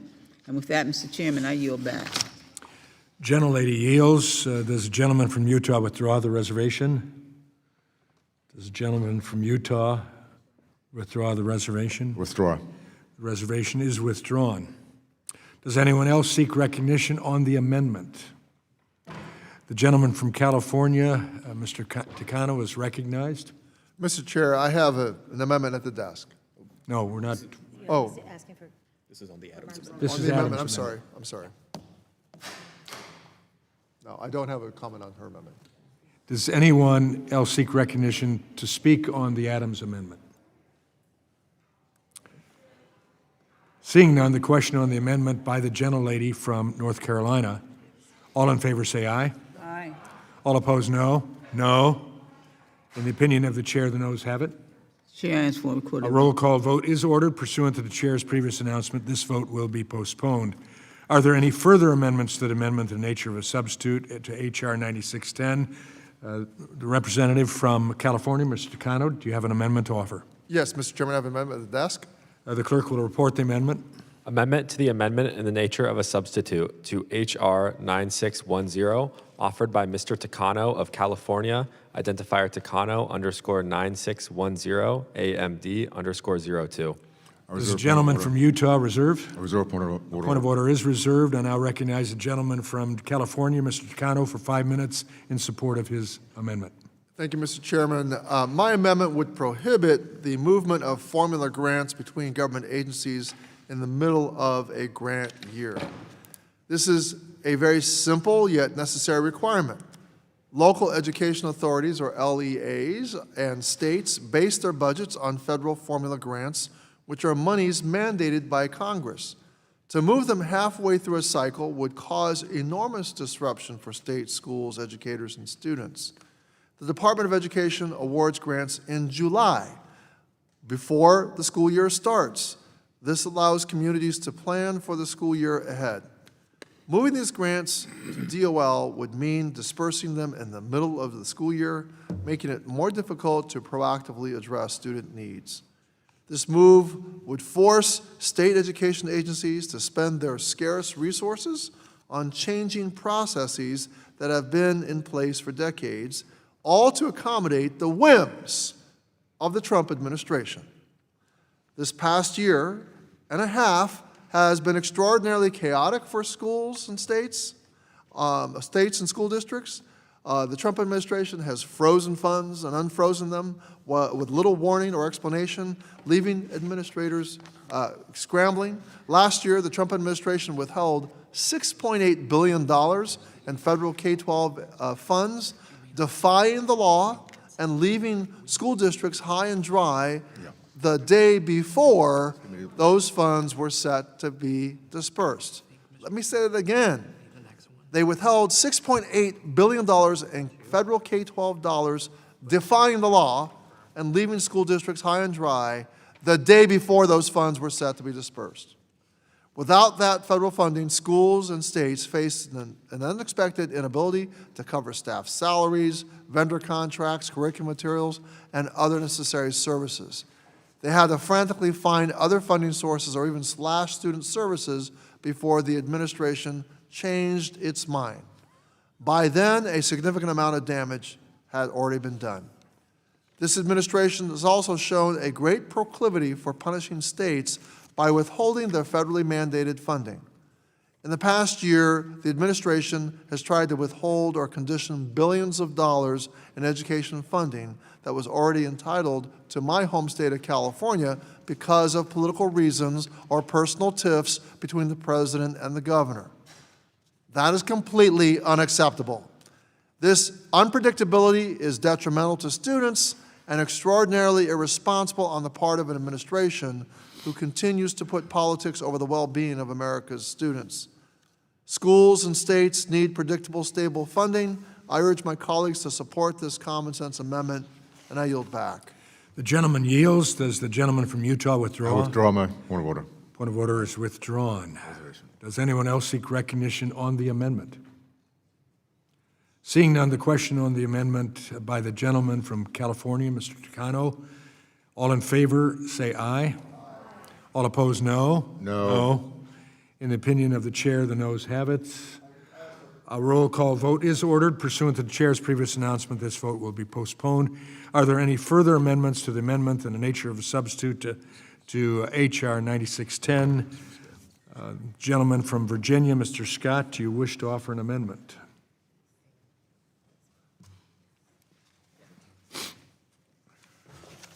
You're recognized for 5 minutes. We'll have to- The clerk will report the amendment. It's 04.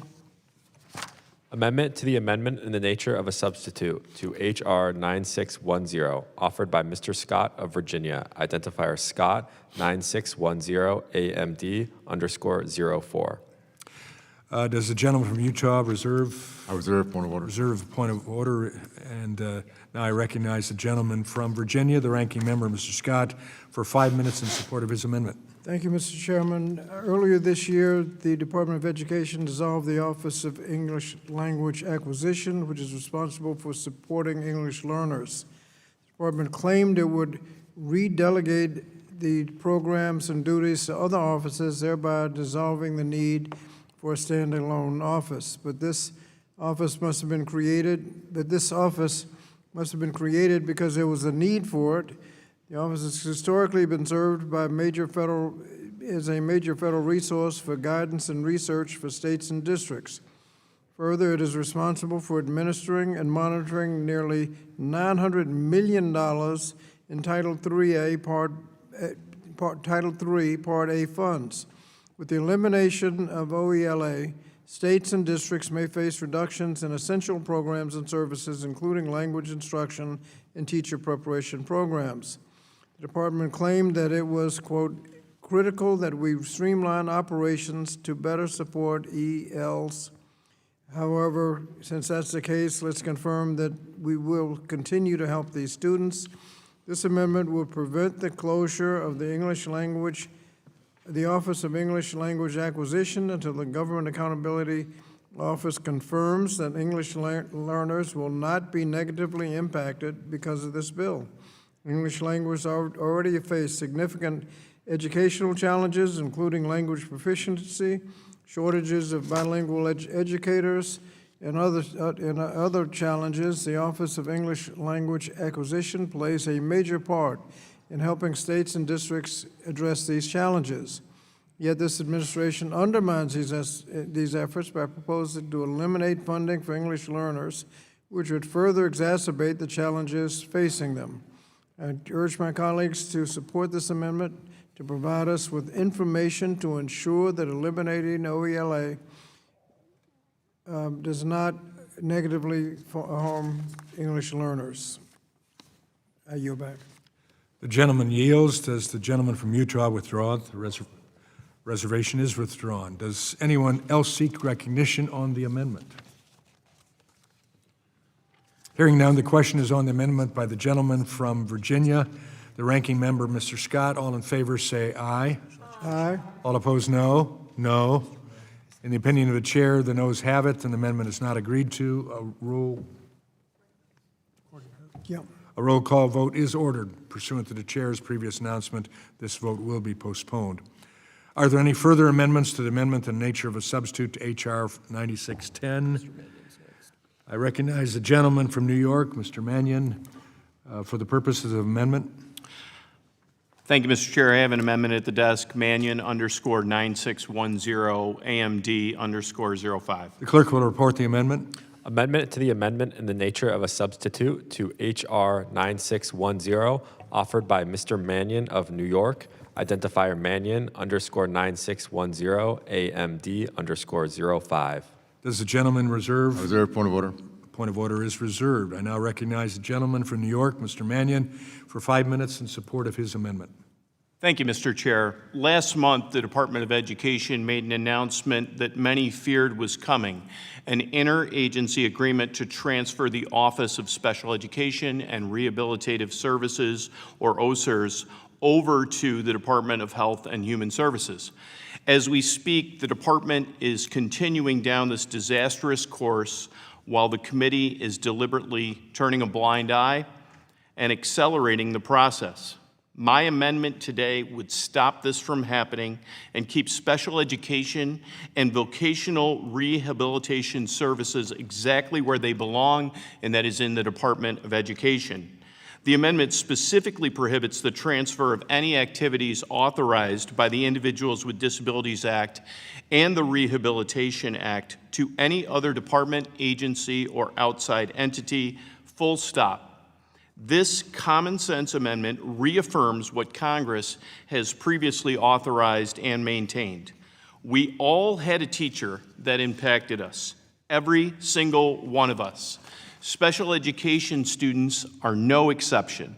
All of us here today, on both sides of the aisle, have heard the grave concerns that the disability community and families have raised about this shift. Dismantling these systems risks taking us back to a dark chapter in our history when students with disabilities were routinely denied educational access and opportunity. To that point, Mr. Chair, I ask unanimous consent to enter into the record a letter signed last month by a broad coalition of over 100 disability education and civil rights groups opposing this transfer. Without objection and hearing none, they will be entered. Thank you, Mr. Chair. I also ask consent to enter into the record a letter this week from a bipartisan group of former leaders of OSEP and RSA going back to the Nixon administration who also opposed this move. Without objection and hearing none, they'll be entered. Thank you, Mr. Chair. By law, the Department of Education is tasked with administering programs under the Individuals with Disabilities in Education Act, or IDEA. For decades, OSERS has ensured that states and school districts are upholding IDEA's promise of a free, appropriate public education in the least restrictive environment. It also carries out programs to help people with disabilities gain meaningful employment and live independently. Transferring these services is dangerous and incredibly disruptive. It disconnects the students with a disability from other programs where students are in your other K-12 programs. They are intricately entwined. It also dismisses the concerns of millions of parents who should not have to fight even harder to ensure that their students are supported in school and learning alongside of their peers. We cannot silo programs for students with disabilities under an agency that lacks the necessary expertise, especially not under the leadership of Secretary Kennedy, whose rhetoric and anti-science agenda continue to raise alarms. So while this move may not be directly written into the underlying bill, it is happening right now as we speak under Secretary McMahon's watch, and we can't ignore the fact that while debating a bill that would also transfer other K-12 programs out of the Department of Education over to yet another separate agency, the Department of Labor. So my amendment is an opportunity to put a stop to this. I encourage all colleagues to support this amendment and oppose the underlying bill in keeping our special education students and students that would also be in a K-12 setting without being diagnosed with a disability, having an IEP or a 504 plan, that they remain together. Thank you, Mr. Chair, and I yield back. The gentleman yields. Does the gentleman from Utah withdraw? My Reservation is withdrawn. Does anyone else seek recognition on the amendment? Does the gentlelady from Oregon, Ms. Bonamici? Yes, Mr. Chairman, I'd like to speak in favor of Mr. Mannion's opinion. You're recognized for 5 minutes. Thank you very much. I just want to say how strongly I support the amendment brought forward by my colleague, Mr. Mannion from New York, to prohibit any transfer of the Office of Special Education and Rehabilitative Services, or OSERS, out of the Department of Education. In this current case, we're seeing it being transferred to the Department of Health and Human Services. And as I remarked earlier in connection with the underlying bill, I have heard an outcry of concern and even despair especially from parents of students with disabilities. This is the Individuals with Disabilities Education Act. It is an education bill. And since the passage of IDEA, which has never been fully funded, I want to remind the committee of that, never been fully funded, we've made tremendous strides in meeting the needs of students with disabilities. This any move, which as Mr. Mannion explained, is happening as we speak, any move out of the Department of Education, especially to the Department of Health and Human Services, and especially with this anti-science Secretary of Health and Human Services, really removes the focus of the bill from an education bill and really would treat the kids here as patients, not students. Please, I implore everyone, please not only support this bill, but listen to the experts, listen to the people who have been working with students with disabilities, remark on the progress that we've made, and let's not turn back the page by moving the Individuals with Disability Act, Education Act to Health and Human Services and taking us back. I, again, support this very, very important amendment, even though I do not support the underlying bill. This is a good amendment we should all be supporting. And if we want to help students with disabilities, let's fully fund IDEA. And I yield back. The gentlelady yields. Are there any others who wish to speak on the amendment? Seeing none, the question on the amendment by the gentleman from New York. All in favor say aye. All opposed, no. No. In the opinion of the chair, the noes have it. The amendment is not agreed to. I request a recorded vote, please, Roll Mr. Chair. call vote is ordered pursuant to the chair's previous announcement. This vote will be postponed. Are there any further amendments to the amendment in the nature of a substitute to H.R. 9610? I recognize the gentlelady from Oregon, Ms. Bonamici, for the purposes of an amendment. Thank you very much, Mr. Chairman. I have an amendment at the desk. I Clerk will report the amendment. Amendment to the amendment in the nature of a substitute to H.R. 9610, offered by Ms. Bonamici of Oregon, identifier Bonamici _9610 AMD _09. Does the gentleman from Utah reserve a point of order? Yes, I reserve. Point of order is reserved, and I recognize the gentlelady from Oregon, Ms. Bonamici, for 5 minutes in support of her amendment. Thank you very much, Mr. Chairman. I have an amendment that specifies that no functions of the Office for Civil Rights shall be transferred to any other federal agency. Again, I strongly oppose the underlying bill as a massive and dangerous attack on public education. It sends a terrible and counterproductive message to people in our country and around the world that the U.S. does not value education.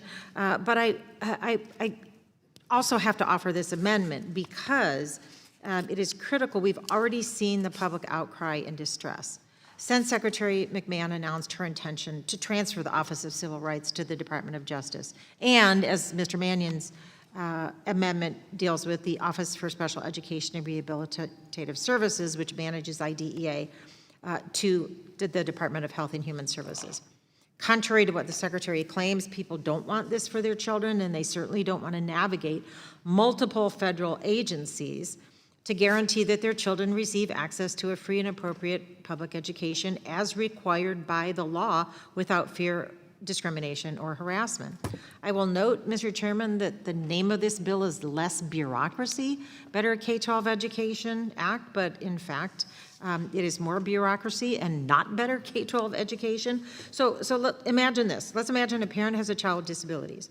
The child is experiencing problems that are not being addressed by the school or the district. So if the Department of Labor now administers K-12 education programming, the parent reaches out to the Employment and Training Administration to try to ask questions and get support. But then they're redirected to Health and Human Services, which handles special education. However, HHS is now administering IDEA grants, but they don't handle the civil rights complaints when the school districts aren't in compliance. So then they get redirected to the Department of Justice to file a complaint.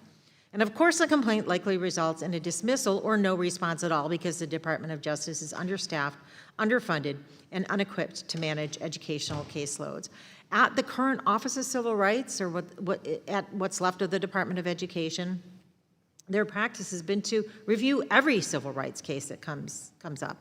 That is not going to happen at the Department of Justice. We know that. We cannot and will not protect students' civil rights or make education better by transferring the Office of Civil Rights from the Department of Education to the Department of Justice, which is completely divorced from all other educational programming. This is going to be more bureaucracy, more frustration for parents, and I urge my colleagues to support this amendment and stand strong against Secretary McMahon's efforts to offload civil rights oversight outside of the Department of Education to another department that will not protect the civil rights of students. Thank you, Mr. Chairman, and I yield back. The gentlelady yields. Does the gentleman from Utah withdraw? Withdraw my reservation. Reservation is withdrawn. Does anyone seek recognition on the amendment? Seeing none, the question is on the amendment by the gentlelady from Oregon, Ms. Bonamici. All in favor say aye. All opposed, no. No. In the opinion of the chair, the noes have it, and the amendment is not agreed to. Roll call vote is ordered pursuant to the chair's previous announcement. This vote will be postponed. Are there any further amendments to the amendment in the nature of substitute to H.R. 9610? For what purpose does the gentleman from Virginia, the ranking member, seek to be recognized? Yes, Mr. Chairman, I have an amendment at his desk. The clerk will report the amendment. 03. Amendment to the amendment in the nature of a substitute to H.R. 9610, offered by Mr. Scott of Virginia. Identifier Scott_9610 AMD _03.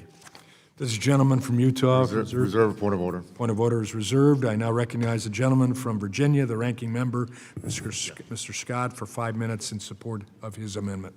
Thank you, Mr. Chairman. Mr. Chairman, the underlying bill would move the administration of numerous formula and discretionary grant programs relating to K-12 education to the Department of Labor, which has no similar experience managing students, educators, schools, and school districts. Many of the programs included in the IAs are those same programs that have been targeted since the beginning of the second Trump administration, with sudden withholding of funding, reductions in force to staff charged with administering the programs, abrupt contract cancellations, and efforts to cut or zero out them in the president's budget. This bill is just another obvious example by this majority of promoting partisan ideology instead of prioritizing issues that would actually help states and districts serve students. It's an effort to roll back one of the worst pieces. It is an effort to roll back one of the worst pieces of ideological legislation passed by Congress that I introduced this amendment. My amendment would prevent the bill from taking place until the federal school tax credit program created in the Big Ugly Bill is repealed. The scholarship tax credit program is a radical effort that could cost as much as $50 billion a year, more than all federal spending on K-12 education combined. In the midst of the cost of living crisis, the school voucher program would worsen income inequality by wasting taxpayer money on subsidizing private schools for wealthy families. To make matters worse, the private schools under the program will not have any public accountability for the use of funds or student outcomes. Worse still, students who attend private schools may not have the full protections under federal civil rights laws and may not receive the services they need to ensure they have access to a free and appropriate public education under the Individuals with Disabilities Education Act. Furthermore, some schools that receive funds may be permitted to discriminate against both students and staff, including students with disabilities. Similar state programs have been shown to increase segregation and potentially hurt rural communities. These programs often benefit those already attending private schools, and there have been reports that misuse of millions of dollars in public funds in those programs. All of this is taking place against the backdrop of this administration's, and now my colleagues here in Congress, systematically dismantling the Department of Education, hurting students, families, educators, and our nation. Public tax dollars should support public schools that educate over 90% of the American children and serve every student regardless of income, disability, religion, sexual orientation, or zip code, at a time when K-12 schools are struggling with aging infrastructure, teacher shortages, and lack of resources. Congress should be investing in public education, not devising a tax scheme to subsidize school vouchers to undermine public education. I'd like to submit for the record, ask unanimous consent, to submit for the record comments by the American Education Researchers. Huh? I'm sorry. I gave you some. Okay, I'm sorry. We'll do that on the next bill. I urge my colleagues to support the amendment and yield back the balance of my time. The gentleman yields. Does the gentleman from Utah withdraw? Point of order is withdrawn. Does anyone else seek recognition on this amendment? Yes. Seeing none, the question is, the gentleman from Utah, Mr. Owens. Do you I'd like wish to speak in opposition. I speak in opposition to this amendment. You're recognized for 5 minutes. The federal school choice tax credit, establishing a working families tax cut, represents promise to the American people. It's an opportunity to expand the educational options for our children.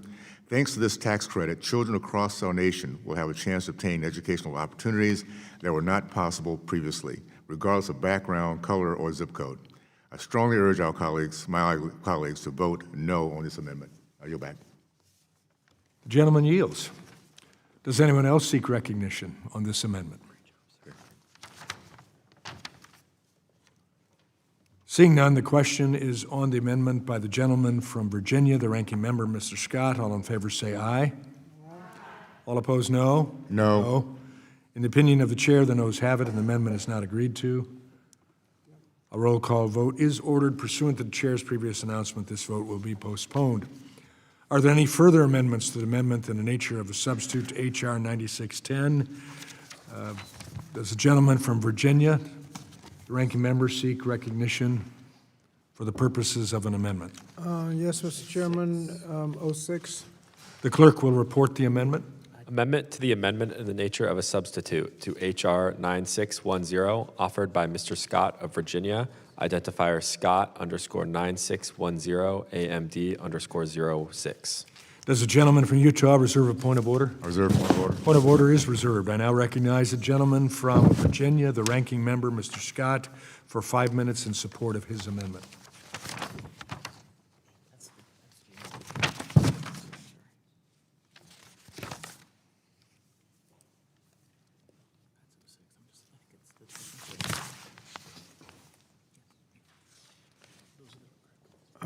Thank you, Mr. Chairman. I move to strike the last word.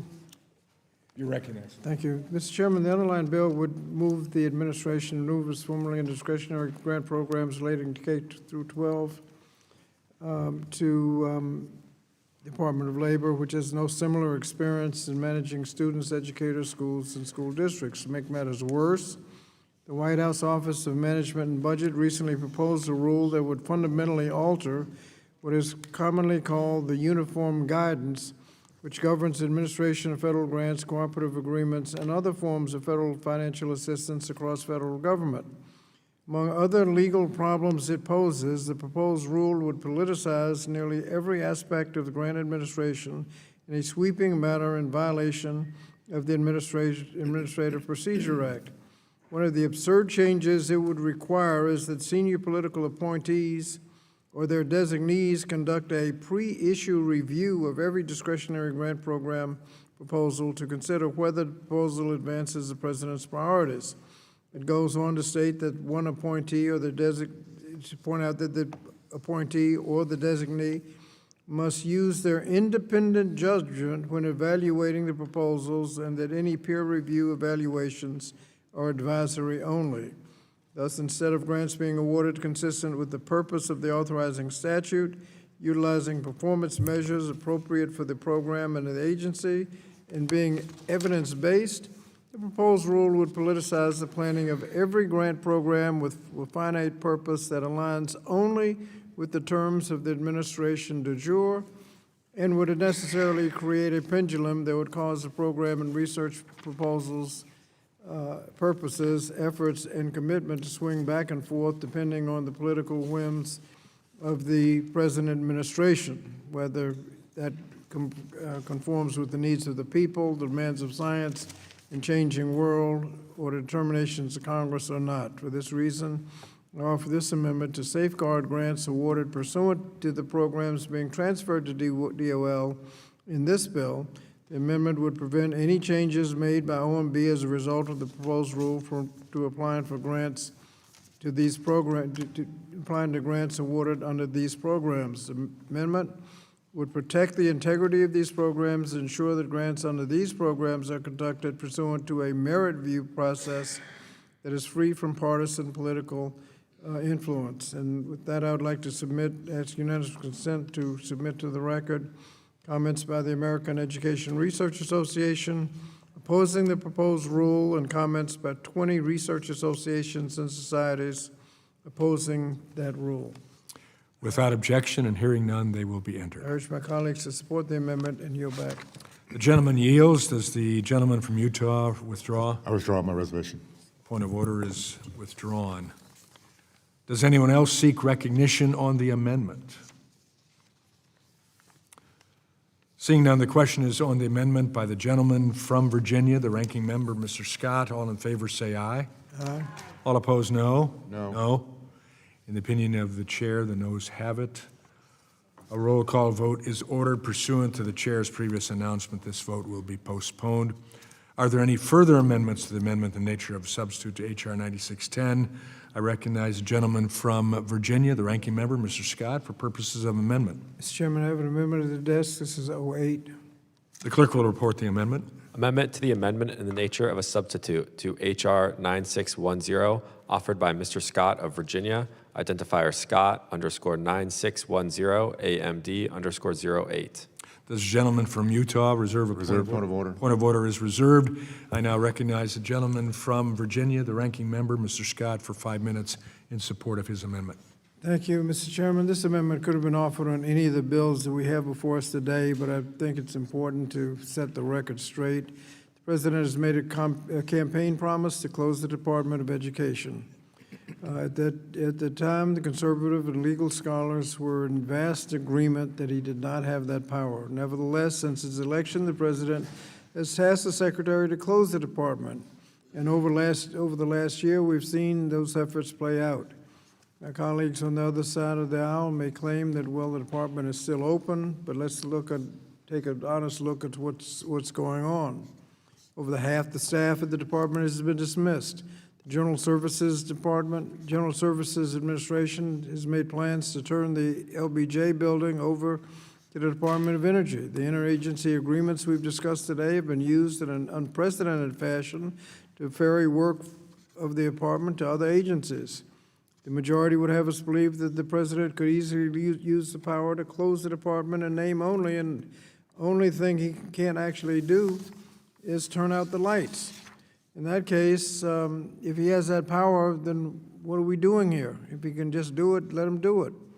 If he and the Secretary can take these actions to reduce the size of the department and send its functions to departments far and wide, close the department in all but name, why do we need bills to essentially do the same thing? Either he has the power, and this is an academic exercise, or he does not have the power, and over all of our time spent could be better spent conducting oversight on the department, ensuring that it's following the law. Well, the truth of the matter is the department is being sued because it's apparent to everyone except this administration and apparently this majority of this committee that the administration is exceeding its authority when it comes to the Department of Education. If we're going to essentially use these bills to paper over actions the department has taken in hopes that everything will come out in the wash in the end, then we should be willing to say so. And the findings in this amendment lay out a brief outline of the administration's actions as it relates to their efforts to close the department and put members on notice as to what these bills are actually doing and supporting. I urge my colleagues to support the amendment and yield back. The gentleman yields. Does the gentleman from Utah withdraw his reservation? I withdraw my. Point of order is withdrawn.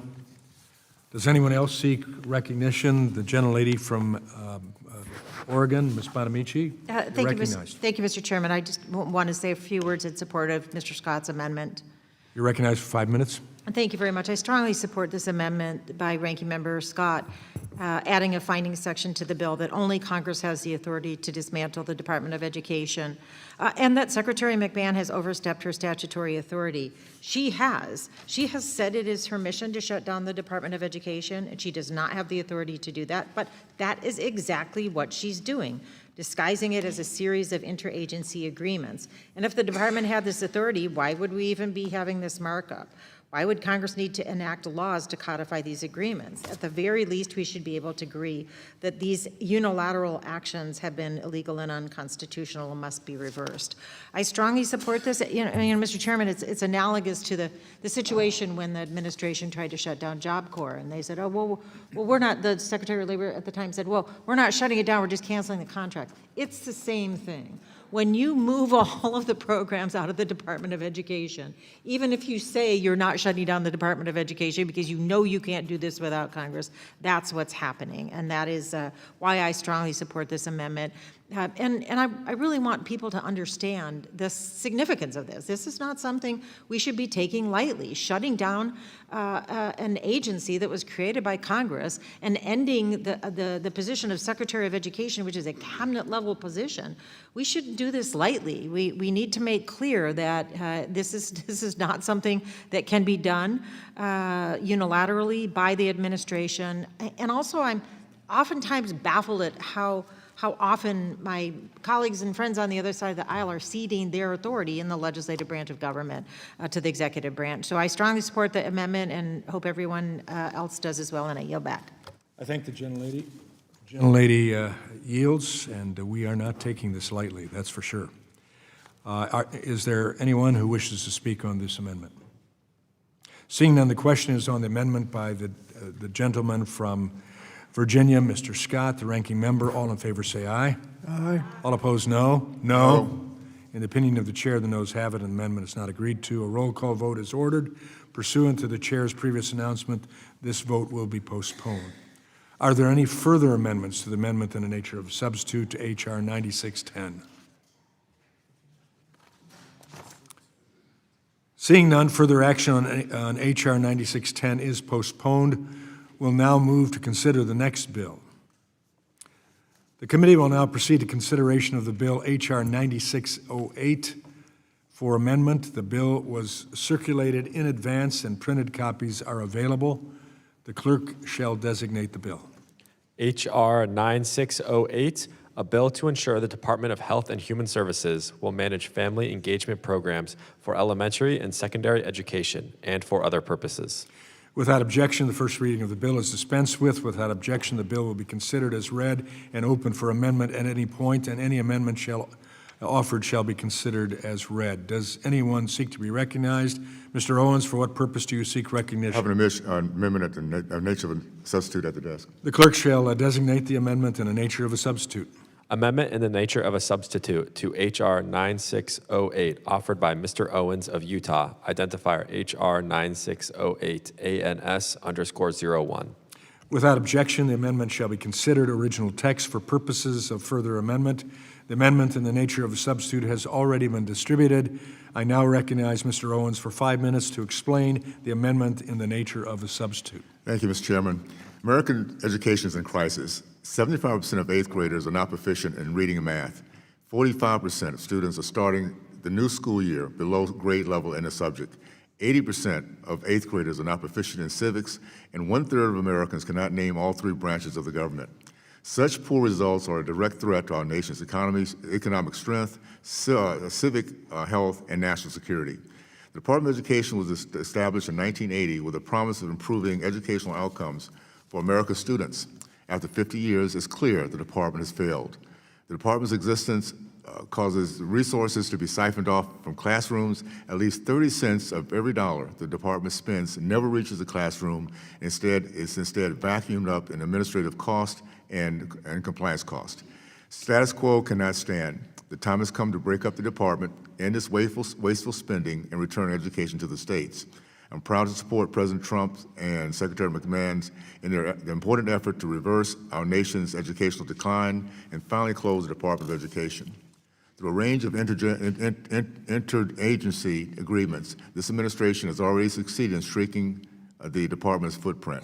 This bill, H.R. 9608, Less Bureaucracy, Better Family Engagement Act, will strengthen the administration's effort to permanently shift 6 family engagement and school support programs to the Department of Health and Human Services. HHS is perfectly positioned to take control of these programs. Transferring these programs will leverage the administration for children and families' existing expertise and ensure that K-12 students and families can readily access the support they need. This bill is an important step in shrinking the federal role in education and ensuring the parents and families stay in the driver's seat. I urge my colleagues to support the Less Bureaucracy, Better Family Engagement Act, and I yield back. The gentleman yields. Are there any members who wish to be recognized for further discussion on the amendment in the nature of a substitute? Does the gentlelady from Oregon wish to be recognized? Yes, thank you, Mr. Chairman. I just want to strike the last word. You're recognized for 5 minutes. Well, thank you very much. I strongly support family engagement, but this bill won't help. What will help?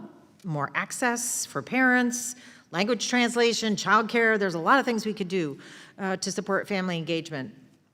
But this bill would just codify the unlawful transfer of the family engagement programs under the Elementary and Secondary Education Act to the Department of Health and Human Services. I know Republicans want to move most other K-12 education programs to the Department of Labor, so here's another example of inefficiency and more bureaucracy. I thought Mrs. Miller was going to be here, but I wanted to add, because it was originally her bill, but you know, I'm really curious because I spent last week in the district and I visited many of the coastal and rural communities I represent, and when I think about bills like this, I think about the small rural school districts and the schools that are really the community hub and how they're continually trying to do more with less resources. And I wonder, how will this legislation create less bureaucracy if the schools and the parents, especially in rural areas, now they have to navigate multiple federal agencies to access funds? Instead of one agency, now it's multiple agencies. HHS is not equipped to manage K-12 education programs. That's not their role. And a bipartisan Congress entrusted these programs to the Department of Education. Parents and families want less confusion and less bureaucracy, not more. If we want to talk about how we can streamline things and get rid of mandates, as I did that in the state legislature on a bipartisan basis, I'm open for that conversation. But shutting down the Department of Education and moving programs that Congress put at the Department of Education is not the answer, so I urge all of my colleagues to oppose this bill, and I yield back. The gentlelady yields. Are there any others who wish to speak to the amendment? I recognize the gentleman from California, Mr. DeSaulnier. Thank you, Mr. Chairman. I move to strike the last word. You're recognized for 5 minutes. Thank you. Today, Republicans of the House Education and Workforce Committee are seeking to legitimize the Trump administration's illegal dismantling of the Department of Education. Legitimizing the interagency agreement signed by Education Secretary Linda McMahon will significantly harm our nation's schools, students, and their families. This move is opposed by every reputable education and civil rights advocacy group. The bill before us right now would permanently move 6 grant programs from the Department of Education to the Department of Health and Human Services. These 6 programs exist to support schools as they improve outcomes for students foster family engagement. I am proud to be a leading advocate for one of the programs impacted by this bill, statewide family engagement centers. Decades of research shows that family engagement matters for student success. Students whose families are engaged are more likely to attend school, avoid discipline problems, achieve at higher levels, and graduate. In 2015, I worked across the aisle with my friend and our colleague, G.T. Thompson, and the National PTA to create the Statewide Family Engagement Centers program, which provides financial support to organizations that work with state and local educational agencies to implement effective family engagement policies, programs, and activities. These centers have shown promising results. The Department of Education's own independent research arm found that statewide family engagement centers successfully fulfill federal priorities by emphasizing direct services to families, particularly in areas with high concentrations of disadvantaged students. Through these centers, parents can positively and meaningfully integrate in their children's education in a proven, sustainable way that benefits parents and students with high accountability. Moving statewide family engagement centers and other programs in this bill to HHS would sever them from educational efforts and programs which would make them less effective. Proper coordination between federal government and schools, educators, and families is essential to these programs' success. That can only happen when these programs are centralized within the Department of Education and not scattered among various federal bureaucracies. For the sake of students, their families, and schools, I urge my colleagues to oppose this ANS and other ill-conceived bills under consideration today. Thank you, and I yield back. The gentleman yields. Does anyone wish to speak on the amendment? The gentlelady from Pennsylvania, do you wish to speak on the amendment? Thank you. I move to strike the last word. You're recognized for 5 minutes. Thank you, Mr. Chairman. This bill will be disastrous for K-12 students in this country, and it's, of course, just one piece of a broader goal to dismantle public education. So I'm going to speak to that. The Department of Education was established to protect students' rights, to remove barriers to learning, and to ensure that every young person, no matter their zip code or their background, has an opportunity to succeed in this country. No wonder it's being gutted. The bills we're marking up today undercut the foundation of public education in this country, all in service of an authoritarian playbook that relies on an undereducated electorate, the erosion of public goods that don't serve corporate interests, and attacking marginalized communities. The Trump administration has already begun dismantling the Department of Education by signing executive orders, by firing workers, canceling grants, and withholding funding, and transferring programs to other agencies that have no experience supporting students or schools. Congress must hold the administration accountable for illegally dismantling a federal agency. It's why we have separations of powers. Instead, we're marking up bills that just retroactively codify his illegal actions. The House is the closest thing we have to a representative federal government, and we are ceding its constitutional authority to an aspiring dictator. This whole operation is already costing millions of dollars. That's money that's not going to students or to schools or back to states. Ed workers are being sent to new agencies without offices or internet access to rebuild grant management systems that already exist. Why would we send HBCU students and schools to the Department of Labor? Why would we send financial aid to Treasury? No serious person believes these agencies are actually equipped to administer education programs. This isn't about efficiency or cutting waste or states' rights. It's about setting these programs up to fail. A fractured system where no federal agency is accountable to the mission of improving public education did not and will not work. They're going to make programs like Title I and TRIO so dysfunctional and ineffective that they'll be able to cut them without hurting their chances of reelection. But my district can't afford to lose these programs. Over $34 million in Title I funding keeps the schools in my district operational. Students have somewhere to go after school because the Boys and Girls Club, Boys and Girls Club of Western Pennsylvania gets funding from the 21st Century Community Learning Centers. First generation and low income students at the University of Pittsburgh are able to graduate because of the support they get from TRIO. And if we fully erode the federal government's role in education, what happens to the children with disabilities in Florida who are pushed to use school vouchers where IDEA protections don't apply? Or immigrant students in Tennessee who are fighting for their right to attend public schools? Or the non-Christian students in Texas classrooms displaying the 10 Commandments by force, trans kids and girls in Idaho that just want to play soccer with their friends and their classmates. Or how about black children right now in southern states growing up with fewer voting rights than their parents? All the college students across the country whose student loan payments just increased.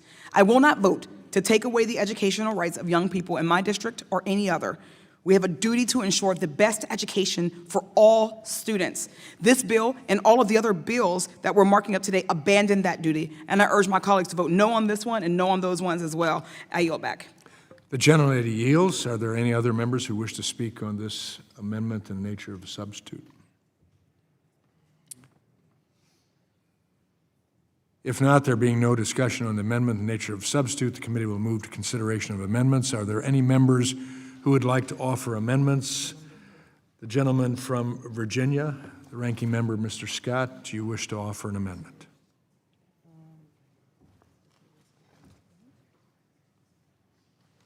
Yes, Mr. Chairman, I have an amendment to the desk, 01. The clerk will report the amendment. Amendment to the amendment in the nature of a substitute to H.R. 9608, offered by Mr. Scott of Virginia, identifier Scott_9608, AMD_01. Does the gentleman from Utah reserve a point of order? Reserve point of order. Point of order is reserved. I now recognize the gentleman from Virginia, the ranking member, Mr. Scott, for 5 minutes in support of his amendment. Thank you, Mr. Chairman. Mr. Chairman, this amendment simply says that before any responsibilities are transferred from the Department of Education to the Department of Labor, the School Safety Enhancement Program must first complete its rulemaking process. It's crucial that we establish it's important that we establish guardrails to ensure that school safety investments are focused on measures that actually make schools safer. According to reporting from the Educational Weekly, over 50 people were killed or injured in school shootings last year. That's unacceptable. Our schools should be places where students feel welcome, supported, and ready to learn, not places where firearms become a routine part of the classroom environment. This amendment will make sure that we complete that rulemaking process and take advantage of the School Safety Enhancement Program before anything else takes place. So I urge my colleagues to support the amendment and yield back. The gentleman yields. Does the gentleman from Utah? I withdraw my reservation. The gentleman withdraws his point of order. Are there any members who wish to speak on the amendment? Seeing none, the question is on the amendment by the gentleman from Virginia, the ranking member, Mr. Scott. All in favor say aye. Aye. All opposed, no. No. In the opinion of the chair, the noes have it. Pursuant to the chair's previous announcement,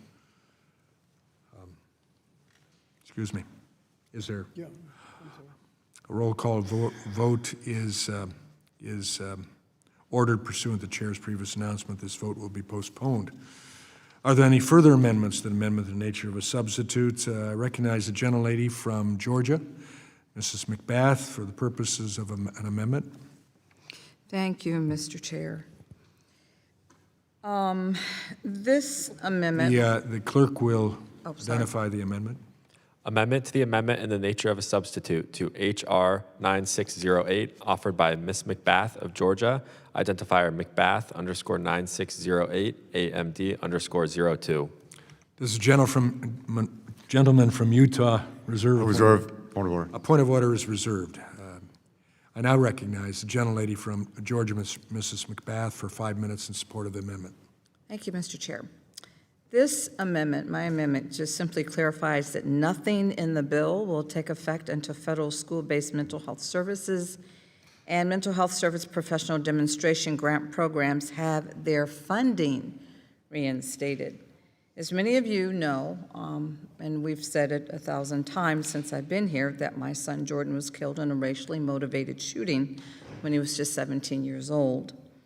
So, in honoring his legacy and protecting families is what actually brought me here to Washington. And it's truly what guides my decisions and the work that I do every single day. This grant funding was a direct result of the work that mine and so many other shattered families have worked for years to get signed into law, even before I was a member of this body. And now that it is actually law, now that we finally got it done, this president is illegally preventing it from being distributed to schools to keep kids safe and prevent shootings before they actually even happen. Before families have to live with what I and so many others wake up to every single day. There's absolutely no legitimate reason that families should be afraid to send their kids off to school every morning and worrying about whether or not they're actually going to come home. That is not normal. and it will never be normal. And we've just got to do everything that we can to provide peace of mind that students are going to come home at the end of the day, and this is every day. Congress can't just be entirely focused on responding to shootings once they happen. We need to be proactive and not reactive. And when students are in crisis, when they are risks to themselves and to others, the stakes are too high just to ignore the problem and hope that it goes away, because it often never, ever goes away. That's exactly what happened before 17 students and teachers were murdered at Marjorie Stoneman Douglas High School in Parkland, Florida. And for over a year, the shooter showed signs of being in crisis and specifically stated his intent to become a school shooter. And the school resource officer, he was informed over a year before the shooting actually occurred, that the shooter was armed and he had deadly intent, but yet nobody paid attention. And despite publicly declaring what he wanted to do multiple times, he said it over and over again on social media, he slipped through the cracks. And he was sold a gun and killed 17 innocent people, including 14 teenagers. So programs like these identify and they get people the help that they need. Why would you not want to help people that are in crisis? Why would you not want to help our children that are in crisis? They have so many stressors on them. I was born in the 1960s, and I can tell you that students today, I couldn't even imagine having the kinds of stressors that they have on themselves every single day. I just spend time talking to a boys and girls club, a group of students just earlier today, and they talked about this very thing, getting assistance for mental health counseling in their schools and in their groups because they are suffering with unimaginable kinds of anxiety and stressors.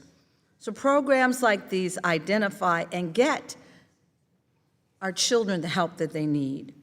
They save lives, and they should be funded just as Congress intended them to. People's lives depend on what we do in this committee every single day. And none of this discussion should ever fall on deaf ears. Shame on us if it does. So I encourage my colleagues to support this amendment to protect our kids, and I yield. The gentlelady yields. Does the gentleman from Utah Withdraw my reservation. withdraw the point of order? Are there any others who wish to speak on this amendment?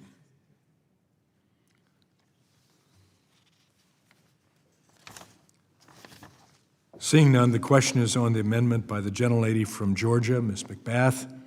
All in favor say aye. Aye. All opposed, no. No. In the opinion of the chair, the noes have it, and the amendment is not agreed to. A roll call vote is ordered pursuant to the chair's previous announcement. This vote will be postponed. Are there any further amendments to the amendment in the nature of a substitute to H.R. 9608? The gentleman from Virginia, the ranking member, Mr. Scott, do you wish to be recognized for an amendment? Yes, Mr. Chairman, 05. The clerk will report the amendment. Amendment to the amendment in the nature of a substitute to H.R. 9608, offered by Mr. Scott of Virginia, identifier Scott_9608 AMD_05. Does the gentleman from Utah reserve a point of order? Point of order. Point of order is reserved. I now recognize the gentleman from Virginia, the ranking member, for 5 minutes in support of his amendment. Thank you, Mr. Chair. Mr. Chair, this bill will remove the administration of family engagement and school safety programs to HHS. In that vein, this amendment would require this amendment would require the reinstatement of the Federal School Safety Clearinghouse External Advisory Board in order for this bill to take effect. The Federal School Safety Clearinghouse was created in the wake of the 2018 school shooting at Marjorie Stoneman Douglas High School in Parkland, Florida, which killed 17 people. It was created under the first Trump administration as an agency effort intended to collect and share resources and best practices regarding school safety in a way that would be easy for educators to access and understand. It was codified in the 2022 Bipartisan Safer Communities Act, which also required the creation of the External Advisory Board. The advisory board was a diverse group that included school safety experts, researchers, educators, superintendents, representatives from school and district administrators, mental health professionals, parents of children who died in school shootings, and members of civil rights and disability rights organizations. Unfortunately, President Trump dismantled the advisory board at the start of his second term. Mr. Chair, children dying at school should not be a partisan issue, and reducing and eliminating school shootings should not be a partisan issue. If my colleagues truly want to do something about school safety, then the Federal School Safety Clearinghouse External Advisory Board would be a good place to start. I urge my colleagues to support this amendment and yield back. The gentleman yields. There's a gentleman from Utah. Withdraw my reservation. Point of the reservation is withdrawn. Are there any others who wish to speak on this amendment? Seeing none, the question is on the amendment by the gentleman from Virginia, the ranking member, Mr. Scott. All in favor say aye. Aye. All opposed, no. No. In the opinion of the chair, the noes have it. Mr. Chairman. A roll call vote is ordered. Pursuant to the chair's previous announcement, this vote will be postponed. And Mr. Chairman, I have a unanimous consent request. Gentleman asked for unanimous consent request for to enter into the record an article from Education Week entitled Trump Administration Axes Newly Created School Safety Board. Without objection and hearing none, they will be entered. Are there any further amendments to the amendment in the nature of a substitute to H.R. 9608? There being none, further action on H.R. 9608 is postponed. We'll now move to consider the next bill. The committee will now proceed to consideration of H.R. 9604 for amendment. The bill was circulated in advance and printed copies are available. The clerk shall designate the bill. H.R. 9604, a bill to ensure the Department of Interior will manage all tribal education and job training, and for other purposes. Without objection, the first reading of the bill is dispensed with. Without objection, the bill will be considered as read and open for amendment at any point, and any amendment offered shall be considered as read. Does anyone seek to be recognized? Mr. Owens, for what purpose do you seek recognition? I have an amendment at the desk. The clerk shall designate the amendment in the nature of a substitute. Amendment in the nature of a substitute to H.R. 9604, offered by Mr. Owens of Utah, identifier H.R. 9604 ANS_01. Without objection, the amendment shall be considered original text for purposes of further amendment. The amendment in the nature of a substitute has already been distributed. I now recognize Mr. Owens for 5 minutes to explain the amendment in the nature of a substitute. Thank you, Mr. Chairman. I'm proud to lead H.R. 9604, Less Bureaucracy, Better Tribal Education Act, which would permanently move tribal education and workforce programs out of the Department of Education into the Department of Interior. Since its founding, our country has had a unique relationship with the different groups of Native groups here in America, including Native Americans, Alaska Natives, and Native Hawaiians. The U.S. Constitution recognizes the tribal nations as independent nations who nevertheless are a distinct part of American history. Our country's history has not been perfect, but we've walked a unique path as the only country in history to create a vision of being a more perfect union. This is stated in our promise to all Americans of life, liberty, and pursuit of happiness. Tribal nations face a variety of challenges that have made the American dream feel too far out of reach. Growing up in a segregated Deep South, I know firsthand that education is the master key to success and social economic mobility. Unfortunately, the Democratic solution has always been the same when addressing these problems: more money, more government programs, more bureaucracy, and no accountability for failure. I can't think of another department that best represents the useless government bloat than the Department of Education. This is why I'm excited for my bill to bring these tribal education and workforce programs into the Interior Department Interior has experience in partnering with tribal organizations and extensive knowledge of the needs of the tribes and stakeholder communities. This bill connects tribal communities with those who are familiar with their unique needs and challenges. This expertise will enhance opportunities to invest and improve education, training, and workforce programs for the Native students and workers. Streamlining these programs within Interior will also help reduce duplicative reporting requirements and assist Native youth and adults receive the high-quality education needed for high-wage jobs. My amendment in the nature of the substitute makes technical improvements to the bill. I'm proud to support this bill to ensure our Native students can reach the American dream without the bureaucrats at the Department of Education standing in the way. I urge my colleagues to support H.R. 9604, Less Bureaucracy, Better Tribal Education Act, and I yield back. Are there any members who wish to be recognized for further discussion on the amendment in the nature of a substitute? I recognize the gentlelady from Oregon, Ms. Bonamici, for the purposes of speaking to the amendment.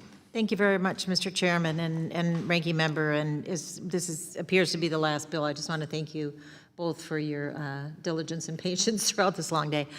So I wanted to move this to strike the last word and speak in opposition to the bill and the amendment in the nature of the substitute. You're recognized for 5 minutes. Thank you. This bill is another example of the Department of Education unlawfully transferring offices and programs Congress gave to the Department of Education to other federal agencies without congressional approval, and then the committee majority now trying to cover for them. This particular bill would codify the move of grant funds for tribal education under the Elementary and Secondary Education Act, the Perkins Career and Technical Education Act, the Individuals with Disabilities Act, and the Higher Education Act to the Department of the Interior. I remind this committee that authorizing bills for these programs passed Congress with overwhelming bipartisan support, and each of these bills explicitly stated that these programs were in the Department of Education. Additionally, and importantly, the Department of Education's illegal interagency agreement, it was opposed by the National Congress of American Indians and the Navajo Nation. Many other groups also opposed the interagency agreement, at least in part because Secretary McMahon made no effort to consult Indigenous stakeholders before she made this decision. And I wonder, Mr. Owens, if you would yield to a question? Thank you. I wonder which Indigenous groups did you work with in crafting this legislation, and do any tribal nations or advocacy groups support this effort? We worked through the Interior Committee, and this is a desire. Just take a look at the results of what's happening in the Native community, and this is something that is definitely to be addressed. Okay, you said you went to the Interior. Department of the Interior, but which Indigenous groups did you work with? I don't know if it's a specific one. I can't name a specific one. I look at the Native Americans as like other Americans. It doesn't matter which community they come from, which tribe. The Americans deserve education, and we're going to make sure we get that to them. Oh, I absolutely agree with that. I just wonder if any of the tribal nations or advocacy groups for tribal nations actually support this effort to move every tribe that wants their kids to be educated and to come out of poverty, like my community, black community, we all agree on the same thing. It doesn't matter the color, the community, or the tribe. We want success. Yeah, absolutely. We agree we want success. I just wondered, because there is opposition by the National Congress of American Indians, I just wondered, I take that as a no, that there weren't any tribal nations or advocacy groups actually supporting this effort, but agree that we all want Native students, no matter what tribe, no matter where they are, to be successful. So I encourage my colleagues to remember that these policies affect real people. Please include them in decision-making. I oppose this bill and encourage my colleagues to as well, and I yield back the balance of my time. The gentlelady yields. Are there any further members who wish to be recognized for further discussion? The gentleman from Virginia, the ranking member, Mr. Scott, who wishes to be recognized? Move to take the last word. You're recognized for 5 minutes. Yes, Mr. Chairman, here we are marking up another bill that would further complicate and add further confusion for critical grant programs. Our Republican colleagues are seeking to move Indian education programs from the Department of Education to the Department of Interior without showing any proof of how this move would be more efficient for Native or tribal communities. Indian education programs are essential to addressing the unique cultural, linguistic, and social needs of Native and tribal students. This bill would permanently transfer functions under the Indian education programs and transfer them to the Department of Interior would also impact programs that have traditionally helped Native and tribal students access higher education, including support for tribal colleges and universities and career pathways. This bill not only will make it more difficult to have program delivery for Indian education programs, this bill would also add more bureaucracy, disrupt longstanding relationships between Native and tribal communities and the Department of Education. This bill would also add confusion and uncertainty for programs that serve Native and tribal students by moving these programs to an entirely new agency. Many Native and tribal groups have expressed major concerns with this administration's efforts to dismantle the Department of Education, which plays a crucial role in supporting the federal trust and responsibility obligations of the United States government with Native and tribal communities. Department of Education's obligation to supporting the federal trust responsibility is critical to supporting the educational rights of Native and tribal students. This bill would further undermine the federal trust and responsibility rather than improve efficiency. The bill would create added barriers that will have a negative impact on the students and institutions these programs were designed to help. For those reasons, I urge my colleagues to vote no on the bill and yield back the balance of my time. The gentleman yields. Does any other member wish to speak? The gentlelady from Arizona, Ms. Grijalva, you're recognized for 5 minutes. Thank you, Mr. Chairman. The moving of tribal education grants out of the Department of Education is an act of tribal disrespect. Republicans have not engaged with the tribal communities on this decision that fundamentally affects their children's education. It undermines tribal sovereignty because decisions about tribal education should be made in meaningful consultation with tribal nations consistent with the federal government's trust responsibilities. And it creates uncertainty by reorganizing federal responsibilities without tribal input, and it risks disrupting education services for Native students in schools.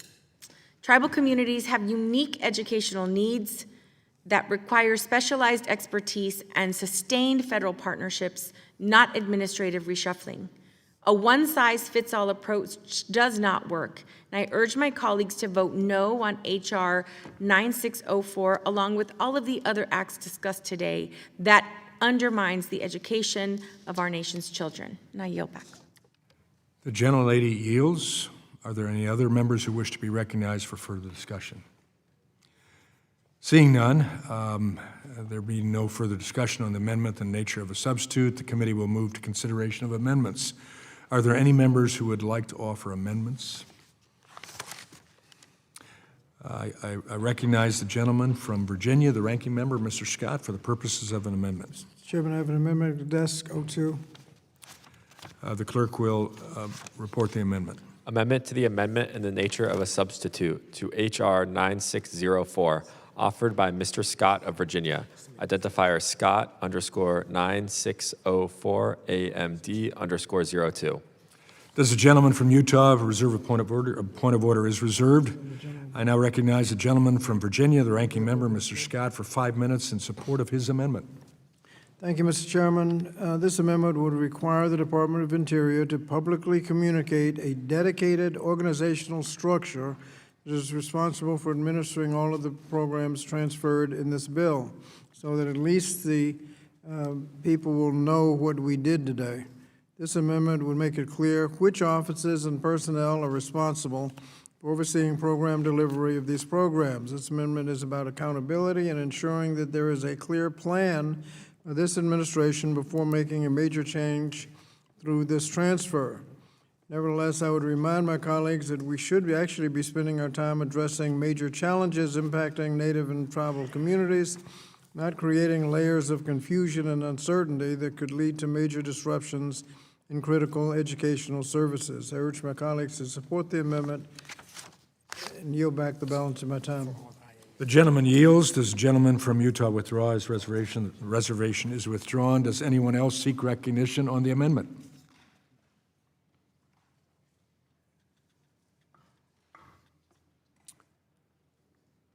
The question is on the amendment by the gentleman from Virginia.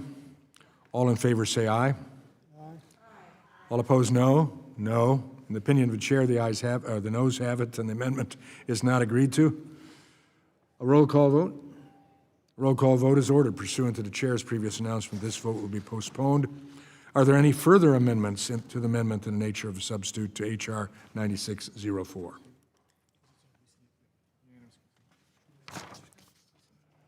Further action on H.R. 9604. Mr. Chairman, I have a unanimous consent request Unanimous consent request for for the introduction of a letter from the National Education Association on behalf of our 3 million members and 50 million students they serve. We urge a no vote on all 10 of the bills being marked up today. This is this letter B. Without objection and hearing none, it'll be entered. Let me just, point of privilege, say thank you to both sides of the aisle on 10 challenging bills that we dealt with seriously today, and appreciate how many were able to come and participate significantly on this. I want to express a special appreciation to Representative Owens for being willing to stay with me. So we missed the information that would come from the Vice President to our conference today. That's where everybody is, but we did not want to belabor this and push it later into the night by suspending and going to recess. So this has been completed. We expect to reconvene promptly after votes. Your schedulers will be contacted to give more specific time, but that's what our plans are. The committee thus stands in recess.